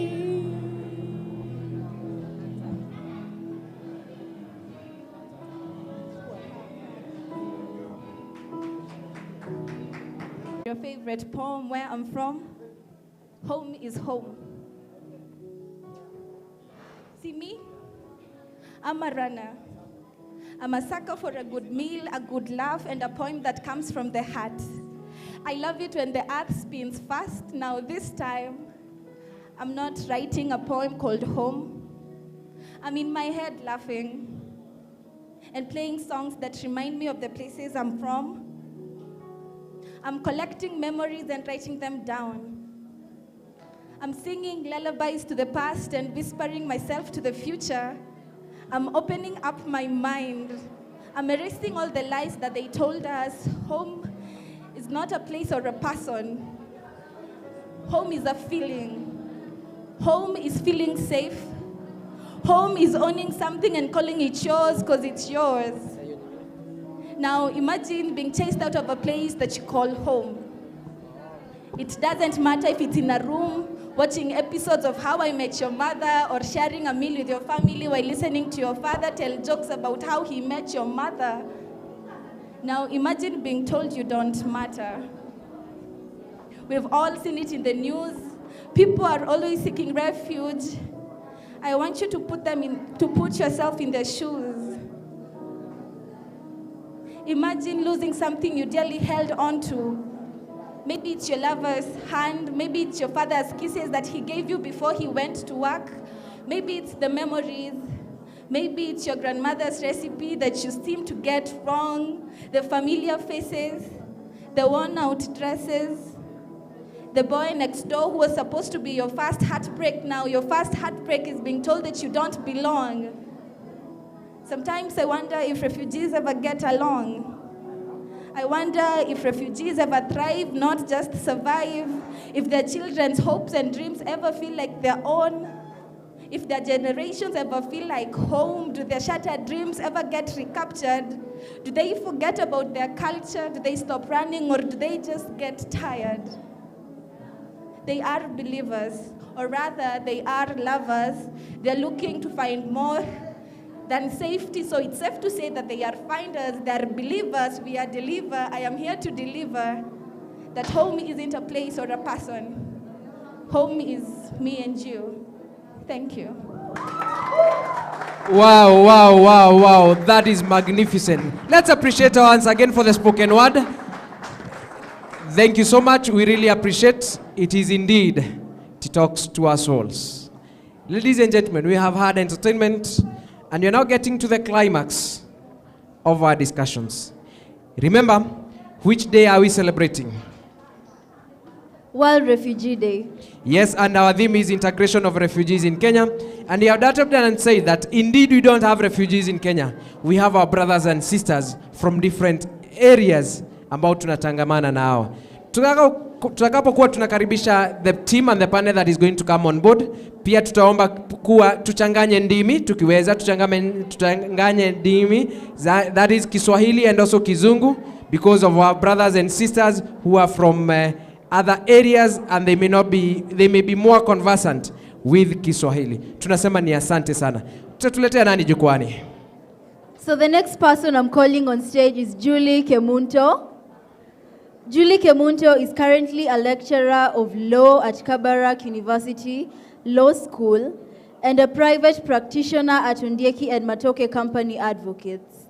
She has 8 years legal experience, inclusive of her litigation practice. Julie's previous professional experience consists of working with various law firms, a local non-governmental organization in Kenya that is a partner of the UNHCR, consulting for tech companies and non-governmental organizations in Kenya and the US. She has also served as Senior Research Fellow on Discrimination and Refugees and researched on human rights issues affecting Kenya, Uganda, Nigeria, and DRC. Yani nasema kuwa Julie ni mwalimu katika chuo kikuu cha Kabarak, anafunza sheria huko, amekuwa akipractice kwa miaka 8 sasa. Right. Na bado anaendelea kupractice sheria. Kabisa. Ni mtetezi wa haki za kibinadamu. Sana haki za refugees. Yeah. Amefanya research. Amefanya utafiti. Amefanya utafiti. Naam. In 4 different countries. Nchi 4 tofauti. Kenya, Uganda, Nigeria na DRC. Kenya, kwa Uganda, hivyo ni yule ambayo anajali refugees. Yeah. Akona the best interest at heart. Akona hiyo amesema akona. Sawa, tumpigie makofi. Makofi mazuri anapokuja jukwani, makofi mazuri kabisa. Makofi mazuri kabisa. Wewe wacha choyo. Makofi mazuri kabisa tafadhali anapochukua jukwani. Asante sana. Asante sana. Tumpige makofi mazuri kabisa mpaka sikia akiwa nyumbani. Wonderful, wonderful. Wewe piga makofi mazuri tafadhali. Piga makofi mazuri tafadhali. Wonderful. Over to you, our moderator. Tumeshiba? Nani hajashiba? Mr. MC, please take care of him. So we are going to have our last session for the day. Oh, sorry, second last session for the day. I am hoping we shall get to learn and hear more. We have a very interesting panel. Tuko na panel mzuri sana. Wenye watatuambia kila kitu about what we expect today, okay? So I'll start off by introducing. Sinisimame tu.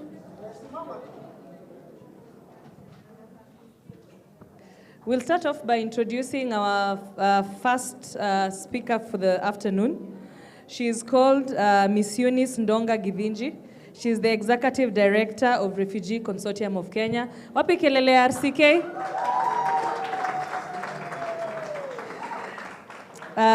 She currently drives strong legal. MC ameenda wapi? He's a very good translator in Kiswahili. Kuja. Kiswahili yangu ni ya kuomba. Kiswahili chake ni cha kukopa? Ni ya kukopa.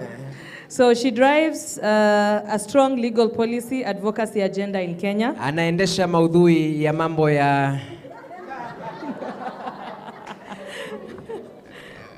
Legal. Mambo ya sheria nchini Kenya. Pole. She drives a strong legal policy advocacy agenda in Kenya and the region. Na katika jumuiya yote. To create conducive environment for refugees. Kuhakikisha kuwa wakimbizi wanapata maadili tofauti katika maeneo yetu. She also provides leadership in a variety of refugee advocacy platforms in Kenya. Pia anatoa uongozi katika majukumu tofauti ya wakimbizi nchini Kenya. You should remember, Madam Executive Director will judge you after this. Nasahili kukumbuka. I was not to translate that. She has over 25 years experience in humanitarian. Amefanya kazi kwa miaka zaidi ya 25. In humanitarian and forced migrants affairs. Katika mambo ya kijamii na katika mambo ya makimbizi. Before she worked at RCK, she worked as the gender program manager to Raia Trust. Alikuwa ni msimamizi wa jinsia katika kituo ambacho kimetajwa. Where she provided capacity to over 24 NGOs. Kwa pahali ambapo aliweza kuhudumia zaidi ya mashirika 24 ambayo ni ya kujitegemea. She's also served as a gender advisor with the UN Amekuwa pia mtetezi na pia wa jinsia katika AUN. She has also served as a senior project development and implementation officer at the International Organization for Migration. Naam. At IOM. Naam. That has focused on migration programming in Kenya. Amekuwa akishiriki katika mambo ya wakimbizi nchini Kenya. She holds an MA in International Studies. Amefanya masters ya MA in International Studies. Katika mambo ya international. And a BA in Social Work. Na katika pia mambo ya kijamii, yani sociology. With extensive training. Akiwa amefunzwa vilivyo kabisa. In International Refugee Protection Law. Katika mambo ya kijamii na katika mambo ya kimbizi jumuiya yote. Please let us put our hands together. Translate. Wacha tuweke mikono yetu pamoja. Tumkaribishe. Madam Executive Director. Our Executive Director. Makofi mazuri tafadhali, makofi mazuri kabisa, makofi mazuri kabisa. Makofi mazuri kabisa, makofi mazuri kabisa, makofi mazuri kabisa. Naam.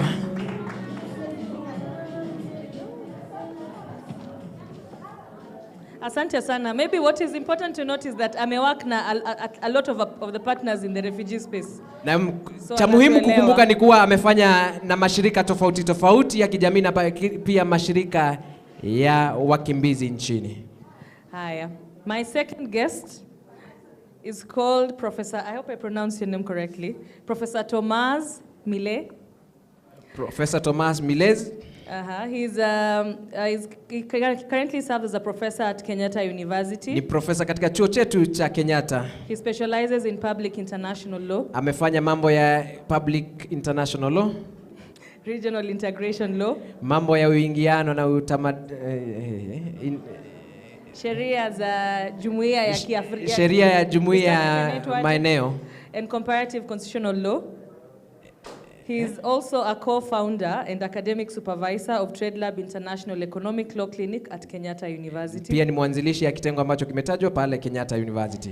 He has written various publications. Ameandika vitabu na vingi that cut across free movement of people in Africa. Vinavyovizungumzia mienendo ya watu Afrika. Mienendo ama kusonga, movement inaitwaje? Kusonga, kusonga. Uhuru wa kutembea. Uhuru wa kutembea Afrika. Africa with a focus in East Africa. Katika akijumuika katika jumuiya ya Afrika Mashariki. He's also looked at the right to privacy under the constitution. Pia ameangalia kwa kindani mambo ya privacy katika constitution yetu. He's also looked at the right to regulate investor state dispute settlement. Na pia mambo ambayo yanaleta shida wakati kuna trade na vitu kama vile. In summary, professor here has looked at different aspects that affect Africa. So he's technically an African professor. He's a professor of Africa. Kwa kijumuiya ni professor wa Kiafrika. Thank you so much. Let us put our hands together. Tumkaribishe kwa makofi mazuri kabisa profesa wetu. Tumkaribishe kwa makofi mazuri kabisa. Makofi mazuri kabisa. Asante. Kidogo tukatike DJ, lakini wacha kwanza tusome. So our first session will be led by Madam Eunice Ndonga Githinji. She will look at the Refugee Act of 2021, the journey, the gains and opportunities, I am sure mnajua ile sheria mpya yenye imepitishwa ya refugee law, si ndio?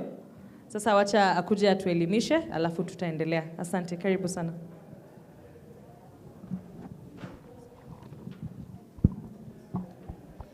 Thank you very much, Julie. Good afternoon. Habari ya sahi.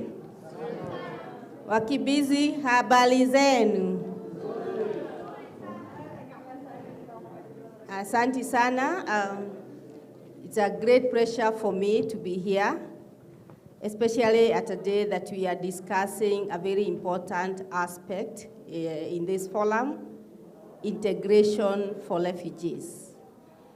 It's very important because we know that some of the refugees we have today have been in Kenya for many, many years. So the question of who they are is very important. Let me start by introducing my organization.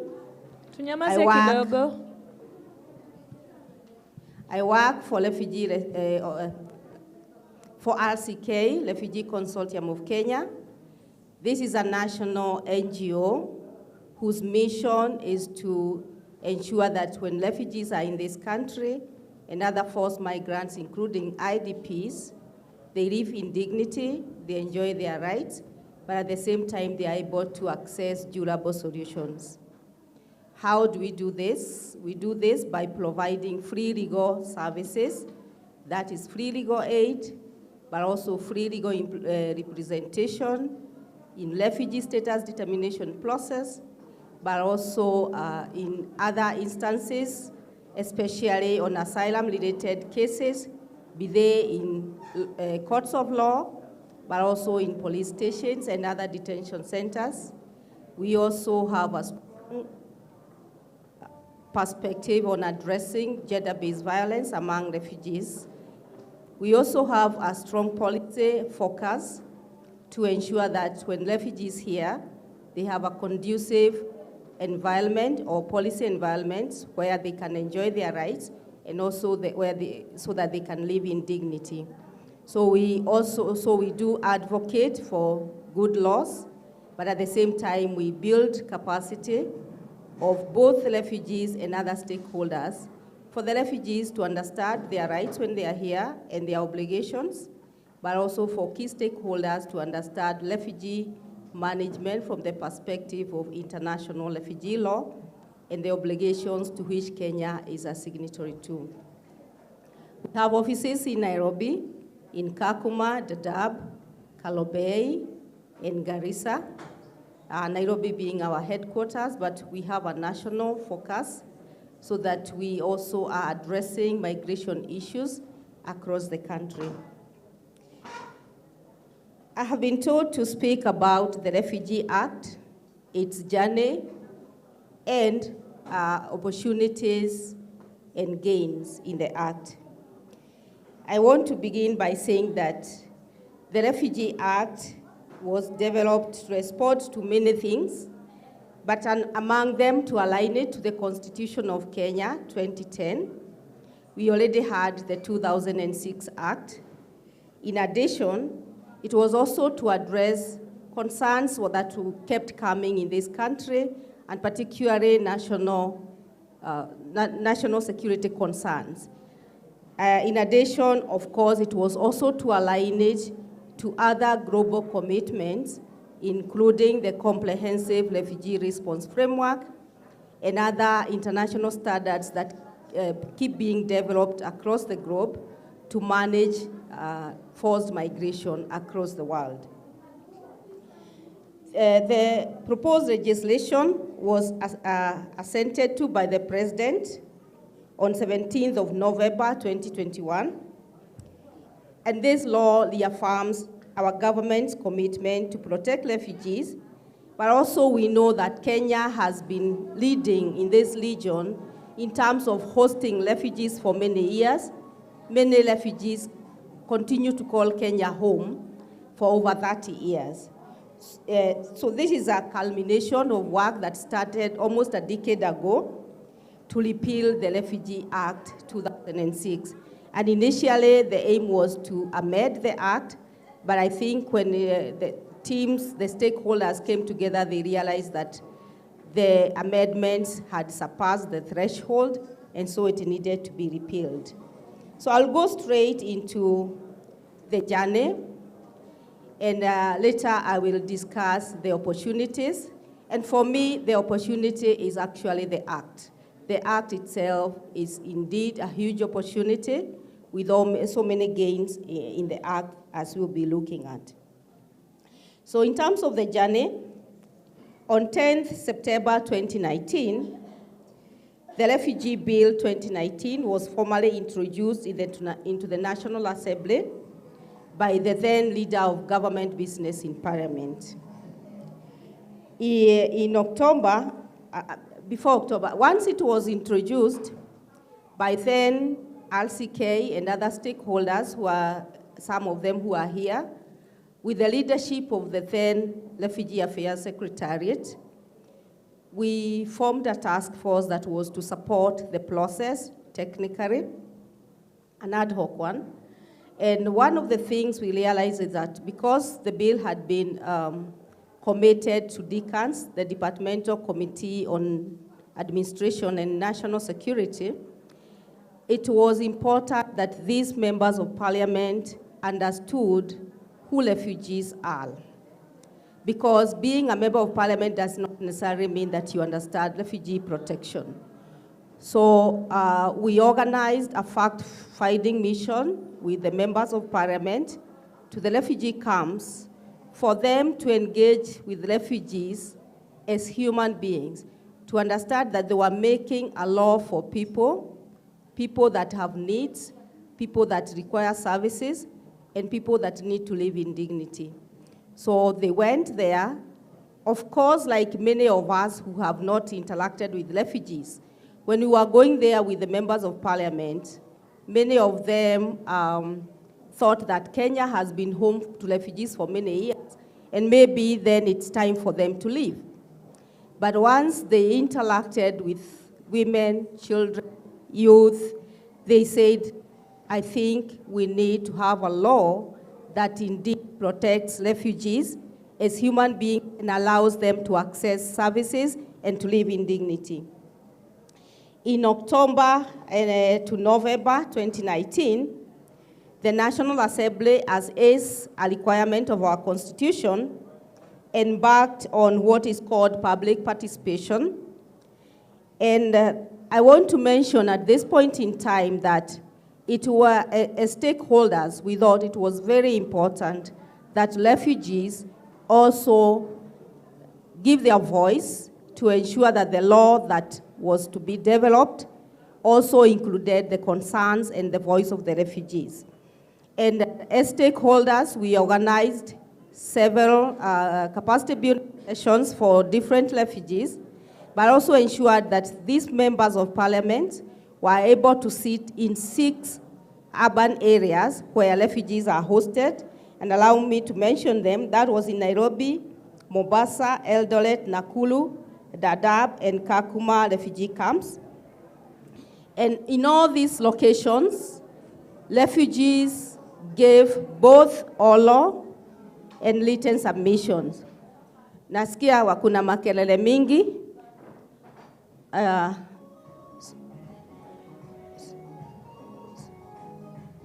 Sijui DJ unataka tu nije? Oh, okay.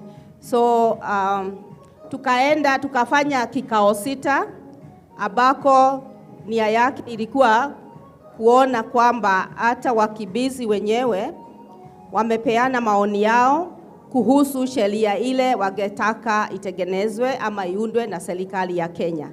Na ni vizuri niseme lawmaking is not a responsibility of civil society, it's a responsibility of government, and so it's the government that was driving the process with support from key stakeholders.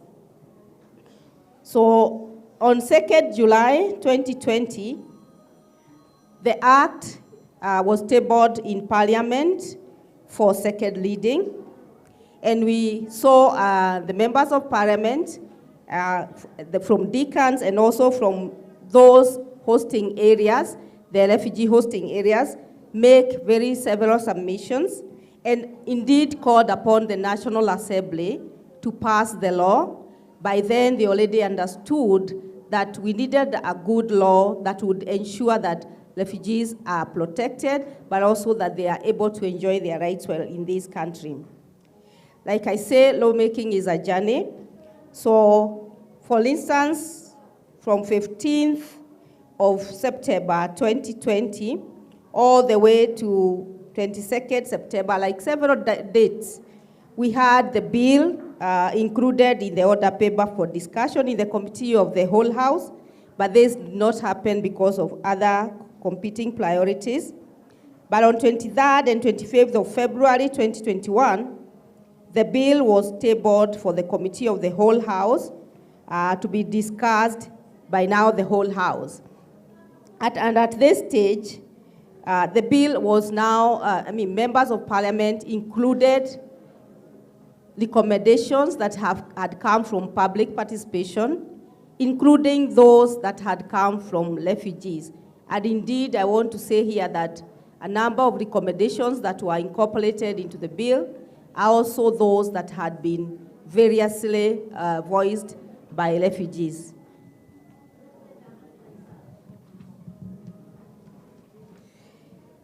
Moving on 2nd March 2021, the refugee bill was led at that time in the National Assembly, and it was passed by Parliament. On 11th August, His Excellency the President referred the bill back to Parliament, and he had a number of reservations or recommendations that were to be reconsidered by Parliament.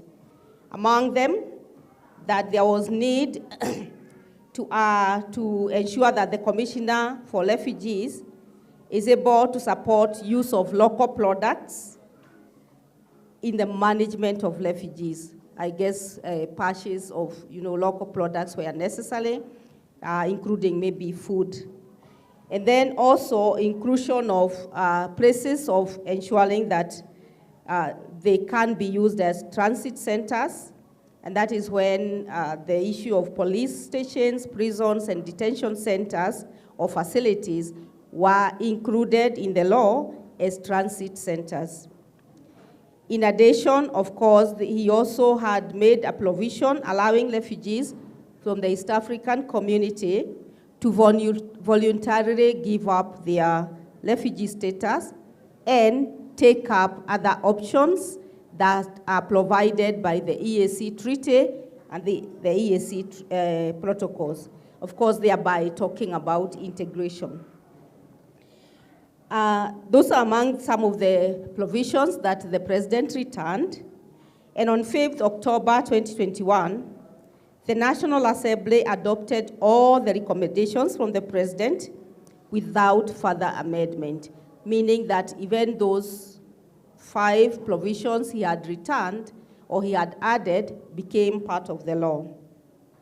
On 17th of November, the President, like I said at the beginning, assented the act, and it was a very proud moment for all the stakeholders. And on 23rd November, the Refugee Act was published in the Kenya Gazette, making it law. And of course, on 22nd February, the act became fully operationalized. That is the journey. Of course, there is a lot I have left in between. There was a lot of stakeholder engagement, a lot of back and forth. And like I said, lawmaking is a negotiated process. Sometimes you win, other times you don't. So there was a lot of advocacy work that was put into this process. Sometimes Parliament would have so many other competing priorities, but the stakeholders kept the eye on the prize. We knew that we needed a good law, and we needed to ensure that this journey came to an end fruit-free. So what would we say are some of the key gains? And I want to see the gains as opportunities.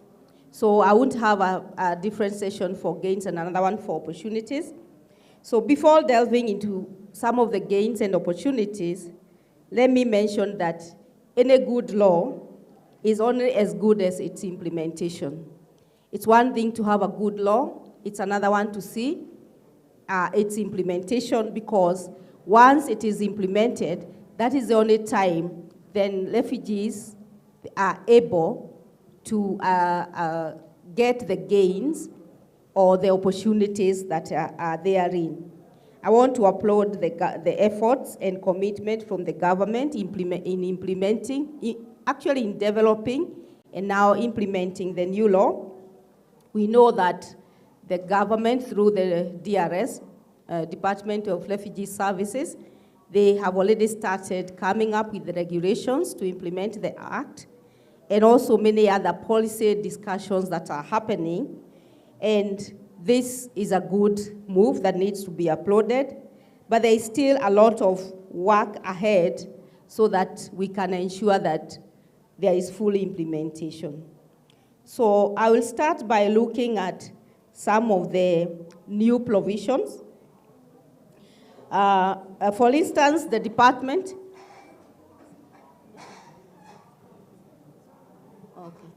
Okay.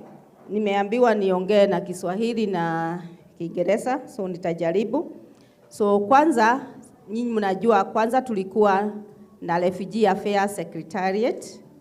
It was just a secretariat. Lakini sasa in the new act, tuko na Department of Refugee Affairs, which is anchored within the public service, which is an important thing. It means that then it has resources, or it will have resources, both financial and staffing, that would ensure implementation of the act.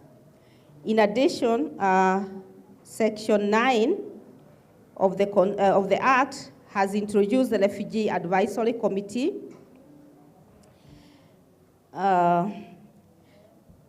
In the nomination, ama wale watu ambao watafanya kazi kwa hii committee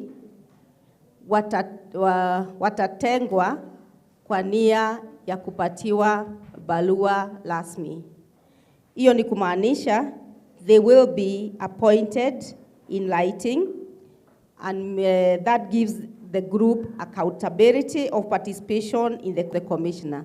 Meaning that kama wewe ni mkimbizi, umepeleka cheti chako cha kuomba asylum kwa DRS, Department of Refugee Affairs, umefanya refugee status determination, na commissioner ameona wewe haustahili, haja kupatia cheti, una nafasi ya kwenda kwa hii committee kupeleka maombi kusema ungetaka kuappeal hiyo decision, ama hiyo kuappeal decision ya commissioner. Na hii ni mzuri sababu tunajua mara ya kwanza kuna kitu pengine unaweza kuwa ulisahau kusema, ama haukuwa unaelewa lugha vizuri, huenda sasa commissioner aka-reject proposal yako. So hii ni mzuri sana na ni muhimu, inamaanisha kwamba wakimbizi watakuwa na option, legal option ya appeal. Section 12(9), refugee status determination. The commissioner shall make a determination for refugee status within 90 days from the date of receiving the application. Hii inaongeza siku ambazo commissioner anaweza kukupatia decision. However, the timeline may be extended on reasonable grounds depending on the circumstances of the case. Unajua wakimbizi wakiingia Kenya, mara nyingi ya mtu hajui ataanzia wapi, ataenda kwa nani, na hiyo yote inaweza fanya muda iwe utupe muda mpaka by the time uende kwa commissioner. So hii ni muhimu sana ili kuona kwamba unapoenda kwa commissioner, hata kama miaka 2 ama miaka 3 haja kupatia decision, within the first 3 months umepewa decision yako, unajua kama umepata cheti ama haujapata, na kama unaenda kuappeal.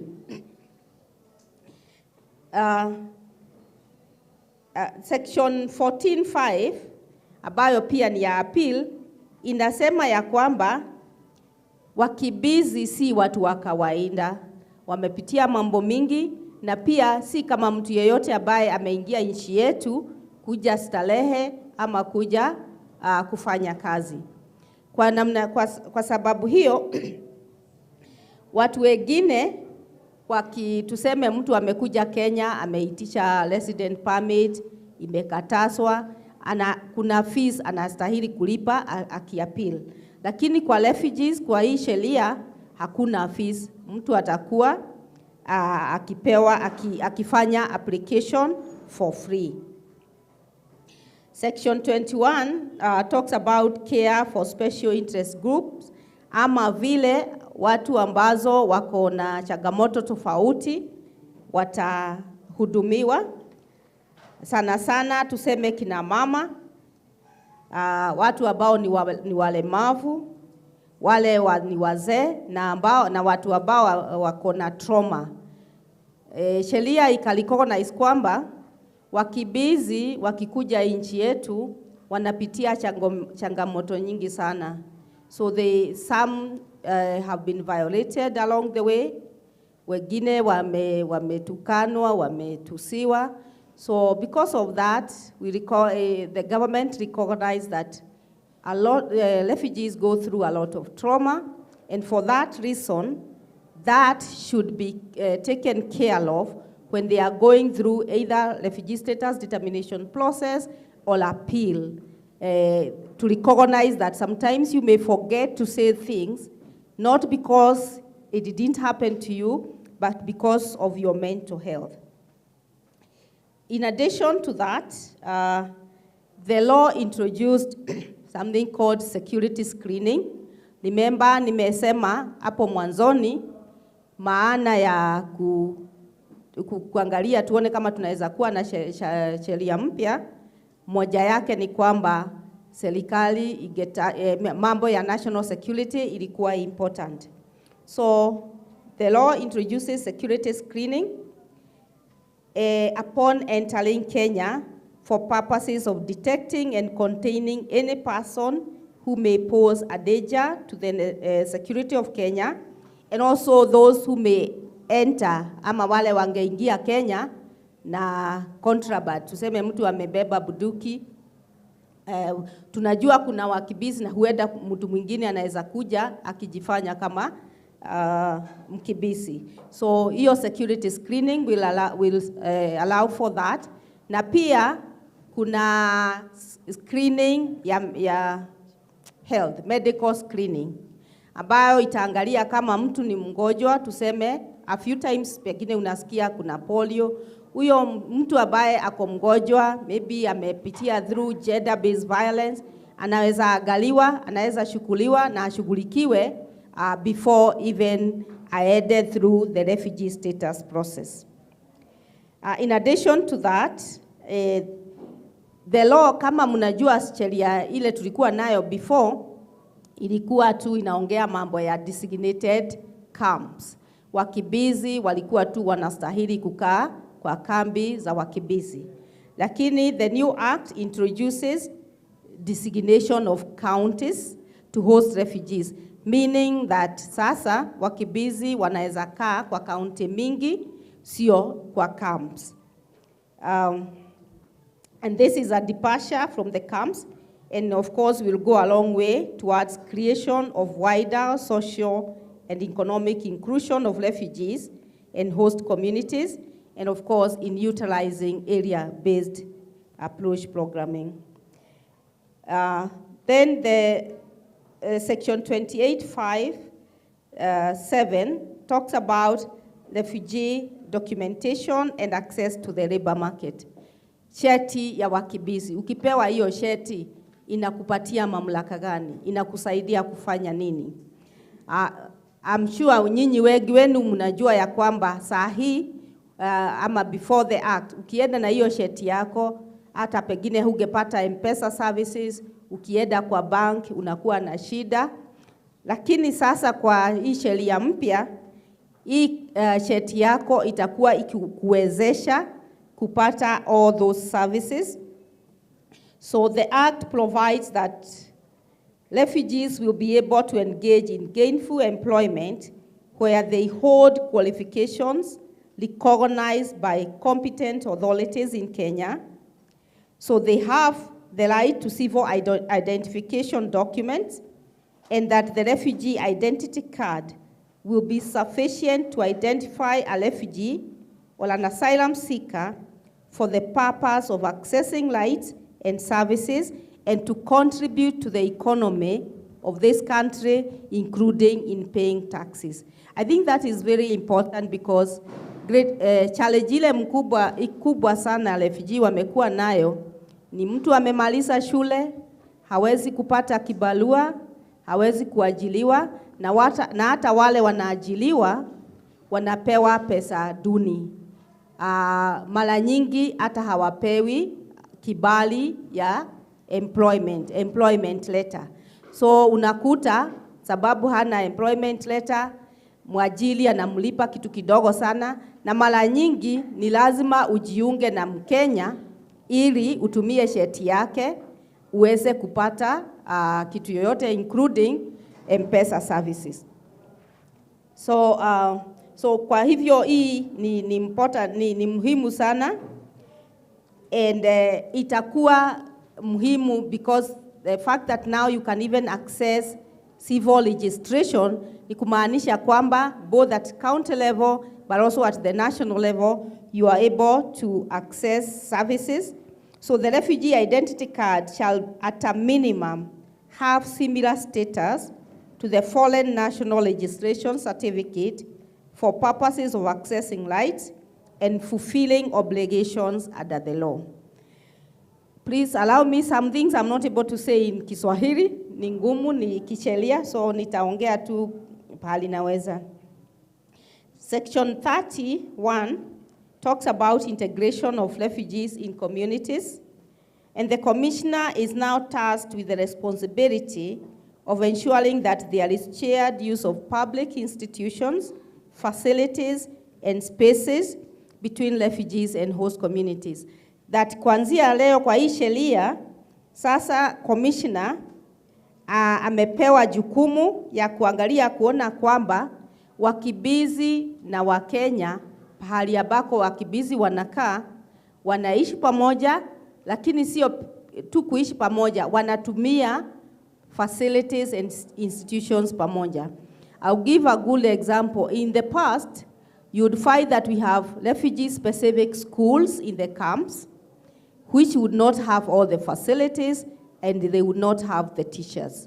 And then on the other side, maybe just across the road, you have Kenyan schools that also maybe are not as fully equipped. And in some years back, we saw some refugees registering as Kenyans and some Kenyans registering as refugees just to access services.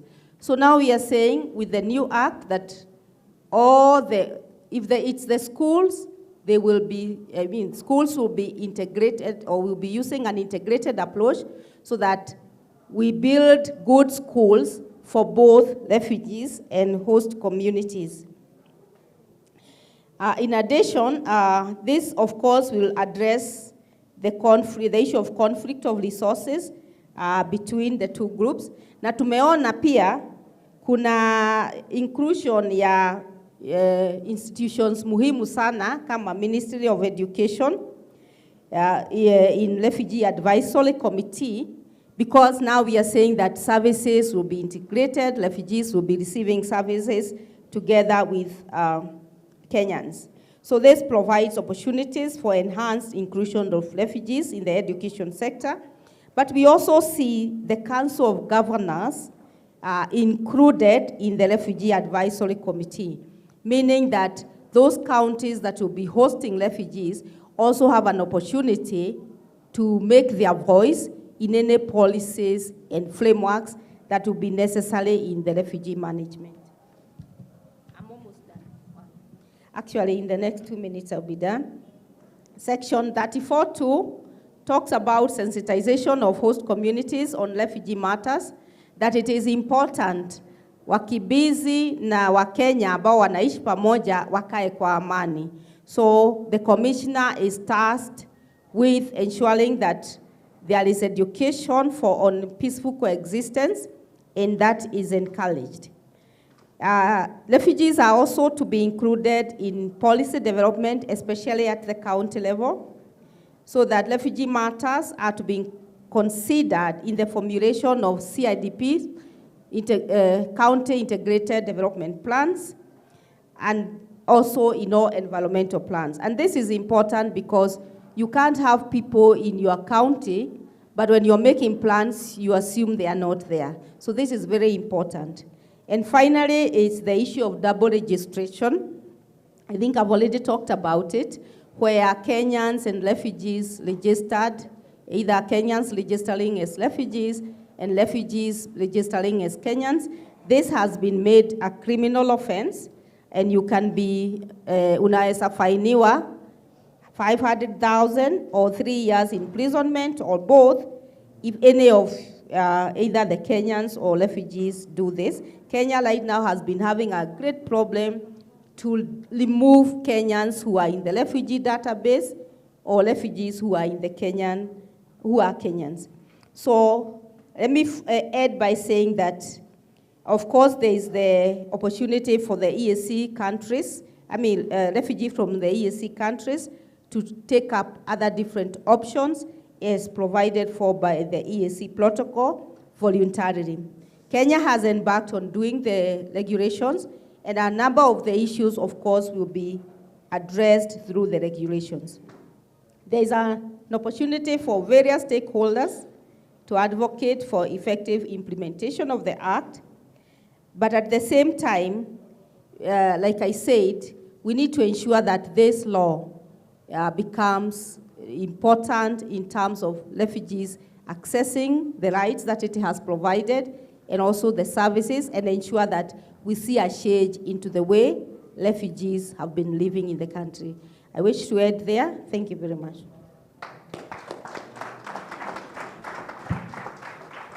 Thank you so much, Madam Director. And I know we'll come back to, when you open up the forum for the discussion session. But inakaa ni kama tumelala. Assalamu alaikum. Firihantai. Firi. Nimeshindwa hapo. Okay, may I suggest that we stand up and stretch for 2 minutes and then we go to the second discussant, because it looks like tumekula sana, tukashiba.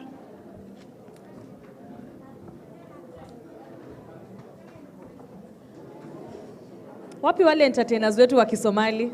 DJ.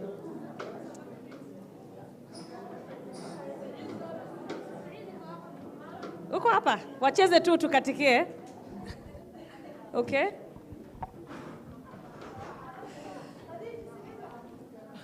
We can stretch in preparation for our second session. Tuvumilie tu kidogo, tuko karibu kumaliza, sawa? Haya, tukae. Suk ni kukaa. Suk.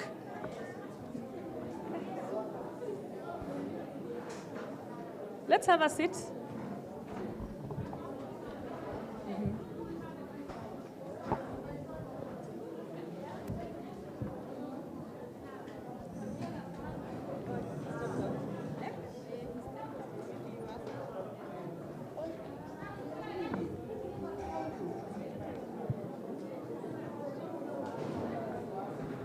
Right kabisa, right kabisa, right kabisa, right kabisa, right kabisa. DJ, uko na kitu DJ? My moderator here has called me on board. I want to know what she wants to tell me. You can leave everything you are holding and come. Just leave everything there. DJ kanyaga waya kidogo DJ. Kanyaga waya DJ. Our moderator amekuwa na msukumo wa ku make sure that ako sawa kabisa. Si ni kweli ya? DJ mpe haki.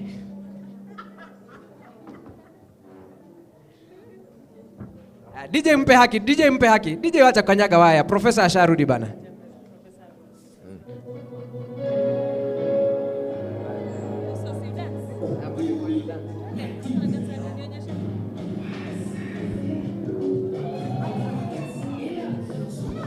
Thank you DJ. Over to you, moderator. Thank you so much, Mr. MC. I want to have your energy when I grow up.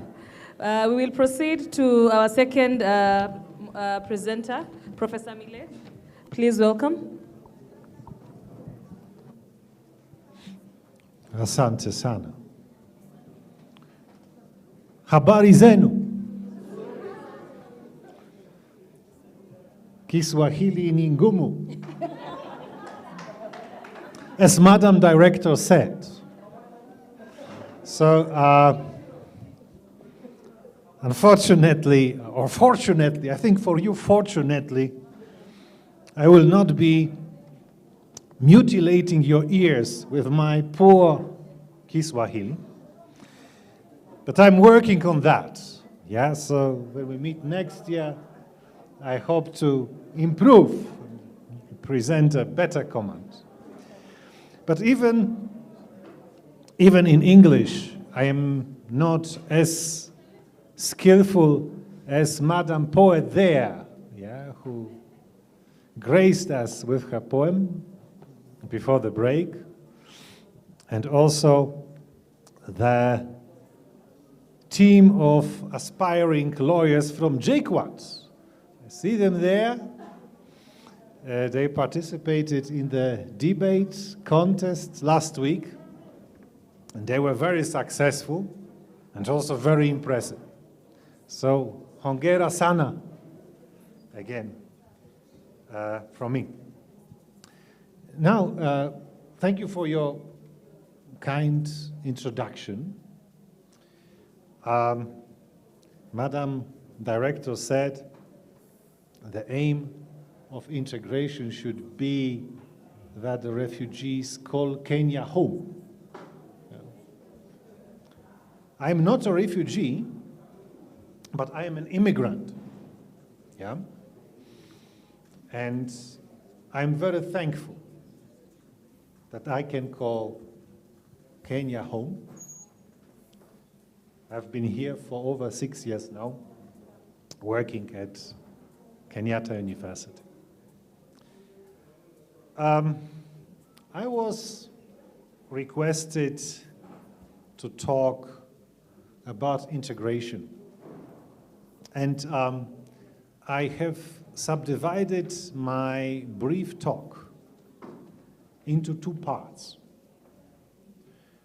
The first part, I would like to say something about solidarity.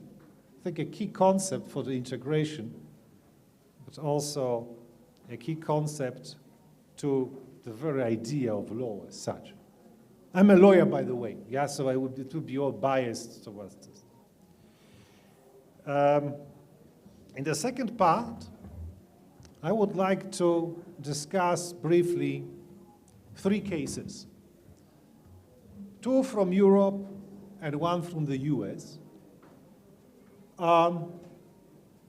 2 of them are extremely embarrassing. And I feel personally embarrassed even talking about them. But we should take the things as they are. Yeah? So as you see, it's going to be a bit boring. You know, unlike my predecessors on this stage, I'm just a boring academician. Yeah? I've been working at the university for my whole life. Yeah. So also, please forgive the bias in this regard. So I'm starting with my first part, the solidarity. The solidarity, according to a French sociological school, which I respect very much. Some students don't like it because it's taught in the jurisprudence unit. Goes back to Durkheim. Regards solidarity as a source of law. Yeah? Source of objective law. And it's quite important when we talk about integration. There are 2 types of solidarity. Yeah? One is a solidarity by similarity. Yeah? That's the first type. And the second type is the solidarity by division of labor. So what I'm going to show, to demonstrate, is that if we talk about the integration, we should stop relying on the solidarity by similarity and look more into the solidarity by division of labor. I think it's my central point of my talk. So what is it? So the solidarity by similarity. The solidarity by similarity is because of the common belonging. Yeah? So we talk alike, we look alike, we sing the same songs, we have read the same books at school, we tell the same jokes, yeah? We look alike, yeah, so we are together. We have some sort of human relationships emerge because we are so similar. The other one is the solidarity by the division of labor, which is also a source of belonging, but unlike the solidarity by similarity, it is not instinctive, yeah? It is not exclusive. Solidarity by similarity means if we are not similar, yeah, if you come to my country and you are not look alike, you don't know the same books, you don't sing the same songs, you do not belong. Yeah? Solidarity by division of labor is constructed, is elaborate, is desired. And how does it emerge? It emerges when the society becomes more complex and the people engage in exchanges. Okay? So we are here exchanging. Yeah? I'm trying to sell you some concepts of solidarity. You are trying to listen. Yeah? We exchange services. We exchange it in a very more complex way. Yeah? The cabinet secretary who governs the country and the cleaner who keeps the streets usable and clean. They both exchange services, and both of them are equally desired. And those exchanges, those relationships which we engage, yeah, they are the source of law. And to be more specific, not the relationships as such, but the awareness of the people, yeah, that those exchanges are necessary is the source of law. Now, you may ask, how is it that the fact that we exchange services creates law? It creates law when there is an awareness of a social bond. And you see this awareness when the social bond is broken or violated. Yeah? So we create social. So the law would regulate those exchanges. For example, by law of contracts. Yeah? Or criminal law. If I steal from you something, yeah, the law would react. Why? Because I'm losing my speech.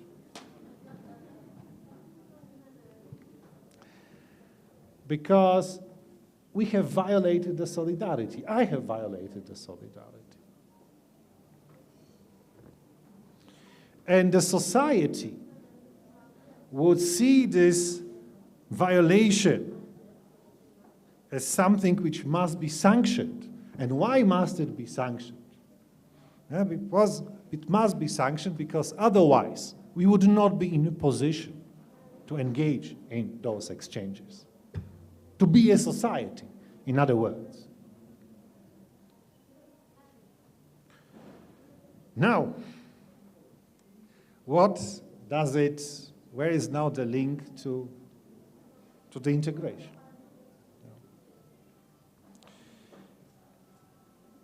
Because the source of law in every society is the exchange of services. The better, the more we specialize, the more variety of capabilities we have, yeah? The better we can put our talents into use. The more diverse we are, the more we can exchange, and the better we can address the needs that we have. We have the cabinet secretary, the cleaner, the TikToker, yeah? They address different needs that we have. And this is, I think, the conceptual basis for integration. When refugees come, when immigrants come, as I do, the solidarity by division of labors actually commands acknowledging their diversity, the fact that they are different, because this is the fact that they are different. It enhances the diversity. It makes the society richer and more capable of addressing our needs.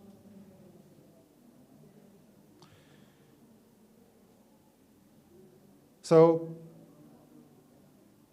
accept the diversity, embrace the diversity, rather than insisting on this parochial, instinctive, exclusionary society, which is glued only by similarity. But unfortunately, if we look around, and not so much in Africa, but especially in Europe, given the rise of nationalistic ideologies in the 19th century, the solidarity by... So the embarrassing case number one is from 2010.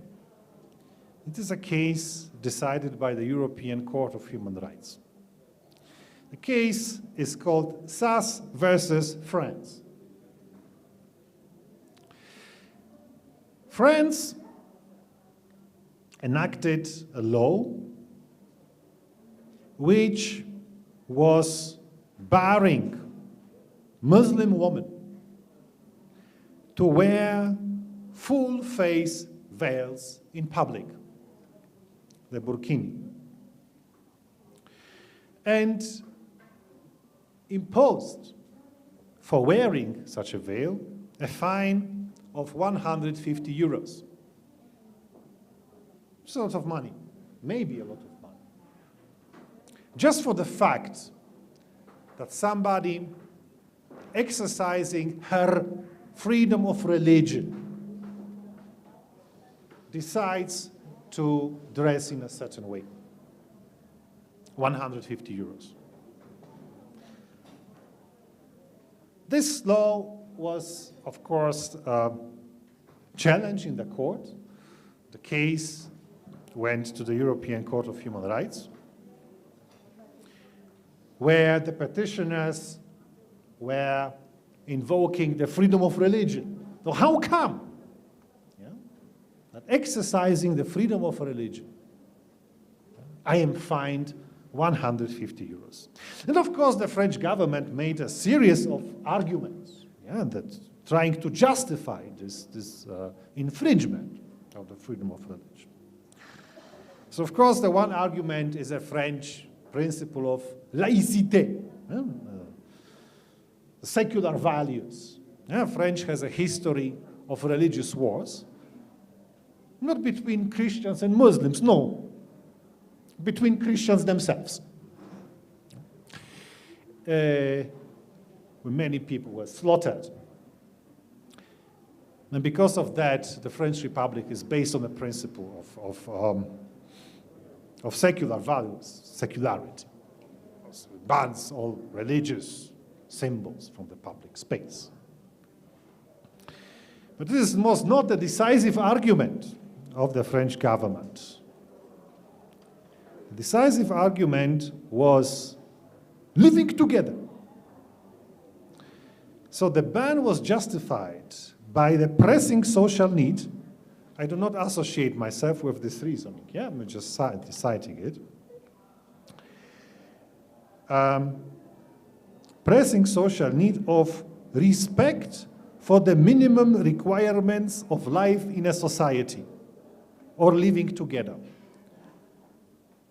And so the French government argued, showing the face plays a significant role in social interaction. So if we don't show the face, we do not live together. That was most obviously before the COVID pandemic. So further justification of the law is creating a possibility of open interpersonal relationship, which by virtue of an established consensus, formed an indispensable element of community life. So dressing in a certain way violates all of that, makes living together impossible. Now let us come back to our concept of law. Yeah? Solidarity. Solidarity by division of labor. Is it so that there is a social consensus that the social bonds cannot be maintained if I do not show my face in public? That not showing the face in public must be sanctioned, because otherwise the exchange of services, the exchange of our talents, the appreciation of our diversity cannot be lived. The opposite is the case. The opposite is the case. And that's why I associate myself with the two dissenting judges in this case. Now it becomes even more interesting, or if you want, more embarrassing. We move to Switzerland. The case, also the European Court of Human Rights. Osmanoglu and Kocabas, so Turkish names, versus Switzerland, a case decided in 2017. It's also a Swiss law. It's not a federal Swiss law, but a Swiss law of a canton of Basel, which is a city, Swiss city at the border between Switzerland and Germany and France. Cantonal law. So there was a law in this city of Basel which made swimming lessons, co-educational swimming lessons, compulsory. So now it is not only about living together, now apparently we must also be swimming together. And there were Muslim parents, the petitioners, who said, well, we do not want our girls to undress, wear a bikini or a swimsuit, and partake in a co-educational swimming lessons in a public swimming pool. Of course, they were said, but it's compulsory, you can be fined. They went to court. And the Swiss court, ladies and gentlemen, said that upheld this ban with the argument that the swimming lessons are necessary for the integration on the grounds of socialization, child safety, and equal opportunities for boys and girls. Coming back again to the concept of solidarity, is it really so that the social bonds cannot be upheld if we do not swim together? And you know, we don't swim together here. Many of us cannot even swim. Yeah? How is that? And actually, let me interject my personal experience. When I came to Africa, I came to Tanzania. That was my first station. I was staying there for almost 3 years. And I found it that the interreligious relationships actually very soothing for my heart and also very relaxing. Why do we have to be so compulsive? Where does it come from? I think this is this idea of solidarity by similarity, that we cannot engage in a more complex, that we cannot, this is not a walk in the park. Being diverse is not a walk, it's difficult. Yeah? It's much easier to interact with people that look alike, talk alike, have the same ideas, same religion. And most obviously, because of this exclusive nature, exclusionary nature, the solidarity by similarity is so easy to be abused and is being abused by politicians. Now, let me come to the less embarrassing case. Wisconsin versus Yoder. This is a US case from 1971. And this involves an Amish community. Amish. So who is Amish community? Amish community is a religious community. It's quite of a radical wing of Anabaptists. And Anabaptists, so Wisconsin is in the US. Yeah? So Anabaptists, Amish community has its origins in Switzerland, yeah, the 17th century. So I think they swam across to the US. And the Amish community in Wisconsin had a community rule, an unwritten community rule, that children go to school only up to the age of 14. And when they become 14, they may decide whether they go out to the world and pursue education, it's their choice, or they stay in the community and help the parents, help their community, and learn to be a responsible citizen. And what happened in the US after the Second World War, there was a law which was introduced, and it introduced a compulsory education up to the age of 16. So there were those 2 years where Amish children were forced to go to school. 1 minute, thank you, point taken.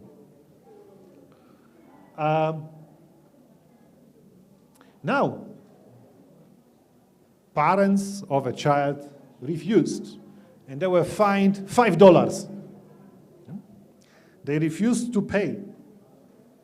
And they went to the courts. And the court said, listen, to infringe upon the freedom of religion, Amish religion, you must have a compelling state interest. The interest in the law providing for compulsory education up to the age of 16 is to have responsible citizen.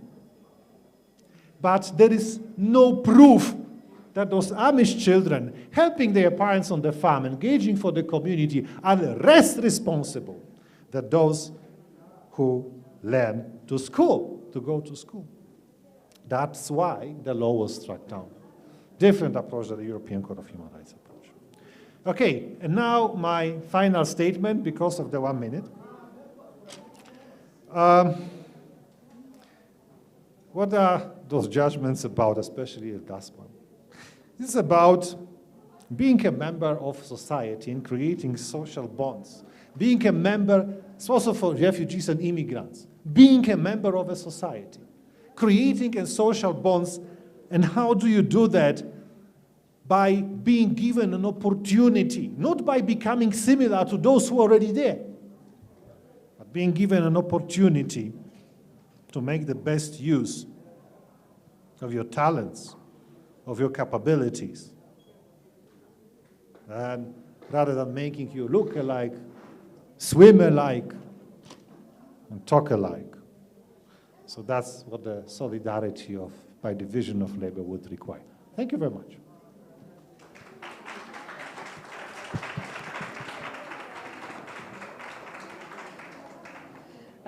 Thank you, Prof. Interesting dynamics on solidarity by division of labor. I hope that as Kenyans we can get to adopt that line of thought as we're implementing our policies and regulations in our law. Now, we have come to the end of the two main presentations that we had, but I realized that all of you noticed we have a new guest. She's called Madam Mary Airo. She's from Legal Resource Foundation. And just before she speaks, I would request that we take the questions or comments. Tuchukue maswali ama comments kwa yale maneno tuko nayo. Alafu kabla Professor na Madam Executive Director wajajibu, we will take first final comments from Mary, and then we'll come back to Prof and Madam Director. So, comments or questions? Yes, sir?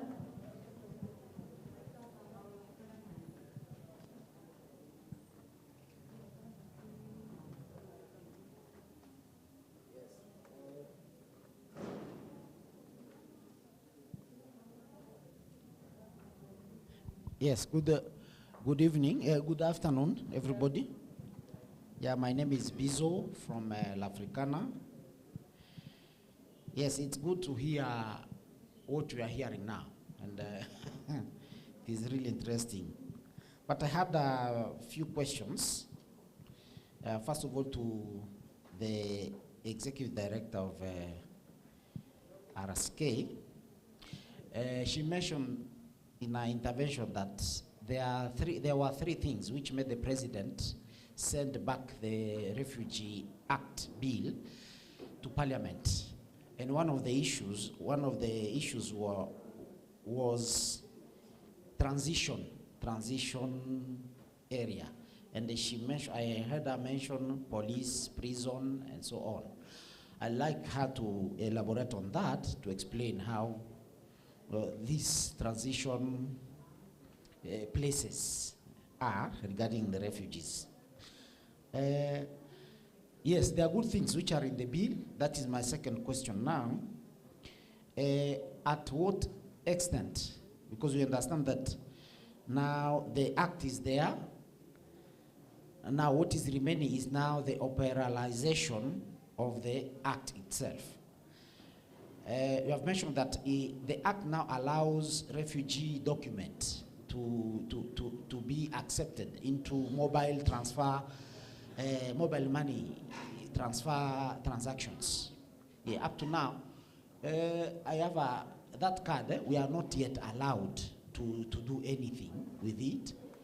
Now my question was, at what time do you think the operationalization of this particular act will be effective, so that we have an idea when we'll start enjoying these goodies as refugees? And my last question is that at what extent have refugees been involved in the process of coming up with this Refugee Act 2021? Just some highlights of some instances where refugees have been really involved in the making of this particular act. Thank you. Thank you, Bizo. Anyone else with a question or a comment? Okay. Atakuja huko kidogo tu. Good evening, everybody. Or is it good afternoon? I will ask my question in both English and Swahili. So, one, the law functions like one huge body where different practitioners draw wisdom and infer. Yeah, so based off of that alone, countries that have fairly developed settlement schemes for refugees have benefited a lot from the law and these frameworks being challenged in courts. That's why local integration in some countries is less of a conundrum like it is down here. So my question to any member of the panel is, for a refugee seated here today, wishing that they could challenge the law in a court, how would they go about it so that they can be part of the process of creating the jurisprudence that is required of the law to inform a lot of the legal nuances around the issue? Sasa kwa Kiswahili. Yeah, so nasema sheria inafanya kazi kama boma moja. Kwa hivyo unapata sheria yenye ilifanyiwa nchi fulani inatumika kwa koti za Kenya pia kama njia ya kuonyesha pale walifanya hivi, pia hapa tunataka mfanye hivi. You know, sheria inafanya kazi hivyo in my layman understanding of the law. So ninauliza, acha niwaite wakurugenzi. Nauliza wakurugenzi wetu hapa. Ni kipi ambacho mkimbizi akiwa amekaa kwenye room hii anaweza fanya ndio pia yeye aweze kuenda kotini, pia kuuliza sheria, yani kuichallenge sheria katika koti, pia yeye ajue itamsaidia kivipi zaidi ya hapo? Nadhani imeeleweka. Thank you, Robin. Madam MC, there was a hand there. Then we'll come to the gentleman who was seated here.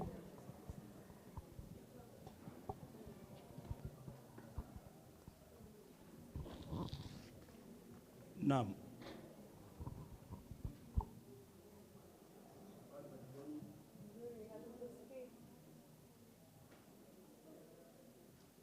Kwa majina naitwa Joseph. Mimi ni mkimbizi kutoka DRC Congo. Kuna sheria kuhusu director ameongea hapo wa RCK inayohusu huu mswada uliopitishwa, sheria iliyopitishwa mpya na bunge la nchi ya Kenya. Kuna sheria ya zamani iliyokuwa ya mwaka wa 2006. Ilikuwa inasema kwamba mkimbizi akiapply refugee status, majibu yake yanatakiwa kutolewa kwa muda wa siku 30 ama ikichelewa muda wa siku 60. Na hilo jambo mara nyingi halikuwa linafanyika. Sasa sheria hii mpya ambayo inatokea inasema mtu ata-apply refugee status apate majibu yake kwa muda gani? Kwa sababu wale ambao walikuwa wanatutengenezea sheria tunapata wao tu ndio wanaivunja hiyo sheria. Hilo ndio swali langu. Asante. There are two hands here. And then maybe we can start answering the questions, alafu tutarudi round 2.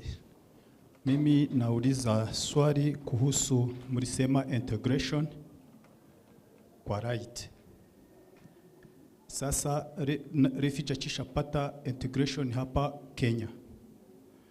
Mmesema katika nchi ambazo ziko kwa hii ukanda wa East Africa, ule refugee atakuwa na right sawa na Mkenya kama anaweza tembelea Dar es Salaam na aende, ama kama nataka atembelee South Sudan ataenda, ama kama haendi hamuone kwamba amefinyiliwa na amegeuka mwananchi wa hapa.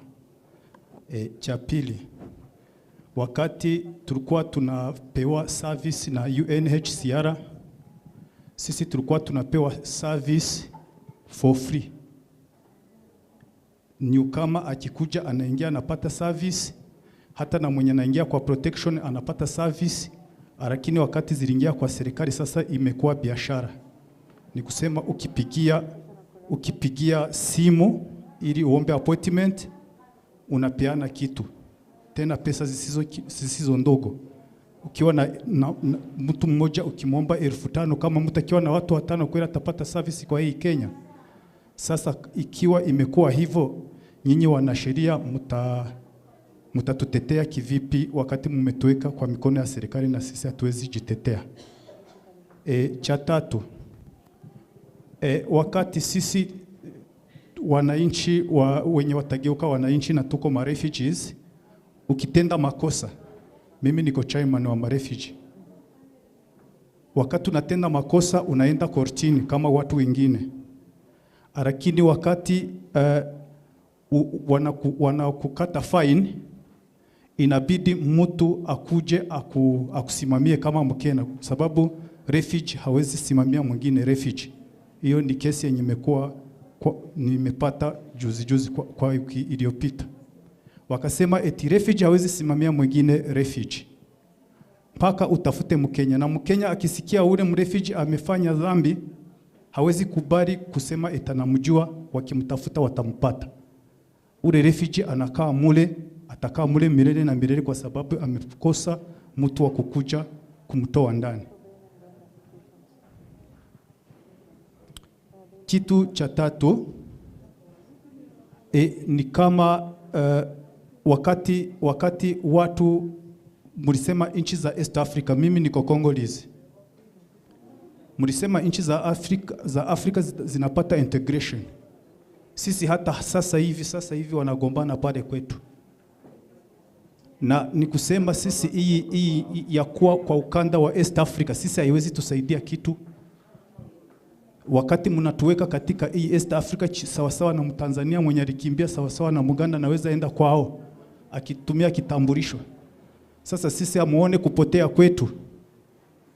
Kama mtu mnyonge hawezi pata resettlement, ama hawezi enda kwa nchi yake, ama hawezi toka hapa kwa Kenya kifanya biashara kwenda kulia na kushoto. Asante kwa hiyo.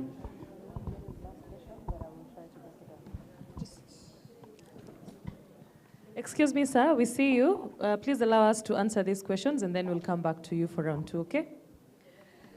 So I will distribute these questions across the panel based on my, let me say like the judges, on my wisdom. There was a question from Bizo, and he wanted the question of transition, the transition area elaborated on. I believe this was pertaining your presentation, Madam Director. And then in terms of timelines, implementation.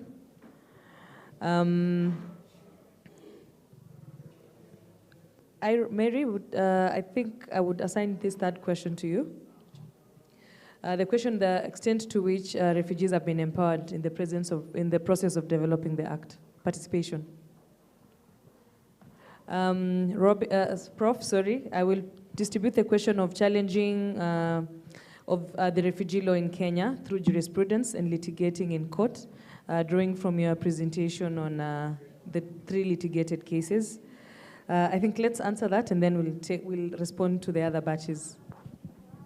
Or the request that you try and answer in Kiswahili as well, because we have refugees from DRC as well, and they are more fluent, or in French if you can.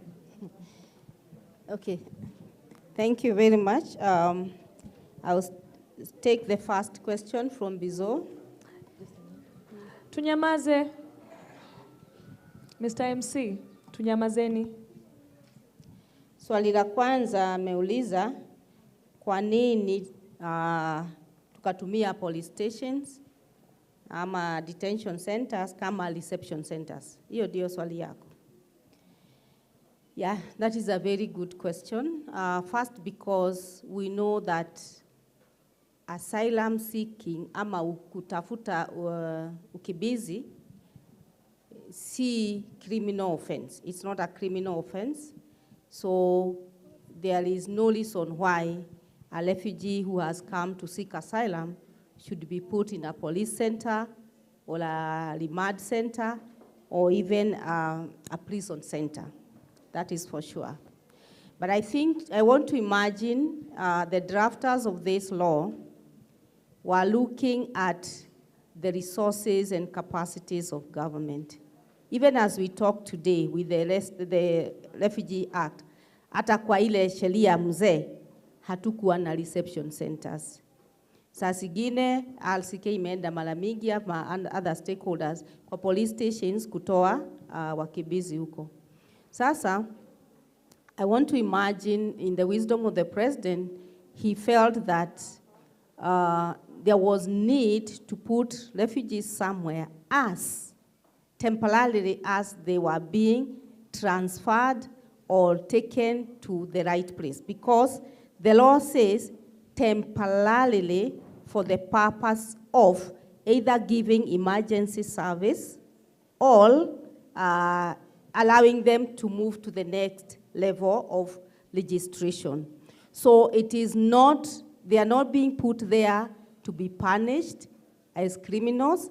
They are only being put there in recognition that the government doesn't have the resources at the moment to establish reception centers where refugees can be hosted. And this is a provision that stakeholders had an issue with even when it was being put there. But I guess when the president looked at the law and even they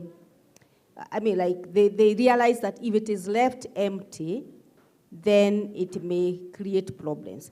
But generally, the law is clear. The reason why they are being put there is only for emergency purposes, for service delivery, and for them to be directed to the right place, but not for punishment. The second question, swali la pili ni kuhusu wakati gani sheria itaanza kuchukua mwelekeo. Saa hii kulingana na sheria, regulations ambazo, sijui regulation na Kiswahili nini, the regulations are supposed to be developed to give effect or to allow the commissioner to implement the act, because it is things that are most important and critical as the law moves. But it may take several years for us to say that the law is fully implemented. In fact, even the 2006 law, we can't say that we fully implemented it. But however, there are certain things that need to be taken into consideration first, to be prioritized, and especially mambo ya registration, mambo ya appeals, mambo ya reception, vitu kama hizo. Thank you so much, Madam Director. Let's proceed to Prof. Then we'll come to Mary. Thank you very much. I would like to challenge you on your assumption and not the question. I do not think that integration in Europe works better than here. I do not think so. Of course, there are some success stories. Definitely, yes. I just can say, well, 60% of Syrian refugees who came to Germany in 2015 are now fully integrated into the labor market. You may see in Poland Ukrainians being taken by people to their homes, but it's because the state is not as active as it should be. But generally, integration of refugee, or the broad fancy term is diversity management. How do we manage ethnic diversity? How do we manage religious diversity? I think Africans do it better. If you look in Europe, when Europeans think that they do something well, 30 years later, an ethnic conflict explodes. It's not explodes, it is constructed by politicians, who are engaged in this identity policy, want to drum up support, saying, I am like you, we are similar, we have to protect ourselves. This is a very strong narrative, as said, dating back to the 19th century. So this is number one on your assumptions. Number two, taking cases to courts indeed help. And I would like to use or abuse this opportunity to make a case for the East African Court of Justice, especially now after the DRC joined the East African community. Number one, we have under the EAC free movement of persons and free movement of workers, free movement of services, freedom of establishment, but hell, why does it not work? Yeah? Or why the way it works, it doesn't work is perhaps too harsh. Why does it fall so much below our aspirations and expectations in East Africa? Yeah. Number one, because as much as the treaty makes this bold pronouncement, freedom of movement, yeah? There are annexes and schedules into this treaty that restrict this free movement into a very narrow group of highly skilled professionals. Not all of them. So it's a freedom which is very much restricted. Number one. Number two, even if you fall under these annexes and schedules and all those tables, and it does not mean that it is implemented. Yeah, we had a case of a Kenyan CEO who wanted to become a CEO of a mobile phone company in Tanzania, and although she fulfilled all those requirements, the Tanzanian government said, no, you will not get a work permit. Number two, the formalities, yeah, as much as there's free, the formalities are still not removed. You still have to have a work permit, you still have to report, have a pass, special pass, I don't know, whatever. Some countries like Kenya scrapped the fees, but some countries did not scrap the fees. And those fees for work permit are exorbitant. So now where to go? Go to the East African Court of Justice. Yeah? I would like to make a case for the East African Court of Justice. East African Court of Justice is a very accessible court. Yeah? The only thing which is not accessible, which hinders the accessibility, is the fact that you have to submit your complaint, your petition within 2 months from the violation. Yes, that's the only issue. But once you are within the 2 months limit, if you are refused a work permit, yeah? If you think even that the Refugee Act violates the Kenyan Constitution, you may still go to the East African Court of Justice and say that the principle of the rule of law was violated. Even the violations of the national law fall under the jurisdiction of the East African Court of Justice as a violation of the rule of law principle. There are no filing fees. You do not have to exhaust domestic remedies, meaning that you are not first forced to go through the entire Kenyan court system to reach the East African. No, you can go directly there. You do not have to have a so-called locus standi, which means you do not have to say that it is your rights, you are personally affected. You can go there in public interest. And the costs regulation is very conducive, yeah, for the applicant. Because even if you lose, you will not have to pay the cost for your attorney general, because the East African Court of Justice says that you have paid it through your taxes already.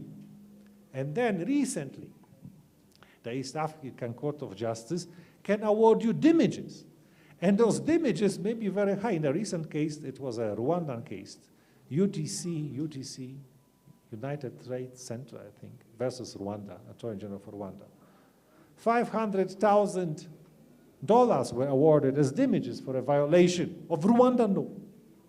So, East African Court of Justice. Yeah, the more awareness we have about this very customer-friendly, efficient court, yeah, say for the 2 months, the better. Prof, let us finally hear from Mary. Then we'll, unfortunately, we are time constrained for the next session. So we will, I know some of your questions are not answered, but we'll be available in the audience, and you can approach us and you'll be able to answer your questions. Please, Mary. Good evening, everyone. Good evening. My name is Mary Airo. I'm from Legal Resources Foundation. I'm also the National Coordinator of the Paralegal Society of Kenya, but also an actor for those migrants who watch local programming. If you watch Papa Shirandula, I am Mama Nyagudio Papa Shirandula TV show. So I'm going to respond. I don't know whether I should use Swahili or use English. Please, Swahili. Wacha nianze na Kiswahili. Najibu swali la yule mwenzetu ambaye aliuliza kuwa kama wanahusishwa wakati sheria inatengenezwa ama inarekebishwa. Na nitajibu kuwa ni vigumu kuhusisha kila mtu wakati wa process ya kutengeza sheria ama kuibadilisha. Na kwa sababu watu ni wengi, kwa hivyo ile kitu ufanyika ni kuwa wale representatives wenyu ndio huwa wanapewa hiyo mamlaka ya kuweza kuwasilisha maoni yenu katika kule kurekebisha ile sheria ama kuitengeza. So ile pia ile ufanyika ni kuwa kama mngependa kama mko ni kituo fulani kuwa mnaruhusishwa kutengeza MOU ambayo inaweza wasilishwa mbele ya ile kamati ambayo imepewa hiyo jukumu la kurekebisha ile sheria ama kuitengeza. So maoni yenu inaweza kupitia na kufikia kule. Sio lazima kila mtu ahusishwe individually, manake watu ni wengi. So wakati wowote ambao utasikia kuwa hiyo sheria ya Refugee Act, kwa sababu natumai kuwa tumeisoma na kule yale ambayo yako ndani katika ile sheria ambayo wengine hawafurahii. So unaweza wakati utasikia kuwa kuna marekebisho ambayo inafanywa, communicate na wale agencies wenyu na kuwasilisha maoni yenu, ndio wale maoni yenu yaweze kuwekwa katika ile sheria. Asante. Asante sana. Sasa sijui nikuite Mama Nyagodhie ama nikuite Mary. Asante sana. Bas, tumefika mwisho wa karibu niseme huduma lakini sijui Kiswahili. We finished our session. I request that we remain seated for our next guest. Tumeshukuru sana kwa kutusikiza. Thank you so much, panelists. It has been a pleasure. I wish you a very nice evening. Thank you so much. Thank you so much. Before they exit, we have to have the MC's piece. We really appreciate this team for the nice work and presentation they have done. Let's appreciate them with a hearty clap. Let's appreciate them with a hearty clap. Let's appreciate them better so that they stand up. Let's appreciate them so that they stand up without having anything in their hands. Without having anything in their hands. Let's appreciate them so that they take one step forward. Just one step forward. We also want to appreciate the presence of Dr. Ezekiel Mutua, the CEO, the Music Copyright Society of Kenya. We are honored to have you on board, sir. Welcome and feel at home. This is how we do it. We celebrate diversity, and all of us, we can sit, others we can sit apart from this panel of mine. So that DJ, this is the only formula of exiting from the podium. This is the only way of exiting from the podium. DJ, hiyo ni nini umeniwekea DJ? Weka kitu ya maana, weka kitu ya nguvu, weka kitu ya power, weka kitu ambayo ni murwa kabisa. Wazi, Professor has said he wants to sip some water before he releases his moves. He is a Kenyan now. We can give him a name. We can give him a name, Kamau. Yeah, so from today you are Professor Kamau. Minor. Oh, Minor. He's Professor Minor. Professor Minor. Professor Minor. DJ. Tuende kazi. Yeah. Na hii si kwaya tafadhali. My ushers, kindly. Let's have the seat out of the podium.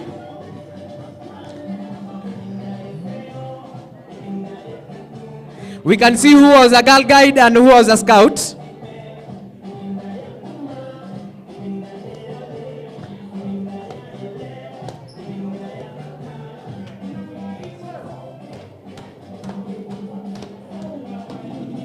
Yes, they are exiting now from the stage. Thank you so much. Let's appreciate them with a hearty clap as they are exiting from the stage.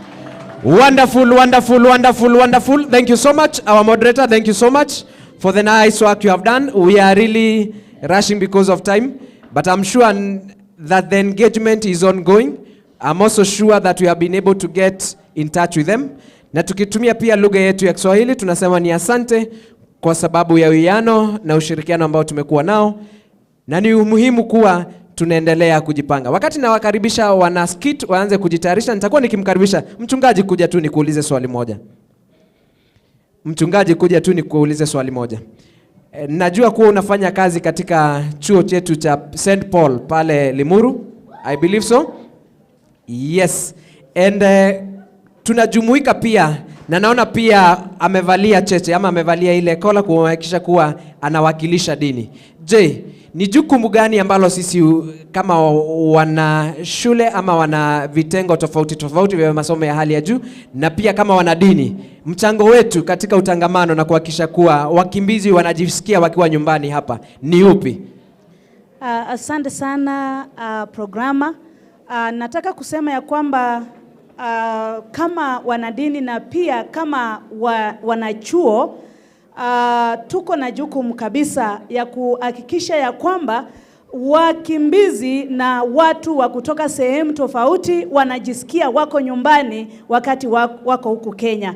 Kwa mfano kama chuo cha St. Paul's University, sisi tuko na nafasi ya watu na wanafunzi kutoka sehemu zote za nchi hii. In fact, tuko na wanafunzi kutoka zaidi ya nchi 20 kutoka sehemu tofauti za Afrika, na pia tuko na Americans ambao pia wanakuja for exchange program. Tunataka kusema ya kwamba tuko na jukumu, na pia kama wanadini tuwe ni wachungaji ama ni maimam. Watu hao wakitoka sehemu tofauti wanapaswa kupata nafasi katika maisha yetu ama katika madhehebu yetu. Wanapokuja at least wasijisikie ya kwamba they are strangers, because they should feel they are at home away from home. Naam, nilikuwa nimeanza kuogopa usianze kuhubiri, lakini ni sawa tu kwa sababu ya nini? Je, ni mwito upi ungetoa kwa viongozi wa kanisa, pia viongozi wa vyuo ambavyo tuko navyo, ili kuhakikisha kuwa kuna utangamano kati yetu na watu wa jamii tofauti ama watu ambao wametoka sehemu tofauti? Na pia ni mwito gani utapeana kwa makanisa na wenye dini, kwa sababu tunaelekea katika uchaguzi ujao? Je, tutawatekeleza na kuhakikisha kuwa wakimbizi wako hali gani wakati tunaendelea kwa uchaguzi? Asante kwa sababu ya hilo swali.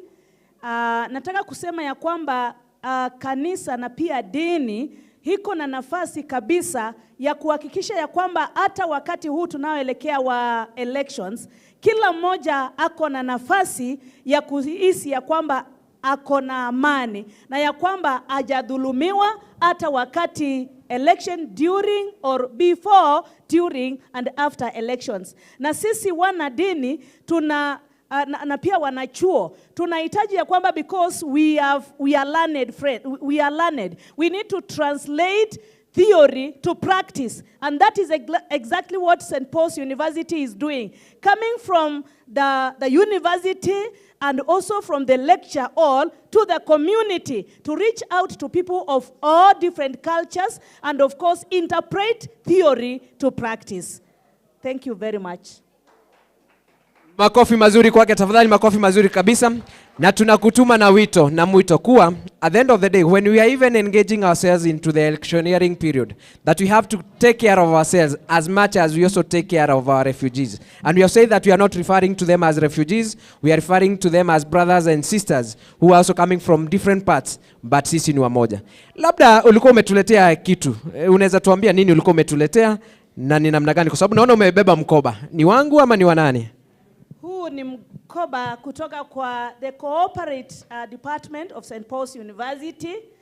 Sisi tunapoenda kwa watu wengine na pia kulingana na Kiafrika ama culture of Africans, you don't go empty-handed when you are visiting people.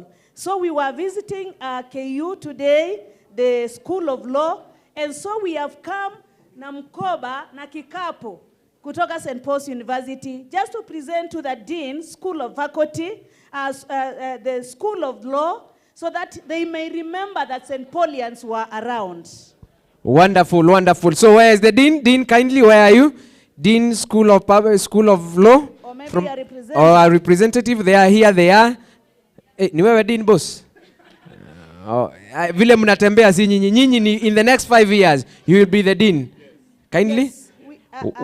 On behalf of St. Paul's University and behalf of the Vice Chancellor and the entire community of St. Paul's University, we present this gift to the Dean, School of Law, pass our greetings to them, and tell them that the University of Choice has passed greetings to them.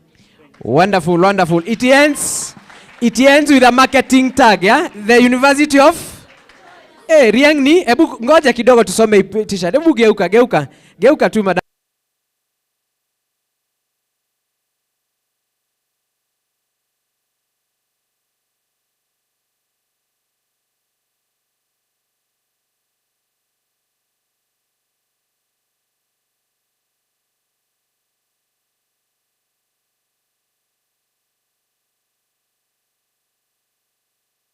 Closing remarks.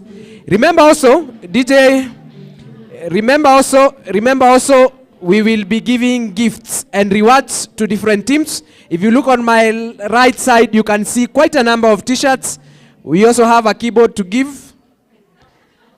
Oh, and such kind of things, and we are sure that you are going to enjoy. But before we get to that, Marion, do you have something special for us? And we will request our teams kindly tunyamaze kidogo. Naomba kwa nyenyekevu tutulie kidogo. Nam? Yes, so we have one more performance. One last performance from MKU Parklands Law Campus. They'll be performing a skit. Yani tutakuwa natufanyia ka drama. Let's welcome them. Tuwapigie makofi mazuri. Ni kama video, ni kama drama. Good afternoon. DJ. So I'm Kelvin, and what we have is a simple skit. It is the type that is known as an improv. So an improv is basically where you don't have a script. You basically follow the cue of the next speaker. We are talking of local integration. Now, local integration is whereby we have communities and host communities and the refugees being integrated in the same community. It also takes cues. So it's the same thing we are trying to replay here. And so allow us to kindly set up so that we can begin. And we hope you'll enjoy. Thank you so much. They are doing the setup. We have already started enjoying.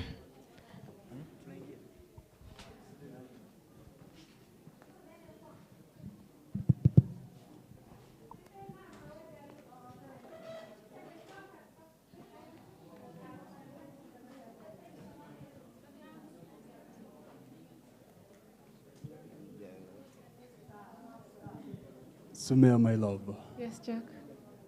You've been the most important person I've ever had in my life. You're beautiful, wise, and intelligent.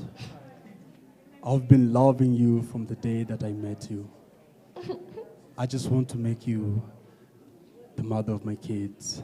But Jack, it is the community. I'm South Sudan. Listen, don't listen to them. It's me. I just don't want anything bad to happen to you. It's me and you against the world. Don't listen to the rest. They'll harm you. They'll harm you. Just come. I got this. I got this. I got this. I love you, Jack. I love you too. Haiwezekani. Wakuje wapewe shamba zetu. Alafu ndio wachukua wasichana wetu. Haiwezekani. Alafu na wewe ndio uko soko. Ni wewe ndio uko soko. Mimi niko soko. Huyo boy mbona anatutekea basi? Na unaitikia achukuliwe? Haiwezi bro. Sasa sikizeni hapa. No, na mnisikize. Tunasikiza. Saturday. Saturday lazima wakuwa wameenda kwao. Wanaenda kwao. Wakue kwao. Hakuna venye wanakuja kuchukua watu wetu na sisi tuko soko. Kwanza ukimwangalia tall, dark and handsome. Haiwezi. Haiwezi. Wanafikiria tuna urefu? Hata wewe ni mrefu. Mimi ni mrefu. Wewe ni mrefu. Haiwezi. Alafu akuite kijana fupi. Still a man.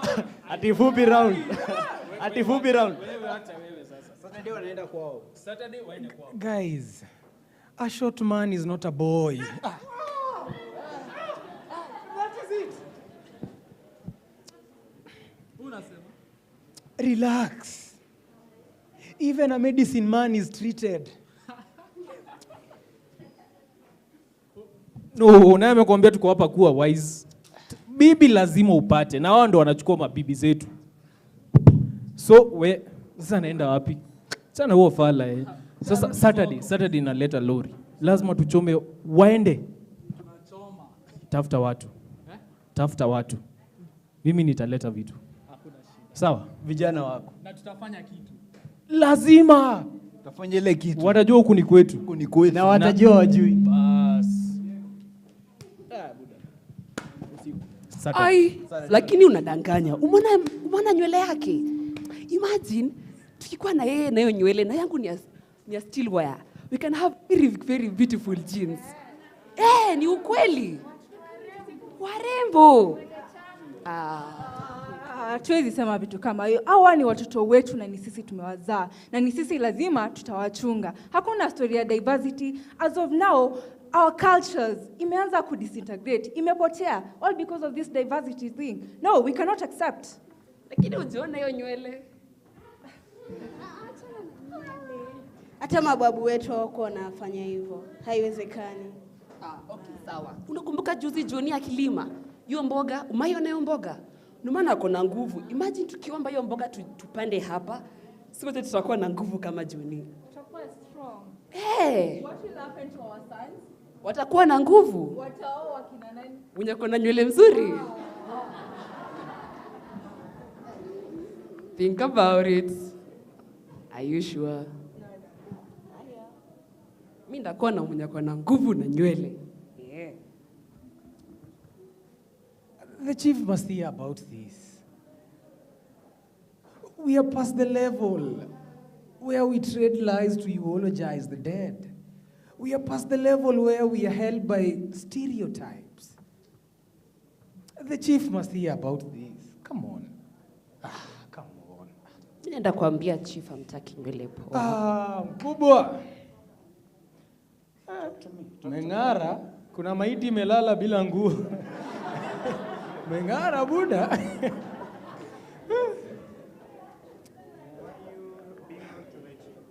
Anyway, chief, I have a problem.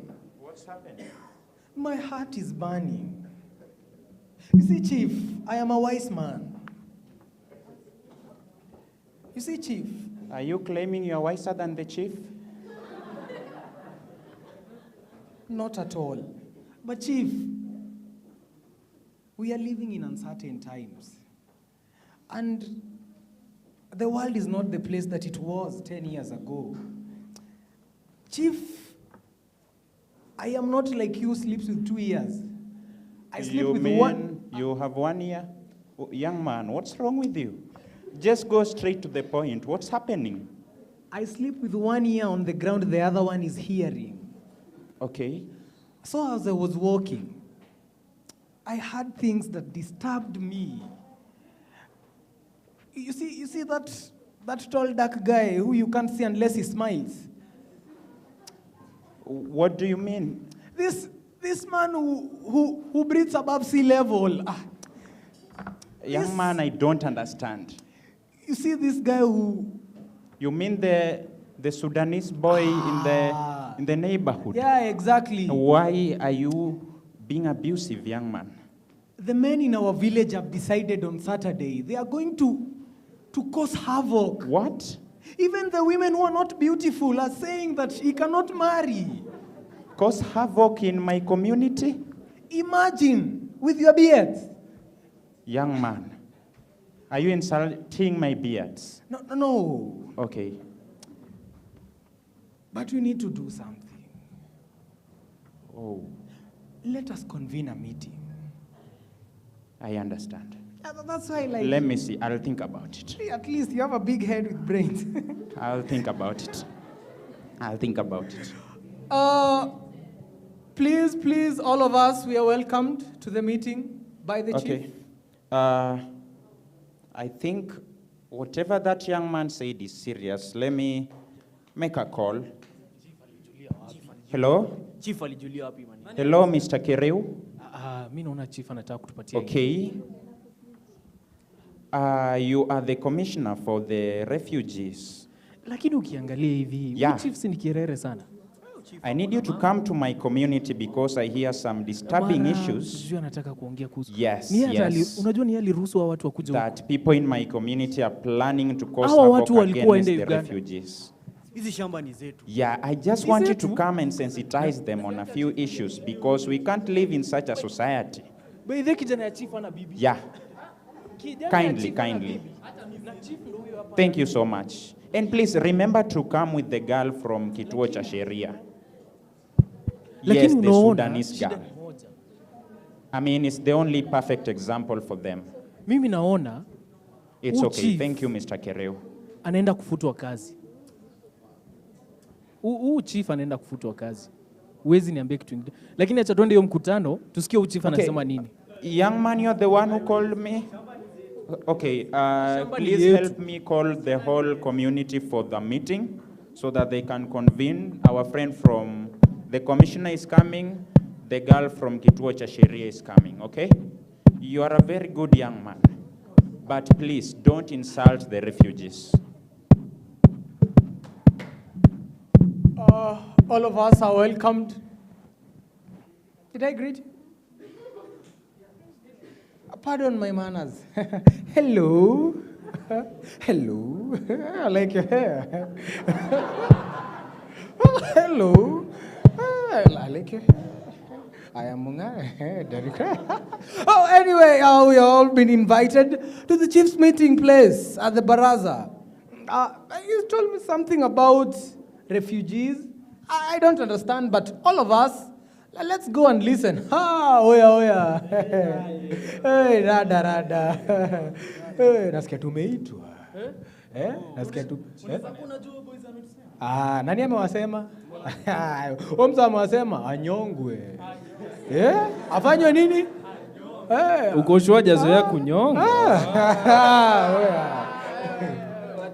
Wacha wewe. Lakini unasema twende hiyo mkutano. Big problem with these kids of nowadays. You are total nuisance. Chief usiongeleshe wanaume hivyo. Unajua pia sisi tuko karibu kupata mabibi. Chief wewe ongea vizuri.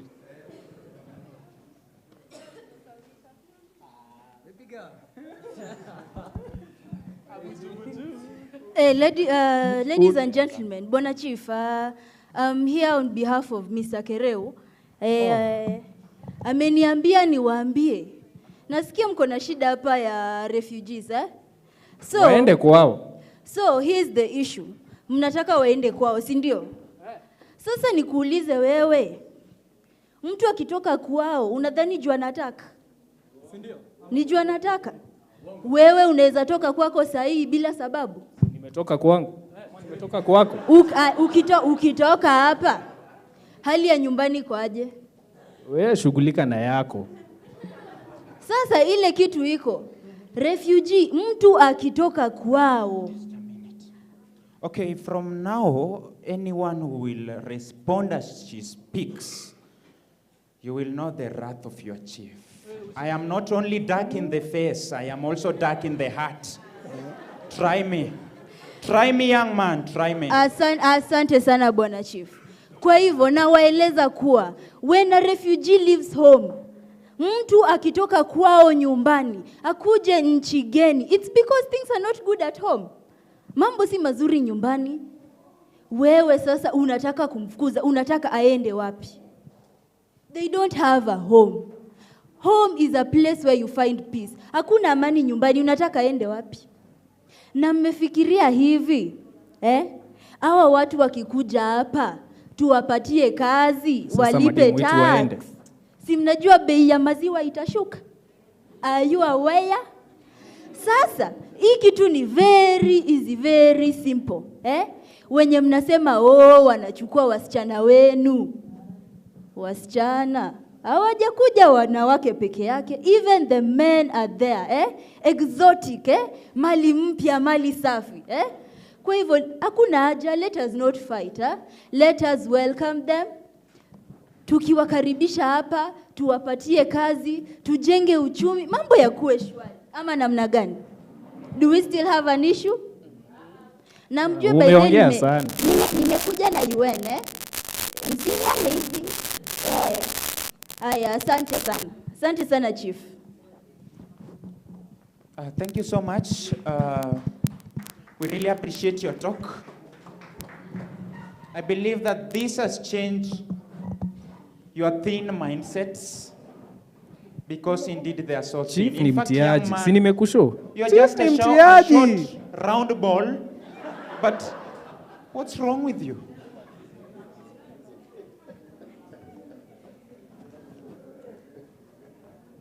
Okay, ladies and gentlemen, that was our play. Thank you. Thank you so much.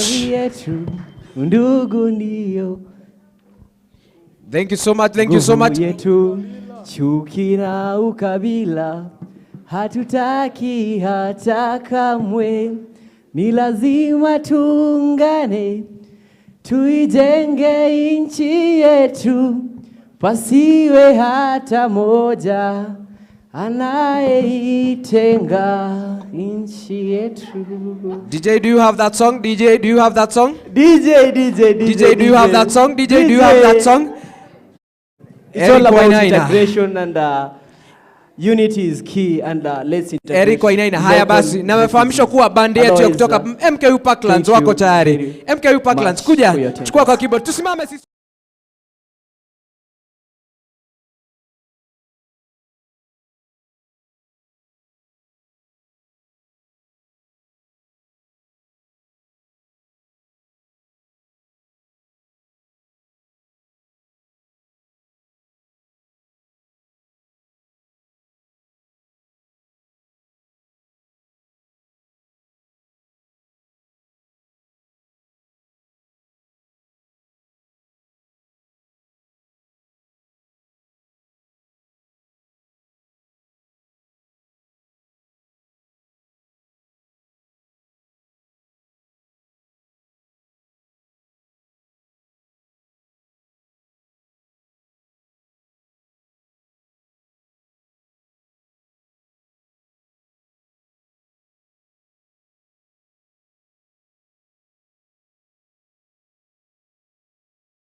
Naishi natumaini, najitolea daima Kenya, hakika ya bendera ni uthabiti wangu, nyeusi ya mwananchi na nyekundu ni ya damu, kijani ni ya ardhi, nyeupe ya amani, daima mimi Mkenya, mwananchi mzalendo. Haya, turudie hapo pa daima mimi Mkenya, alafu ukifanya hivi daima mimi nini? Twende kazi wana band. Daima mimi Mkenya, mwananchi mzalendo. Tena mara ya mwisho. Daima mimi Mkenya, mwananchi mzalendo. Mara ya mwisho unapoenda kuketi. Daima mimi Mkenya, mwananchi mzalendo. Thank you so much MKU Parklands for that nice presentation and a reminder to us, na kutukumbusha kuwa daima mimi Mkenya, mwananchi mzalendo.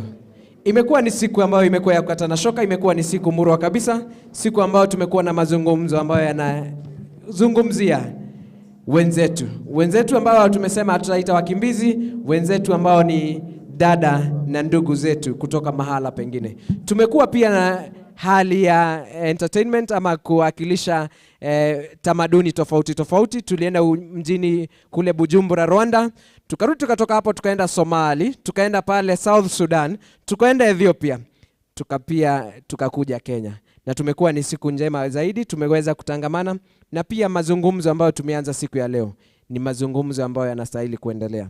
Whatever we have been discussing the whole day has been really important for us to make sure that we coexist and we ensure that the human aspect, the prosperity is on board.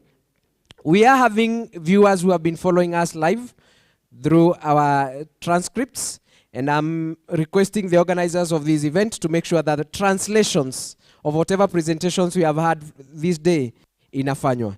Ikiwe ni katika lugha ya ile Somali wataelewa, ikiwe katika ni lugha ya Kiswahili, ikiwe ni lugha katika DRC kule Congo, let's have the translation of this being done so that at the end of the day we are able to get this on board.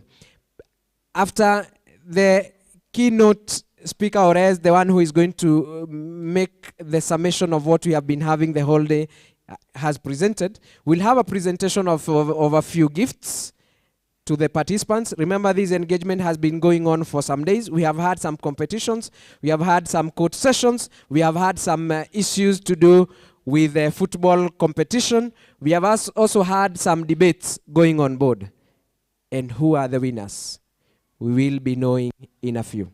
Ladies and gentlemen, without much ado, it is my honor and privilege to invite Dr. Ezekiel Motua, MBS, the CEO of the Music Copyright Society of Kenya, to come and give us closing remarks. Ladies and gentlemen, put your hands together for Daktari. Karibu sana. Thank you so much. Bwana MC, please appreciate him. He's a great master of ceremonies, very gifted, distinguished guests, ladies and gentlemen, all protocols observed. Hamjambo. Hamjambo tena. Hapa tuna wakimbizi, hapa tuna binadamu wa inchi mbalimbali. Na hata katika Biblia, kuna watu ambao walihamishwa inchi zao wakaenda inchi za mbali.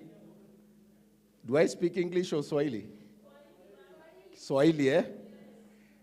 Katika Biblia, na vile vile nadhani mambo haya ama hadithi hizi ziko katika Kurani pia. Kuna nyakati mbalimbali katika historia. Naomba munipe masikio yenu. Naomba muniazime masikio yenu. Naomba tusikizane tafadhali. Wanaelewa Kiswahili?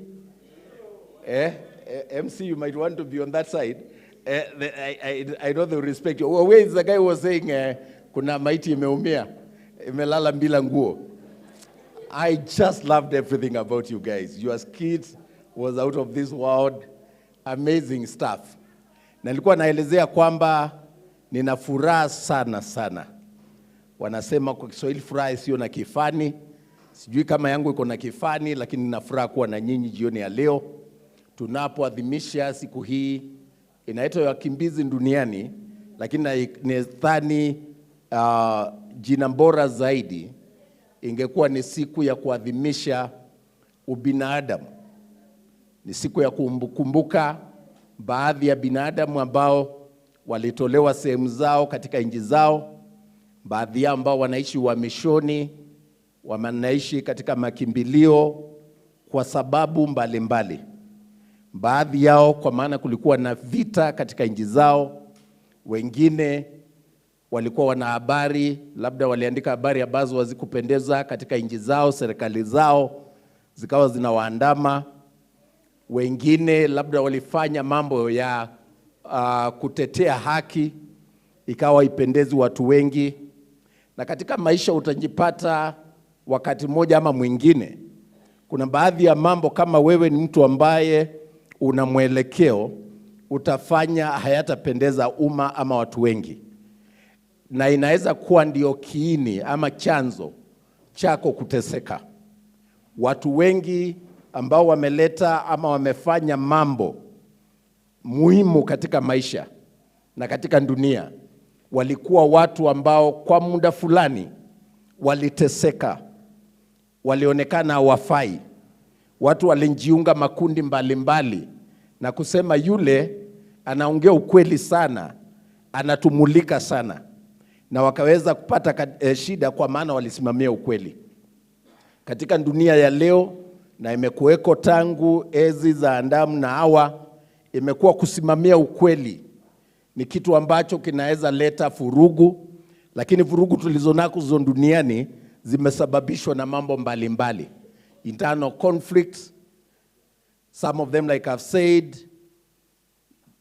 people were agitating for justice and fairness in society. Watu ambao wanatetea ukweli na usawa na haki. And you find time and time again, if you are standing for your purpose in life, at some point it will bring you into conflict with humanity. It may not get to the level, ama isifikie mahali ufukuzwe katika nchi yako, lakini mambo ya ukimbizi huanza na tofauti kama hizo. Na ndio maana leo nafurahia mimi nikiwa CEO wa chama cha Music Corporate Society of Kenya, na juzi tu nilikuwa CEO wa Kenya Film Classification Board.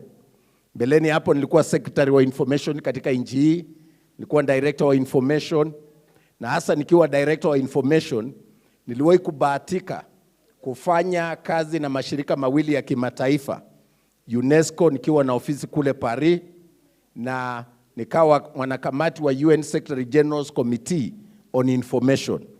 Na wakati ule niliweza kuhusika sana na kuangazia mambo ya wakimbizi, kujua shida za wakimbizi na kujua kuna baadhi ya masuala ambayo sisi huchukulia kama kawaida, kama binadamu. Tunachukulia kwamba amani ni kitu cha kawaida. Tunachukulia kwamba if you are peaceful and you can do the skits that you are doing or meet today like we have met and celebrate life and integration and cohesion and the ability to be able to just sit together without hearing gunshots, without anybody knocking at our door, without anybody arresting the other. We take it for granted. But peace is a very important thing. That's why it's important for us to gather the way we have gathered, to be able to reflect on the situation of refugees globally. Like I've said, I've had the opportunity to work with the former Secretary General Kofi Annan and to work to be part of the Committee on Information. And we had time to interrogate the issues that time that were going on in the Horn of Africa, in Darfur, in Somalia, in different parts of the world, and to be able to realize how much we take peace for granted until the shoe is on the other side. And so I'm very delighted to be here today, particularly to see that a university or universities and students like yourselves can gather together to reflect on these things, because the future lies in your hands. And if you can internalize these things, you'd have a better sense of value for peace and integration. And let me say this, peace and integration is not a foreign concept for refugees. Sio jambo ambalo tunaongea juu ya watu wa South Sudan ama watu wa Somalia. Sio ya wale. All of us here, just like being a disabled person, we are all candidates, and anytime you can become a disabled person. Can I say also that anytime any one of us can become a refugee? It's not a choice that people make to become refugees. It's not something that people enjoy. It's not like we like causing trouble, or there are a certain group of people like causing trouble. Ndio wafukuzwe katika nchi zao. There is no greater pain than the pain of isolation and rejection, and only pain of rejection and isolation, but being chased away from your home. You might be poor, but your home, your environment, the people you know, the people you live with, the customs, the familiarity of the environment becomes so crucial, and there is nothing, therefore, as dehumanizing as having to run away to a foreign country to live with foreigners, because people at your home or in your own home, there is no peace. So we sympathize with you. We sympathize with anyone here ambaye ni mkimbizi kwa masuala ya kisiasa ama kwa njia yoyote ile umejipata ukiwa mkimbizi. Tunakupatia pole, na mimi nafurahia kwamba wanafunzi wa chuo kikuu wanaweza chukua jukumu la kufanya mambo kama haya ili tuweze kuzingatia hali ya ubinadamu. Mambo haya hayaanzi na inji kubwa kupigana. Mambo haya huanza na sisi kama binadamu. Sisi vile tunaishi, ndugu kwa ndugu. Saa zingine mnakorofana tu, mambishano kidogo tu, na unakuwa very intolerant, utaki kusikiza kauli ya mwenzako. Hata nyumbani, hata baina ya mume na mke, baina ya ndugu na dada, tunaitilafiana, na unapata kuna mtu, and they say in every family there is that one idiot. I hope I'm not using bad language, but you have heard that. In every family there is that one idiot. Mkorofi tu, apendi, yani mtu ya fitina tu, na apendi kauli za wale wengine. It happens, but that's how war starts. War starts with you becoming intolerant and refusing to accept another person's view. Refusing to accept that you cannot be always right, that the other person also has a right. The other reason why we have this situation of refugees is because people become individualistic and selfish. Life is about me, myself, and I. And you don't take care of the other person or esteem them to be better than yourself. And let me tell you, from where I sit, or am I standing? From where I stand then, to be politically correct, now that I'm speaking to learned friends. All of us at some point will have a wrong concept of something. I like what Barack Obama talks or says about objective truth. In every story, they say there are three sides to every story. They say there is your side, there is my side, and there is the truth. So truth, or every story, has three sides. And the most important one is the truth. But then, as a scholar, I know the best way to pursue reality of life, to have some decency or sense of what you can say, I believe in this family and I believe it's the right thing, is always to weigh or measure your truth against the hard service of other people's opinion. Be able to tolerate them. Be able to accept I am wrong and I'm very sorry. Those basic words that were taught when we were young, to say I'm sorry, excuse me, may I, to say thank you. Those basic manners that parents ought to teach their children, including the basic manners that we can keep quiet when the chief guest is speaking. And I'm serious about this. Is it possible? Because I left another meeting of very important people and assured them I'm coming to speak to more important people. And so, is it a question of language, Chairman? I'm okay. Please take care of it. Yeah? Again, the issue of socialization. These things that we take for granted, brothers and sisters, that I can listen to your view, even when that view hurt me. I think it is Martin Luther King who said, I may not agree with what you say, but I'll fight to death for your right to say it. That objective truth includes testing my views, my beliefs, and my cultures against the diversity of other world views, so that you are not narrow-minded. And I'm speaking to you. How many are university students? Very good. So allow me to challenge you academically, because there's something called the reality of life. The reality. They call it, is this epistemology? Epistemology? Eh? I want to talk to you as scholars. Ndio mjue kwamba kama unaweza ukavumilia kauli ya mwenzako, you become a greater person the more accommodating you are of other people's opinions. And if you want to be great in life, and you want to lead and live a comfortable life, if you can be able to keep quiet and listen to that person that you don't like, express themselves, and say what they want to say. Obviously, we hope they will be decent. We hope they will not insult you, because I find it difficult to tolerate insults. That's me. I have a very short fuse, particularly for people, especially when they are not intellectually clever. You know, there are people who are just idiots. Ama ni mimi tu. Maybe I live in my own world.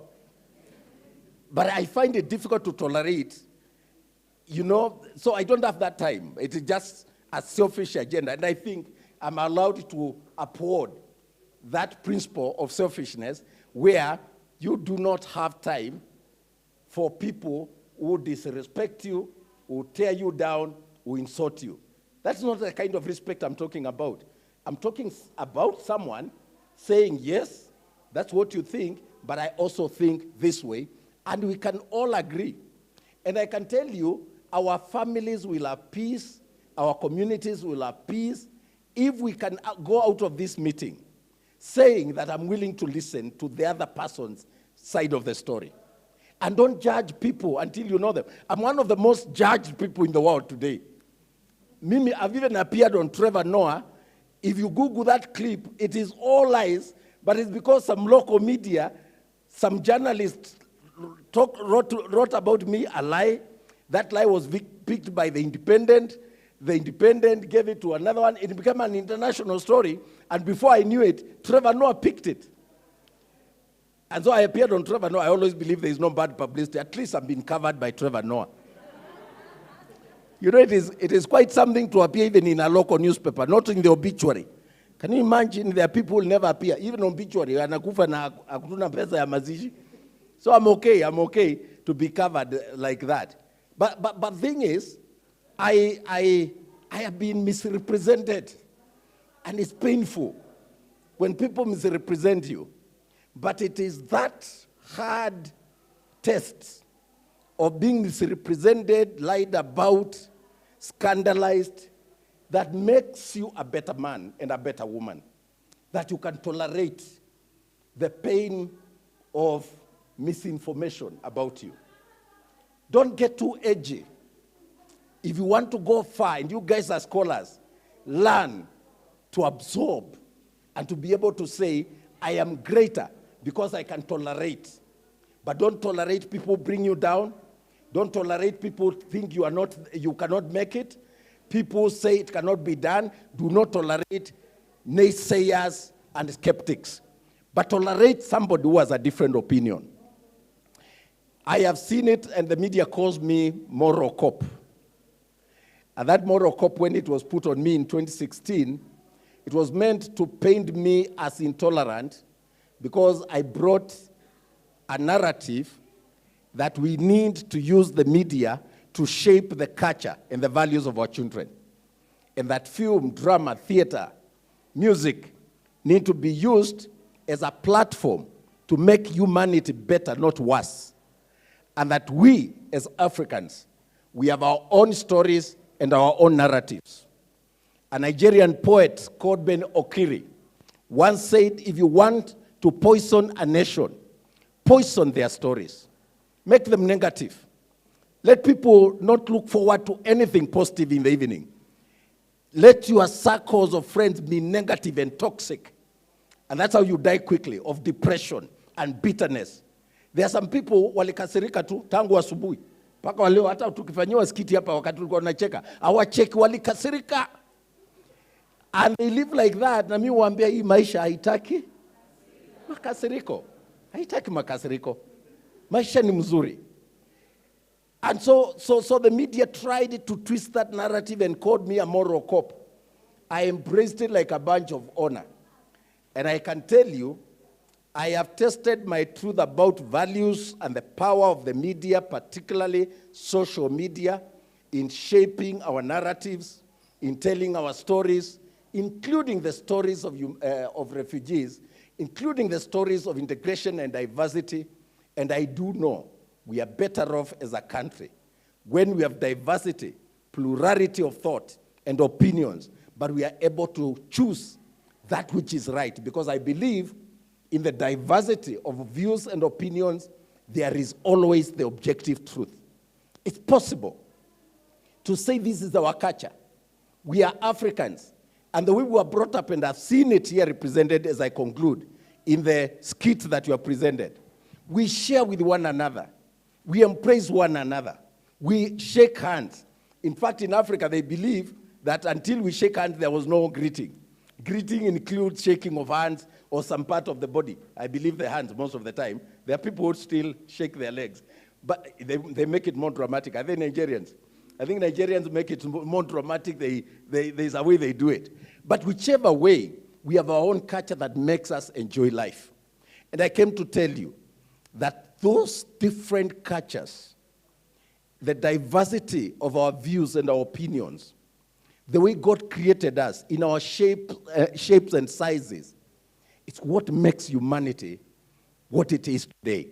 That we can enjoy life, we can embrace a stranger, we can open a door for a stranger, we can give food to the hungry, we can feed the poor, we can visit somebody in the hospital, and we can empathize. We have a sense of empathy because we are human beings.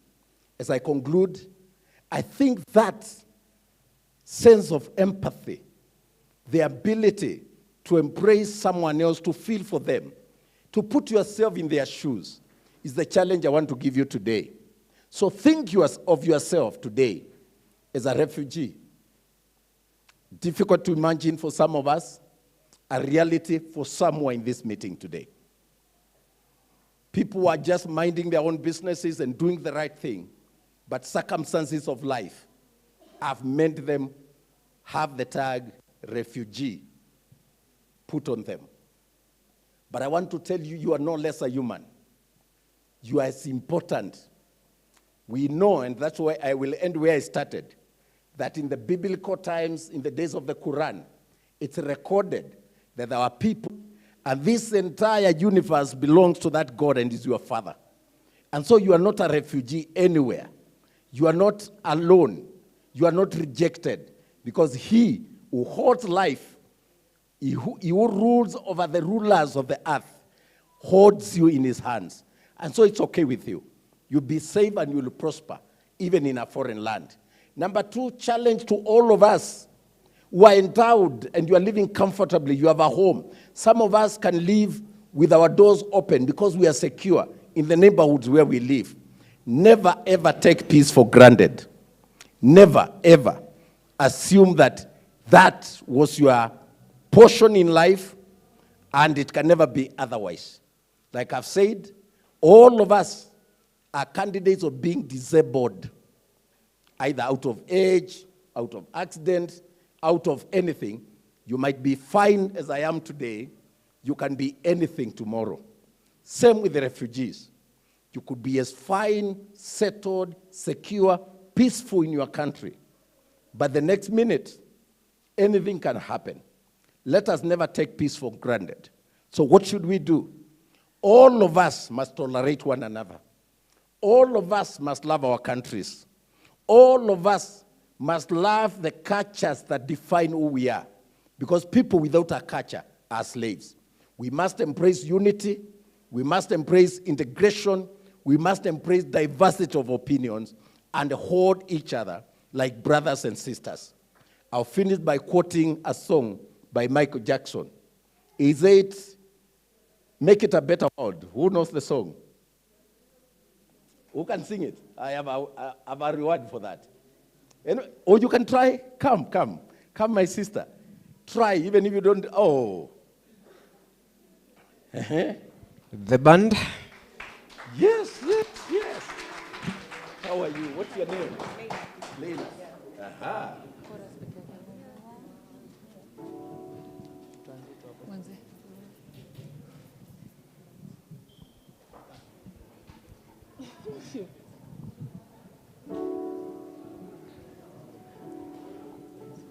We are the one.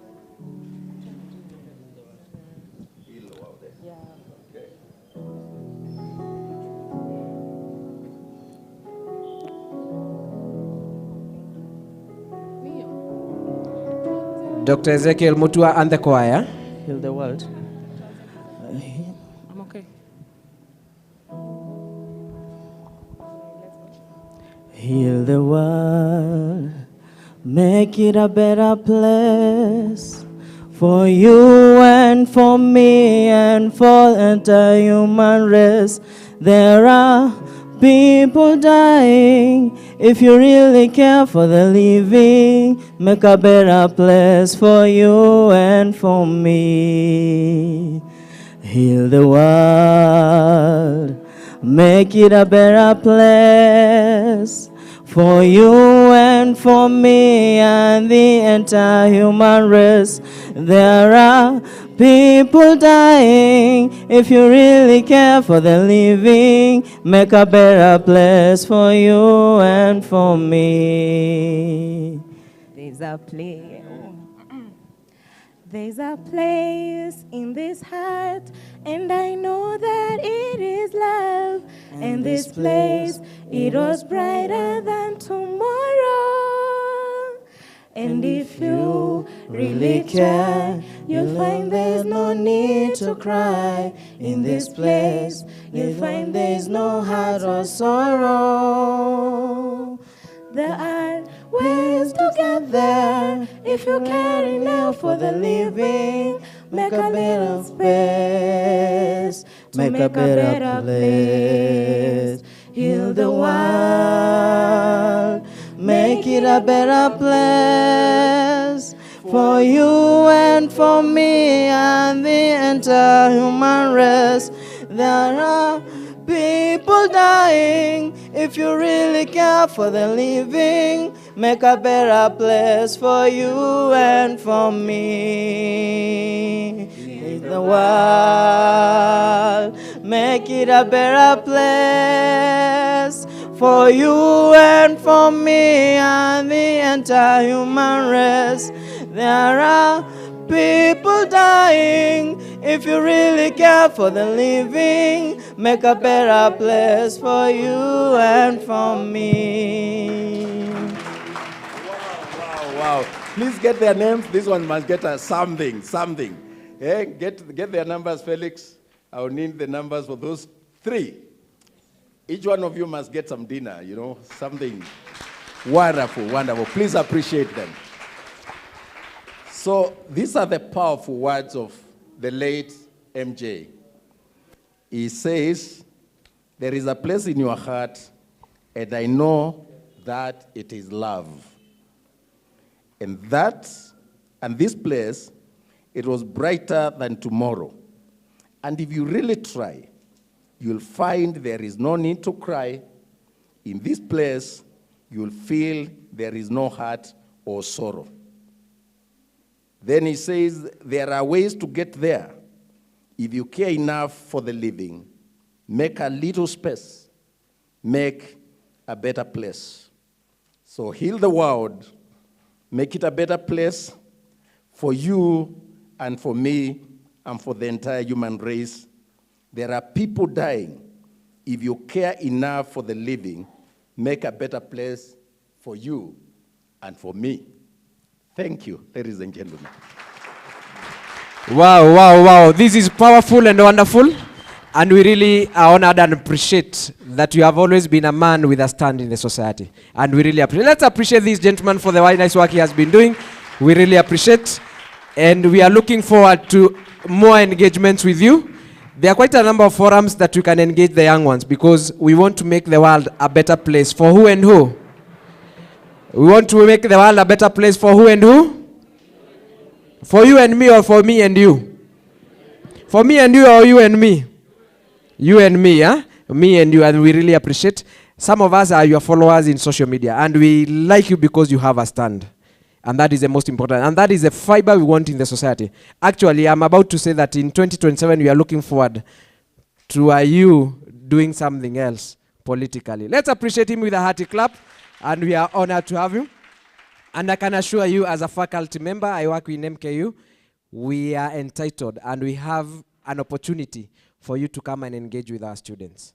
And we are going to make sure that that materializes so that at the end of the day, this conversation can go on. And you have given us quite insightful information that we are all candidates, one, to be persons able differently, and two, to be refugees. Sometimes it doesn't cost them, it is not because of their wish.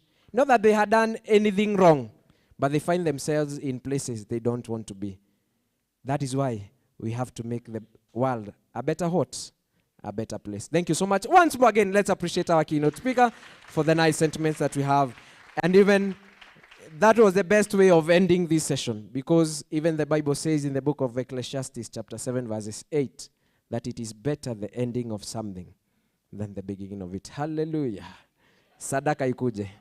Asante sana. Thank you so much. We are getting to the climax of our engagement this evening, and we want to now reward some of the participants who have been here, making sure that they have participated in one way or another. It's an engagement that has involved quite a number of universities, and all of them have been part and parcel of this. I'll invite Julie kindly to come to the podium so that she can assist us in presenting this first round of gift. Let's appreciate her. She was one of our moderators, and she made sure that she gave me some very difficult exercise of translating from Kizungu to Kiswahili, na tunasema ni asante. So we had some football engagements, and we had quite a number of teams that participated up to the end. But lazima tungekuwa na mshindi.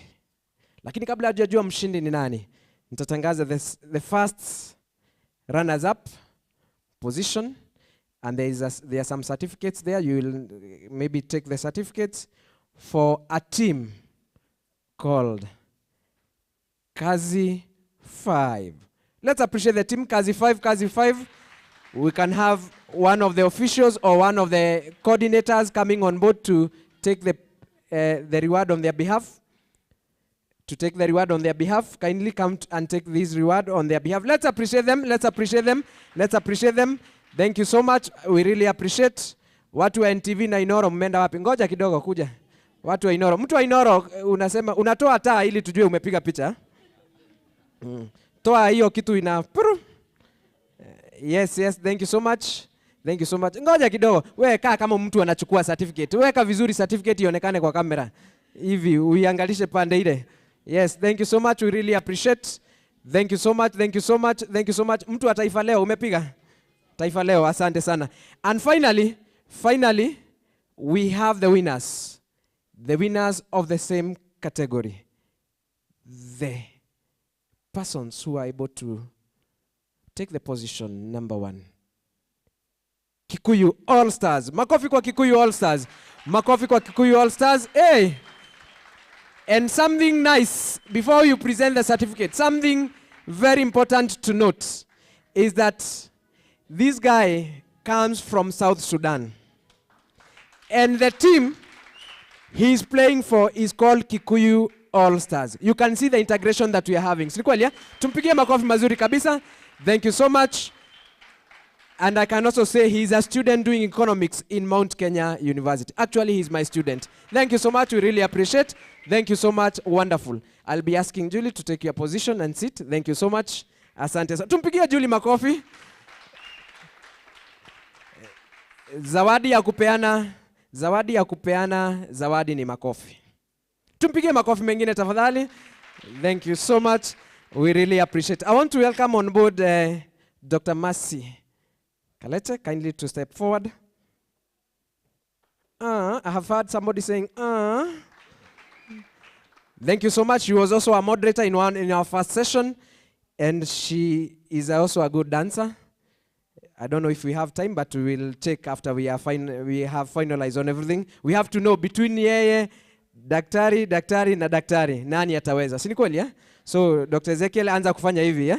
Anza kufanya hivi mguu tuone namna gani. We had mutas on board who were able to be part and parcel of this engagement, and we will have them being presented with certificates. I don't know if we have Mark Okech, or we can have a representative. I'm being informed that quite a number of the mutas have left, so I'll have a representative from the mutas. We had Buluma Jeremy, we had Robin, Jane, Mabel, Emmanuel, not that one, eh? Oh, this other one. Dedan, Shadrach. We also had Genevieve Some. Ama inasomwa na mwanani. Yes, we also had quite a number. Mumo Moses. And also we had Diana Awino. So we can have a representative coming on board. The keyboardists, you can see after the assurance of some dinner, the guy has changed his walking style. Yeah? We really appreciate. Thank you so much. He's one of our performers in MKU Parklands Law Campus. Thank you so much. We appreciate for the whole group. Thank you so much. Asante sana. Thank you so much. We can also appreciate our sister, Dr. Mercy, with a hearty clap for being part and parcel of this. Now, in the process of presentations and the process of doing everything, we had judges. And they were so much straight to the point. They didn't interfere with the systems. Hakuna pahali tumeambiwa tufungue mitambo. Tulikuwa sawa kabisa. So it is my honor and privilege to invite Daktari kindly to step forward to the podium so that we can award our judges their presents. I'll be requesting Robin Omeka. Robin Omeka to step forward and take your certificate. Robin, check it to your walking style. Eh? Robin, this is one of our judges. Robin, kindly hand over the certificate to Daktari. Wonderful work. Robin, yes, what went TV? Oh, iko pande ile. Thank you so much. We really appreciate. We also have Jane Mabel. Thank you so much, Jane. I don't know if she's on board. If she's not on board, we can have Emmanuel. Quite a number of them have left. Emmanuel, you are the one? Emmanuel, this young man from Parklands Law Campus. We really appreciate being a judge at your tender age. When I grow up, I want to be like you. Wonderful, wonderful. Thank you so much. Angalia NTV Pandeile, thank you so much. Asante sana, thank you so much. We also have Mercy, Daktari. Wonderful, wonderful. Let's appreciate her. Nice work and nice engagement you have had. Wonderful, wonderful, wonderful, wonderful. Thank you so much. Asante sana. We really appreciate. We have Marion Kimtai. Marion Kimtai. You are the one, Marion? You are Marion? Hey, boss. Hey, ngoja kidogo. It's mama. Oh, representing Marion. Oh, okay. Wonderful, wonderful. Thank you so much. We really appreciate. We also have Sharif Rono. Sharif Rono.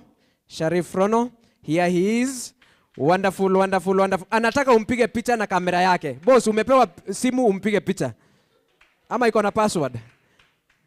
Wonderful, wonderful, wonderful. Huyu anataka hata kuangalia kamera yake. Angalia pia NTV, boss. Sharif, angalia pia NTV pale na mtu wa Inoro. Thank you so much. Asante sana. We have Emmanuel Ambrose. Emmanuel, I think he is not on board. We have David Mureithi. David Mureithi, where are you? You can even be David Mureithi for today. Wonderful, wonderful. Thank you so much. Let's appreciate the judges for the nice work they have done. And finally now, chief guest, when we are standing, we had a one of its own kind debate. The engagement was intense. The teams performed perfectly well. And this was an engagement that involved institutions of higher learning. We could not be able to appreciate all of them because of maybe sometimes sponsorship and such. And that is where I wanted you to hear most. Because of issues to do with like sponsorship, mambo kama ile. Unajua ni wanafunzi wa bado wanajitegemea kidogo kidogo. But I think next time we will invite you in advance. Yeah, exactly, so that you are one of the facilitators. ama sponsors, for lack of a better word, sponsor.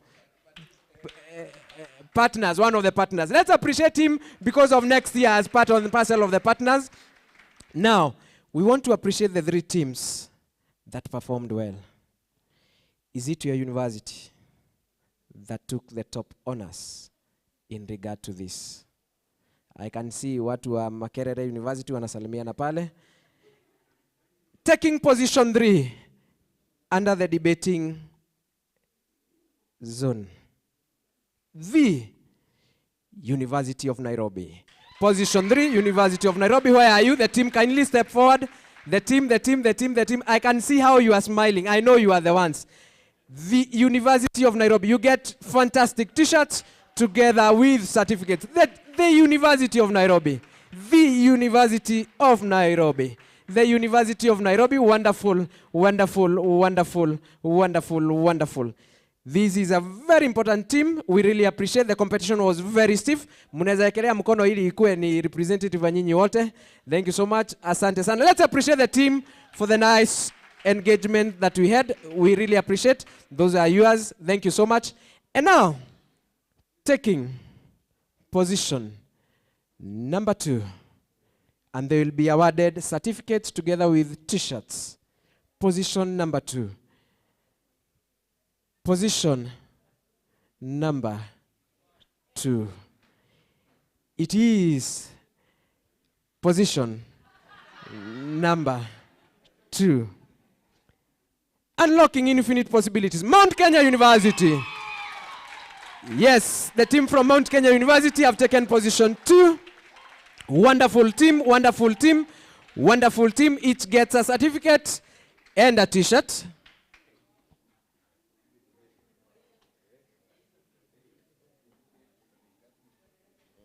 Wonderful, wonderful, wonderful engagement, wonderful team, wonderful team, wonderful team, wonderful team, wonderful team, wonderful team, wonderful.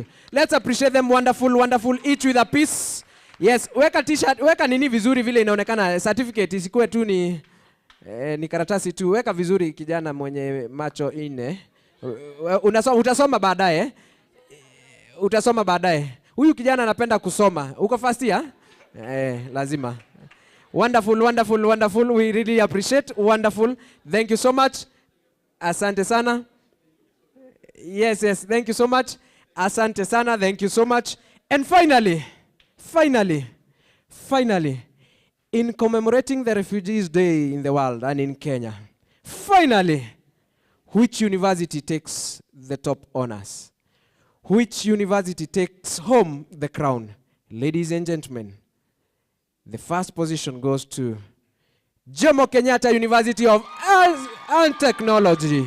JKU Art, where are you? Wonderful, wonderful, wonderful. Their debate, actually, I don't know if there is that proper English. Their debate was not debatable. Yani hakukuwa kuongea mambo mengine. Their debate was fantastic. Wonderful team from JKU Art. We really appreciate the power. Wonderful, wonderful team. Wonderful engagement. Wonderful engagement. Yes, you can tap that top layer. Wonderful, wonderful, wonderful. You're also from JKUAT?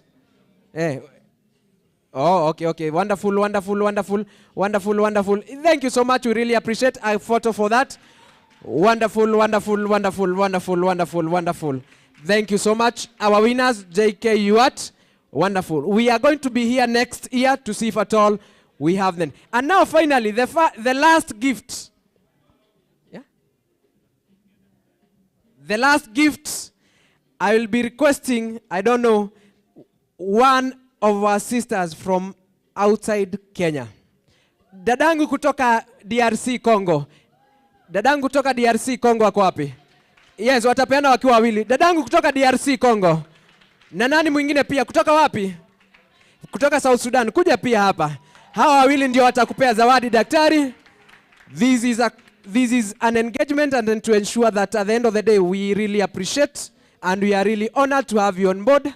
So the two beautiful ladies, one from DRC, that is DRC Congo, and one from South Sudan, you can see the true African daughters are here on board. So tashikania tupe daktari. Thank you so much. This one is wonderful.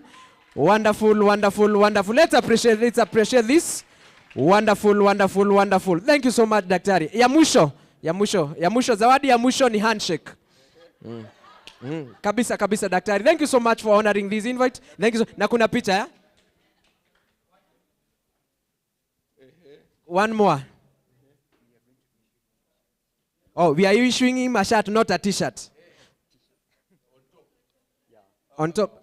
Hiyo yukue hivyo. Hiyo ni yako na ya mama watoto, ya? Yes, asante sana. Thank you so much. Mnang'ara. Unajua watu wakifikisha miaka yenu wanavaanga nguo zinafanana. So msiende shopping. Thank you so much, daktari. We really appreciate. Thank you so much. Thank you so much. Ladies and gentlemen, that marks almost the end of our session. We will have one group photo. Yes. I'm being told that all the judges who have received a certificate, you have a chance to walk home with a brand new t-shirt. Hiyo umepata ya Sunday. Boss, umefurahi? Hey. Thank you so much. We are really honored to have you on board. It has been a nice engagement. It has been wonderful having you on board. For a final vote of thanks, Alvin, for just 2 words to say thank you to everybody who has participated in this. Kindly step to the stage. And we will finalize with a word of prayer from one of our Muslim brothers, and we will call it a day. Kindly. Okay, thank you so much. Good evening, everyone. I can tell from the energy levels it's been such a long day, and special thanks to all of you for making it a success.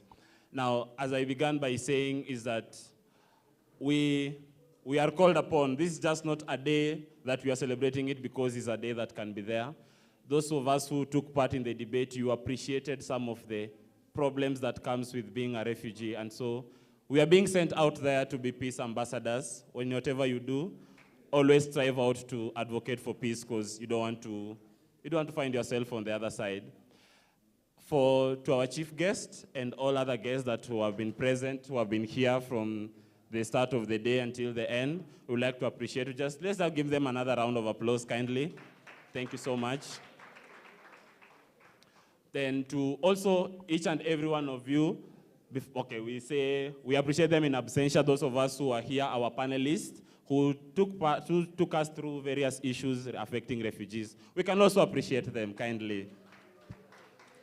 And finally, to us who have been in the crowd, who have listened, who have enjoyed the dances, and everything that has happened today, we can also appreciate ourselves for a day well spent. Thank you so much. So mine is to wish you well, safe journey masses in wherever place that you are going to go back. Thank you so much, Daktari, and thank you so much to each and every one of you.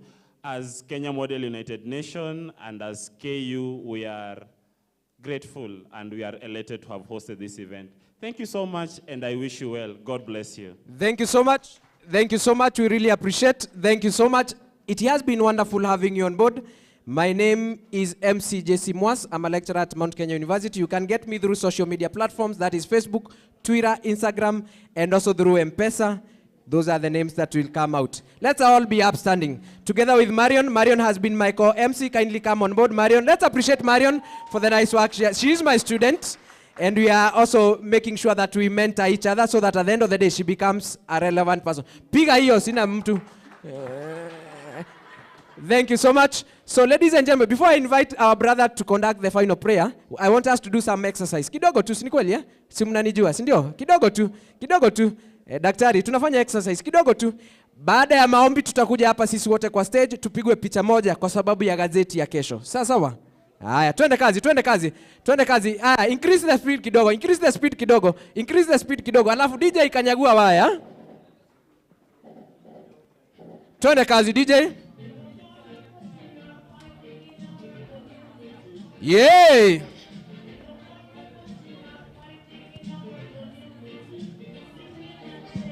Peace. Wapi mkono ya peace? Ati nini? Islam and harmony. Peace and harmony.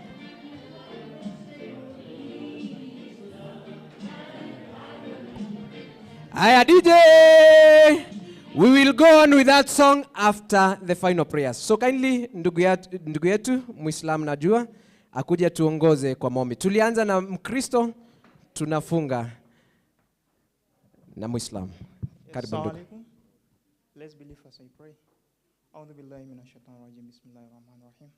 Alhamdulillahi rabbil alamin. Ya Rabbi, who guided us through this journey. We thank you for every session you have been having here, your dear Rabbi. You have guided us, you have given us strength, the power, and the knowledge. Ya Rabbi, what you have discussed, let's put them into implementation. As we disperse here, guide us through the straight path, lead us to our safety destinations, and make us the heads and not the tails. May you lead us in our straight path, so as we can accomplish all our missions, all of the ambitions of the state. Ya Rabbi, as we approach the elections, dear Lord, grant peace in the society, grant peace in the country, grant peace in the nation, grant peace in the world. As we disperse here, we have said refugees are part of us. We are going to integrate them and live with them in harmony. أعوذ بالله من الشيطان الرجيم. بسم الله الرحمن الرحيم. الحمد لله رب العالمين. الرحمن الرحيم مالك يوم الدين. إياك نعبد وإياك نستعين. اهدنا الصراط المستقيم صراط الذين أنعمت عليهم غير المغضوب عليهم ولا الضالين. Amen. Amen, amen, amen. That is a worship prayer. So the first group that is going to take a photo, we'll have the chief guest together with the panelists and also judges and also the organizers. Kindly step to the podium and then others will follow. Si kweli, si lazima tupigwe mbisa. So just we others, we the others. Oh, there. Oh, I have forgotten the article there. Yes, thank you so much. We can have the team kindly come on board so that we take one photo. Or the organizers, kindly, where are you?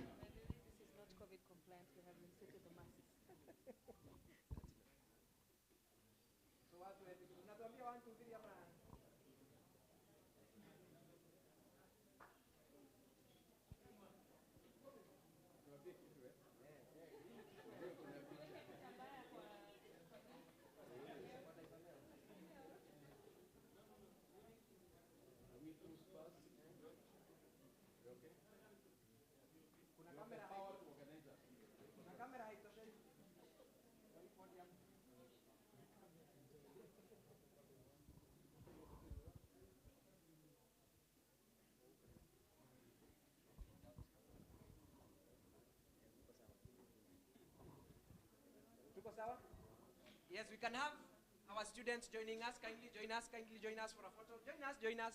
Join us for a photo. Wengine wanaweza simama. Wonderful. Wale wafupi nyuma, wale warefu mbele.